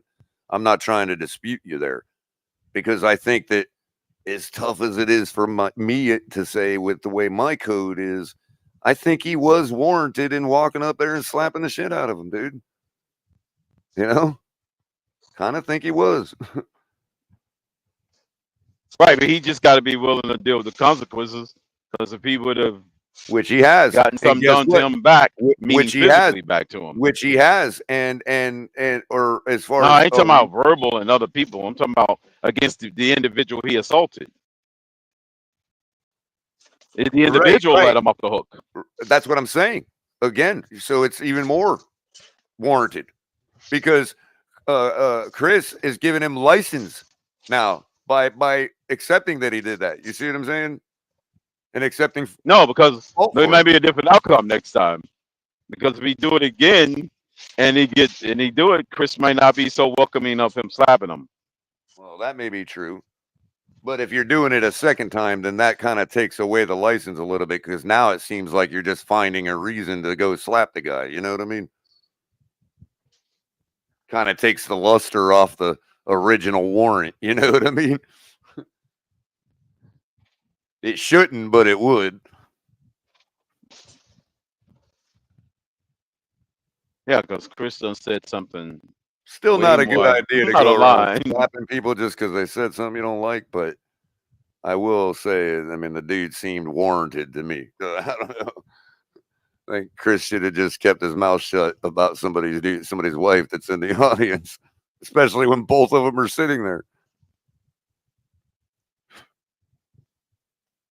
And apparently, Well, Chris agreed. well, I don't know. I'm indifferent. I don't I'm know. indifferent I'm just too. saying I mean, he should have. yeah. I think Chris Rock should have responded in kind. Oh, we're slap the hell out of him back. Yes, that But to he me would have didn't. been a more But he response. didn't. But he didn't. Well, I'm Which saying means that was warranted. which means Chris is licensing Will Smith to have done that in retro. You see what I'm saying? I don't know if he's licensing him. He just probably just being a better man, walking away. Well, he could have. I mean, technically, he could have said, I felt my life was in danger," and you know what that gives him the license to do. You know, Right, which means it could have been a because if different somebody outcome. just came up to me, slapped me out of the blue, I might draw. You know. Right, in a normally street situation, non-comedic situation, it end up that way in the streets. Right, exactly. So I don't even think Will would have slapped him if Exactly. it was And Chris a would have been, different setting. and Chris would have been in his right place to say, "Man, I thought my life was in danger, so I took action." You know what I mean? And now somebody's gone. You know what I mean? That's how that shit happens. Yeah, well, at least in the streets it do. In a Yeah. setting Well, in like real that, life, it yeah. wouldn't. In real life, yeah. Like away from that setting, yeah. And Yeah, I'd I think argue, that's the main reason why I'd Chris argue let him off the crypto hook even in that because it setting. wasn't. Well, I'd argue even in that setting because we don't know if there is a planned retaliation, and we just, like you always say, we don't get to decide when somebody retaliates, right? Right, it don't. We'll Could be see. delayed. Stay tuned. It could be 1 second from now or 20 years from now. But the reason what the thoughts came flooding into my head of Tupac and Biggie. That's why I'm thinking, stay tuned. We don't get to decide when somebody retaliates. Right. Unless they told you, they forgive you, and it was a word they I thought declared he did. they forgiven you. I thought that's what Chris said. I thought he was kind of Then forgiving that's him for it. when you verbally I could say be you wrong. did it. Then yeah, that's when you Well, not give up only your that retaliation context, time frame. not only that context, but Will Smith is a good actor, which means, and so is Chris, but Will Smith is a really good actor. He's an A-list actor, which means when he gets into a role, he does research and he actually lives that reality. Like, for instance, when didn't he play a boxer in a movie? Ali. Yes, he was Ali. Right. I guarantee The you movie Ali. he that's went and what it was. trained in a boxing joint for months getting into that role. You know what I mean? So, yeah, Yeah, he gained an he extra like probably 40 could pounds of whoop the muscle. average person's ass. You know what I mean? Well, he gained an extra 40 pounds of muscle. Well, I'm saying to the point of the 40 pounds, the context is talking about not only the 40 pounds, but guarantee he went in a boxing gym for a couple months and got down there with the little people and really learned some craft. You know what I mean? Yeah. Because he wants to bring realism to his role. He wants to know what it feels like to be Muhammad Ali. He don't want to just go try to play him. Oh yeah, you have to go. Well, yeah, a lot of He actors likely do that. picked up They'll some. gain or lose weight for the character. He likely picked up some, boxing training that stuck. I would be wise to go at him, in that kind of confrontation if I was Chris Tucker, or Chris Rock. I'm sorry. Tucker wouldn't do nothing like that. He's too laid back. He's too busy in rehab. I'm just kidding. But yeah, I mean, he would, plus Chris Rock is kind of a tiny guy anyway. Well, they all actors. I don't think if I was I'm not sure if he does that if that comes out of the mouth of Cedric the Entertainer. It wouldn't be Especially so not if easy he, to go on the stage. especially if he's not posing as the lunch lady, bro. Or Bernie Mac. I know the I know lunch definitely lady he's not won't. going up there I slapping know Bernie you. Mac. I know you can't go up to the lunch lady and slap her either, because all you gonna get Uh-oh. mashed You cut potatoes off. and corn. That's all we got here. You remember the lunch lady, Cedric, bro? That role, that skit. That shit was funny. My phone was cutting in and out. I said, do you remember the Cedric skit, the lunch lady? Mm-hmm. Vaguely, yeah, I was think I hilarious. remember. Yeah, Yeah, she was always like mashed potatoes and corn. That's all we got yeah, here. That's all you gonna get. Well, I want some of that yeah. gravy. Ain't no gravy Right. here. Just mashed potatoes and corn. Yeah, that's right. Yeah. That shit was so It was funny. Saturday Night Live No, it was Cedric the episode. Entertainer, bro. Oh, It his was his show. oh, it's his own show. Okay. It was he did I don't know if he was with another group or if he had a show like that. I know his sitcom is different than what I'm talking about. He had like a comedy show, you know what I mean? Unless he was just with somebody else. Yeah. Could have been it could have been In Living Color or Mad TV. Right.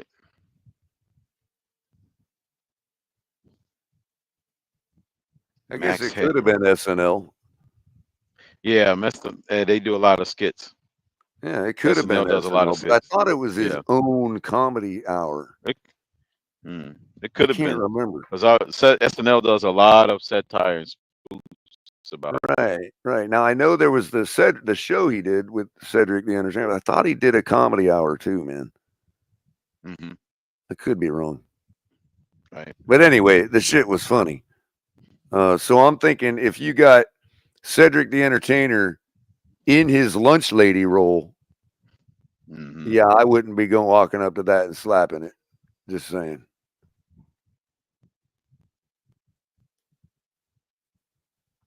Yep. Oh, he's in a new Western called Outlaw Posse. Okay. Released this year. It's got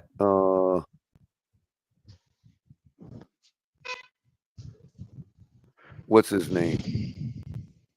Mario Van Peebles, directed by Mario Van Peebles. That family's a dynasty there. Starring Whoopi Goldberg, Edward James Olmos, Mario Van Peebles, Sean Bridgers, Cedric the Entertainer. Wow, that looks good. I watched that. Is it a comedy? Not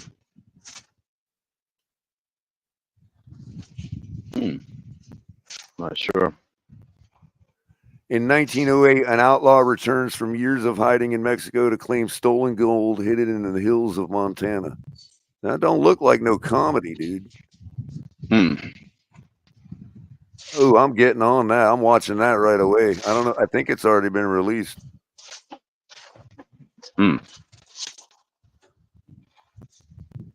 Yeah, anybody in the audience has seen it, let me know how it is. I want to watch that. What's the title? I love new Western, like gritty Westerns, man. What's that, Crypto? I said, what's the title? Outlaw Posse. Oh, Outlaw. Okay.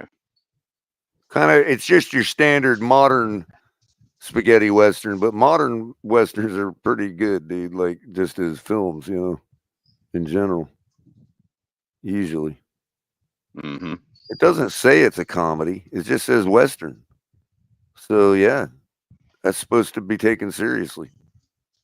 Non-comedy. Oh, I'm definitely gonna watch that. I'll find that right away. Yeah. Yeah, I know, Jose. I know. It is what it is, but they're still funny. Funny is funny. I can't help it. I'm still a Whoopi fan. She's too funny. Comedy. The only difference between her humor now and her humor back then is now her humor is because of her takes. Still makes me laugh. Mm.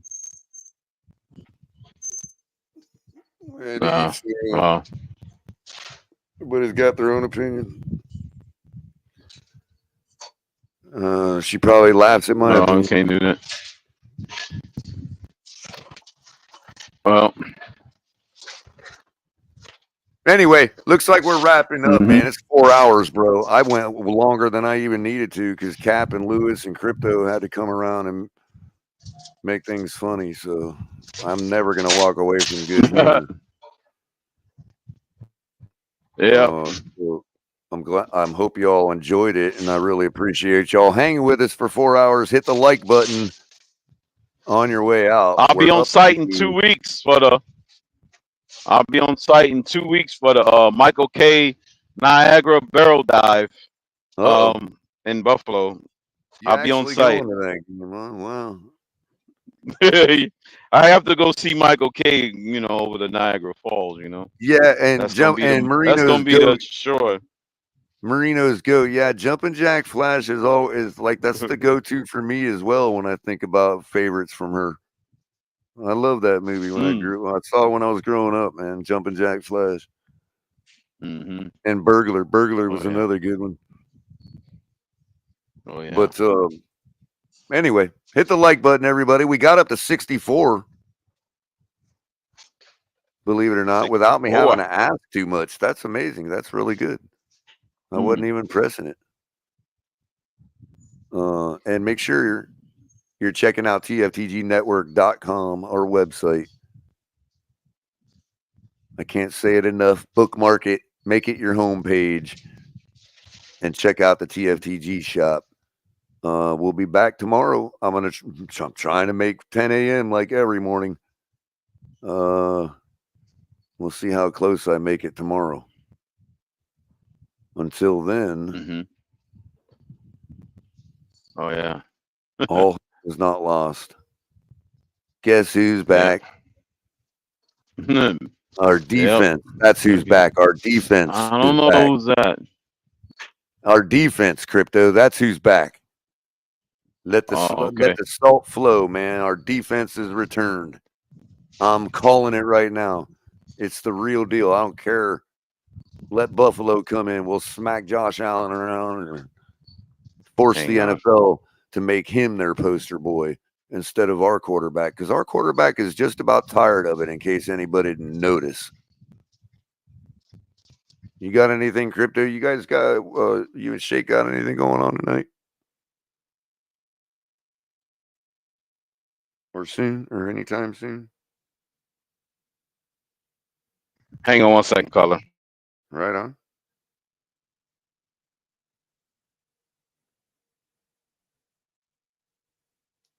Well, we ain't got to hang on. I'm kidding. Probably sure it ain't too important. It can't be captured on the next show. So everybody, please have a wonderful day. And no, true Finn. Crypto loves Westerns, man. He's just, I think he's distracted right now. We'll just give him that. You know, so it is what it is. Oh, him and I have talked about Westerns all the time. Y'all would love our conversation backstage. Sometimes it gets crazy, but for the most part, we actually enjoy a lot of the same things.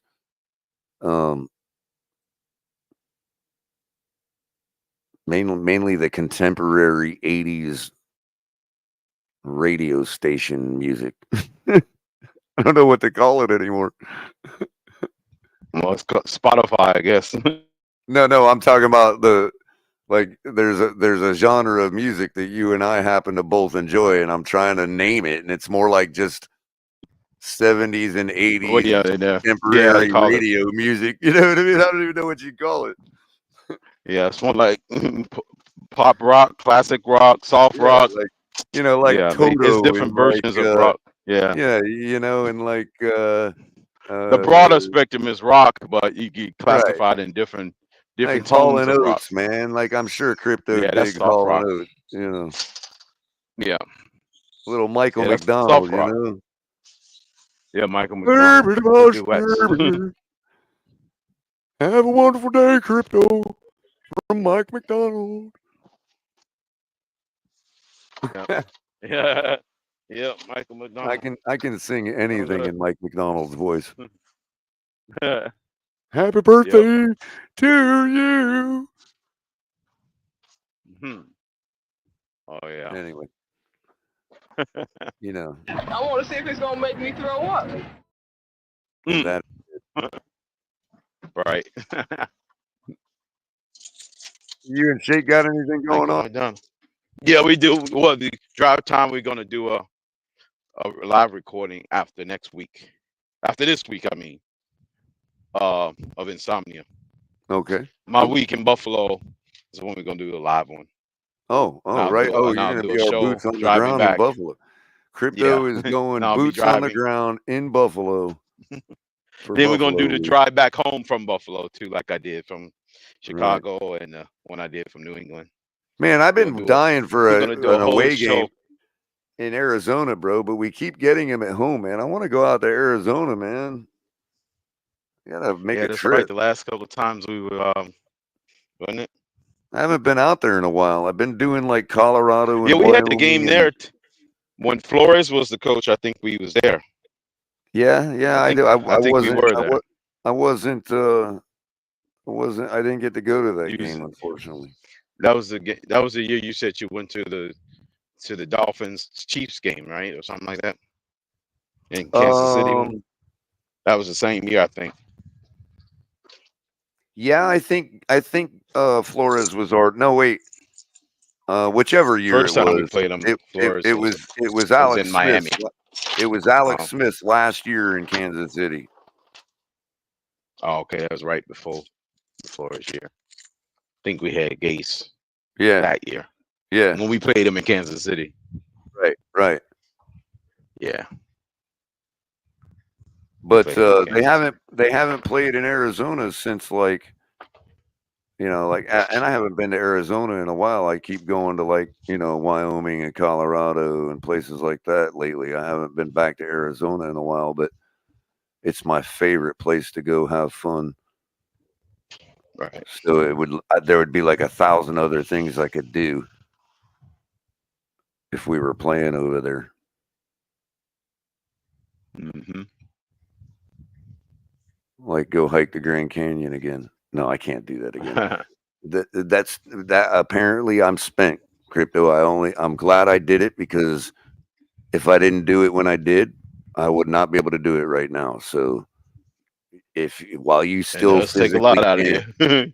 If you ever have a hike in the Grand Canyon on your bucket list, you need to put it top of the list, because your body will quickly get to a point where you cannot physically do it. So, and you have to be in real decent condition to pull off that hike without risking a lot. So, I mean, people do it. It's not like you definitely got to be hydrated. Yeah, and also there's just certain things, like if you end up growing old and getting arthritis, you're not hiking the Grand Canyon. You know what I mean? So, do it while you still can is one of those things. Got to carry a lot of gear. Yeah, yep. Depending on how you go about doing it, yeah. I mean, we did a 6-day hike, and which meant we were going to be in there for 6 days, which meant we had to pack in everything and pack out everything, because it's protected land, so you can't, like, no garbage, no, none of that. So it's tough, because your pack, to have a decent amount, enough gear, is going to usually weigh anywhere from 30 to 40 pounds, if not more. And you're having to carry that the whole way. So you gotta pack light, yet still comfortably. So there's a balance between weight and what you need, that you have to strike. And that's the biggest key to planning that trip and doing it successfully, is striking that balance with your gear. Otherwise, you're gonna be hating life. And it won't be fun. It'll become about getting your gear out of the canyon.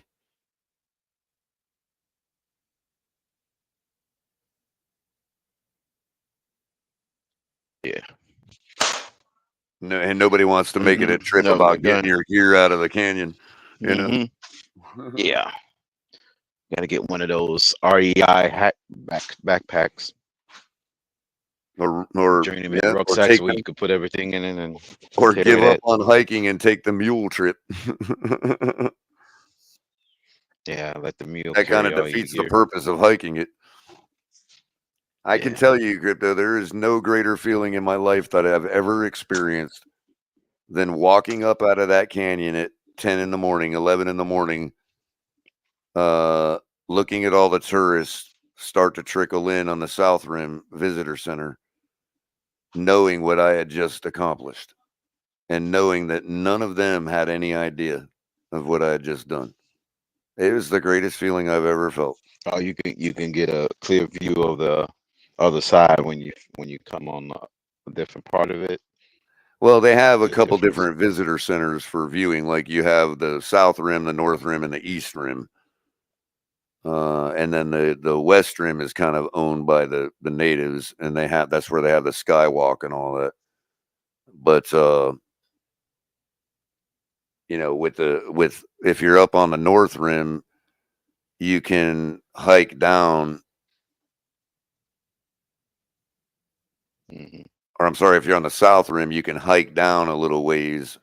If you're kind of a dabbler, you know, you can hike down to like the mile and a half mark or whatever. And a lot of people go there when they visit the Grand Canyon. They go to there to do that or just take pictures or whatever. So the park opens at like, 9-10 o'clock or whatever. But we were coming from inside the canyon. So like that was completing my hike from the North Rim to the South Rim. So it was like I'm coming up out of the canyon at like 11 in the morning. Mm.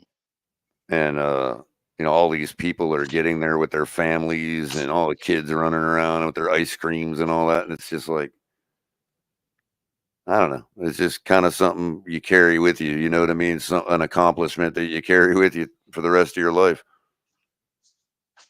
Right. Yeah, Mudbone. I want to go to Arizona on purpose. I want to be buried in Arizona. I've already got the place picked out. I just have to write it in my will. Right. Yeah, I'm a Floridian, but I definitely want to be buried in Arizona. Interesting. Well, It's a great place. But that all being said, we got them coming over here. So yep, they'll be in town. They're the visitors. they will have to deal The with something visiting they're not team. used to, which is water in the air everywhere you look around. The desert climate to the subtropical climate. Right, from the fryer to the oven to the to the well, what do you to the call that? steam room, or you could say Oh, to the right, that's right. boiling What is pot. it called? The steamer or the Steamer. Yeah. steam pot? Yeah. The pressure cooker. That's what I was Right. So looking you got for. the dry heat and the moist heat. Mm-hmm. A sauna. Oh, well, look at Yeah. that. So it looks like one of the kids lost their leg. He's hopping on one leg. So, Moon, do better, buddy. Lost a leg. What Well, happened to him? like he hasn't lost any of the kids because he's a great father. He's like the alpha goose, right? But one of them I'm noticing is hopping on one leg now. So one of them got their leg hurt. Probably I doing got the to call storm. out Moon. You got to do better, Moon. You can't be letting your kids getting hurt. Probably doing the storm. They probably or he got ran over by a car or something, hit by a car. Because they have to cross this road that's right across the street. They have to cross this road all day, and some people aren't very patient. Mm-hmm. So far, though, I mean, he's gone. This is the third season now.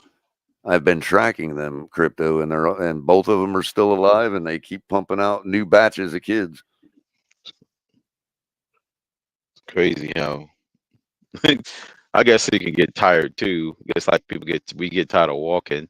They get tired of flying. They just decide to walk across the Well, road. they seem to They prefer wait. to walk, dude. Like he'll That's what I'm fly saying. over, They got the most range out of any bird on planet Earth, but yet they choose right? to walk across roads. I mean, But but they I just mean, easily fly across the damn road. right? And a lot of times he'll choose to walk if he's got to get to some intruders right away. He'll fly over there, okay, If I but had he'll wings, I'd land, probably be worn out. dude. I'd be using them But things check often. this out. Check this out. When there's a group of intruders on his land, he'll fly over to them, right? But he won't fly into them. He'll fly over to them. He'll land about 20 feet in front of them, of the group, and then he'll rush the group on foot and get them all to fly away. And then he won't fly back to where he was. He will walk back with a strut, all proud, Right. and walk all the way back to Nefertiti and the kids. Like they actually prefer to walk, dude. It's crazy. Yeah. It amazes me. I'm like the most and most creature with the most endurance when it comes to flight chooses to walk Right, on the right. shortest distance. Well, what it is what I noticed was whenever they do fly, even for a short distance, they sit there and like groom their feathers for an hour afterwards. So I think they're obsessive. I think they have OCD is what it is. That's why they don't like flying. No, probably shorter Because they distance don't want to saving have all to the sit energy there to and, go that long you know what I mean? distance. Straighten their feathers all out again, you know? Right. They want them Their next because long journey everything might be for 1,000 miles, you know. well, I've noticed that everything they do is about coming down to the canal, taking a bath, and you know, grooming their feathers and straight. It's all about appearance for them, dude. So they don't when they fly, it disrupts all their feathers, and you know, now they have to make themselves look good again. You know what I mean? So they prefer not to fly. Crazy. Yeah, they're just saving it for that long journey, probably saving that But energy. they don't these Okay, ones I'll walk across the street. but these ones don't go anywhere, Crypto. They're Egyptian geese. They don't migrate. No, They're only here got year the round. gray geese. Oh, okay. Now they might move off to a different area around here. You know what I mean? But they Yeah. don't migrate. Like Mm. I'm really No. fascinated with these geese. It's like the alpha male, the dude is a champ, bro. Like I would put him up against most predator birds, bro. I'd put him up against a red-tailed hawk or something to I try to don't know come about down and get one of his kids. that. I He mean, probably would to no avail. we Depends how have, big the hawk is. bro, we have hawks around here. It's not like one hasn't tried to come take one of his kids. You know what I mean? Yeah. Hmm. I've never seen it, but I'd have to assume it happened. Yeah. By the way, before I wrap it up, at 5:02 in the evening, it actually looks like fall out right now. Like it's a real fall day coming in right now this evening. So I hope y'all enjoy it. If you're down here in South Florida, like there's just that feeling you get, you know. It looks like that out there right now. It looks like fall. So have fun with that, everybody. I am definitely out of there this time. No more talking about Egyptian geese. We got dolphins to talk about the rest of the week. So join me in the morning. I don't know. Maybe we'll get some news or some gobbledygook speak out of our head coach or something to chomp on. I don't know. But I don't know what else to tell you. Y'all know how we win. It's not like I'm telling anybody any X's and O's any different than we already know. We just got to do it. But we got the guy back that's going to make sure it gets done.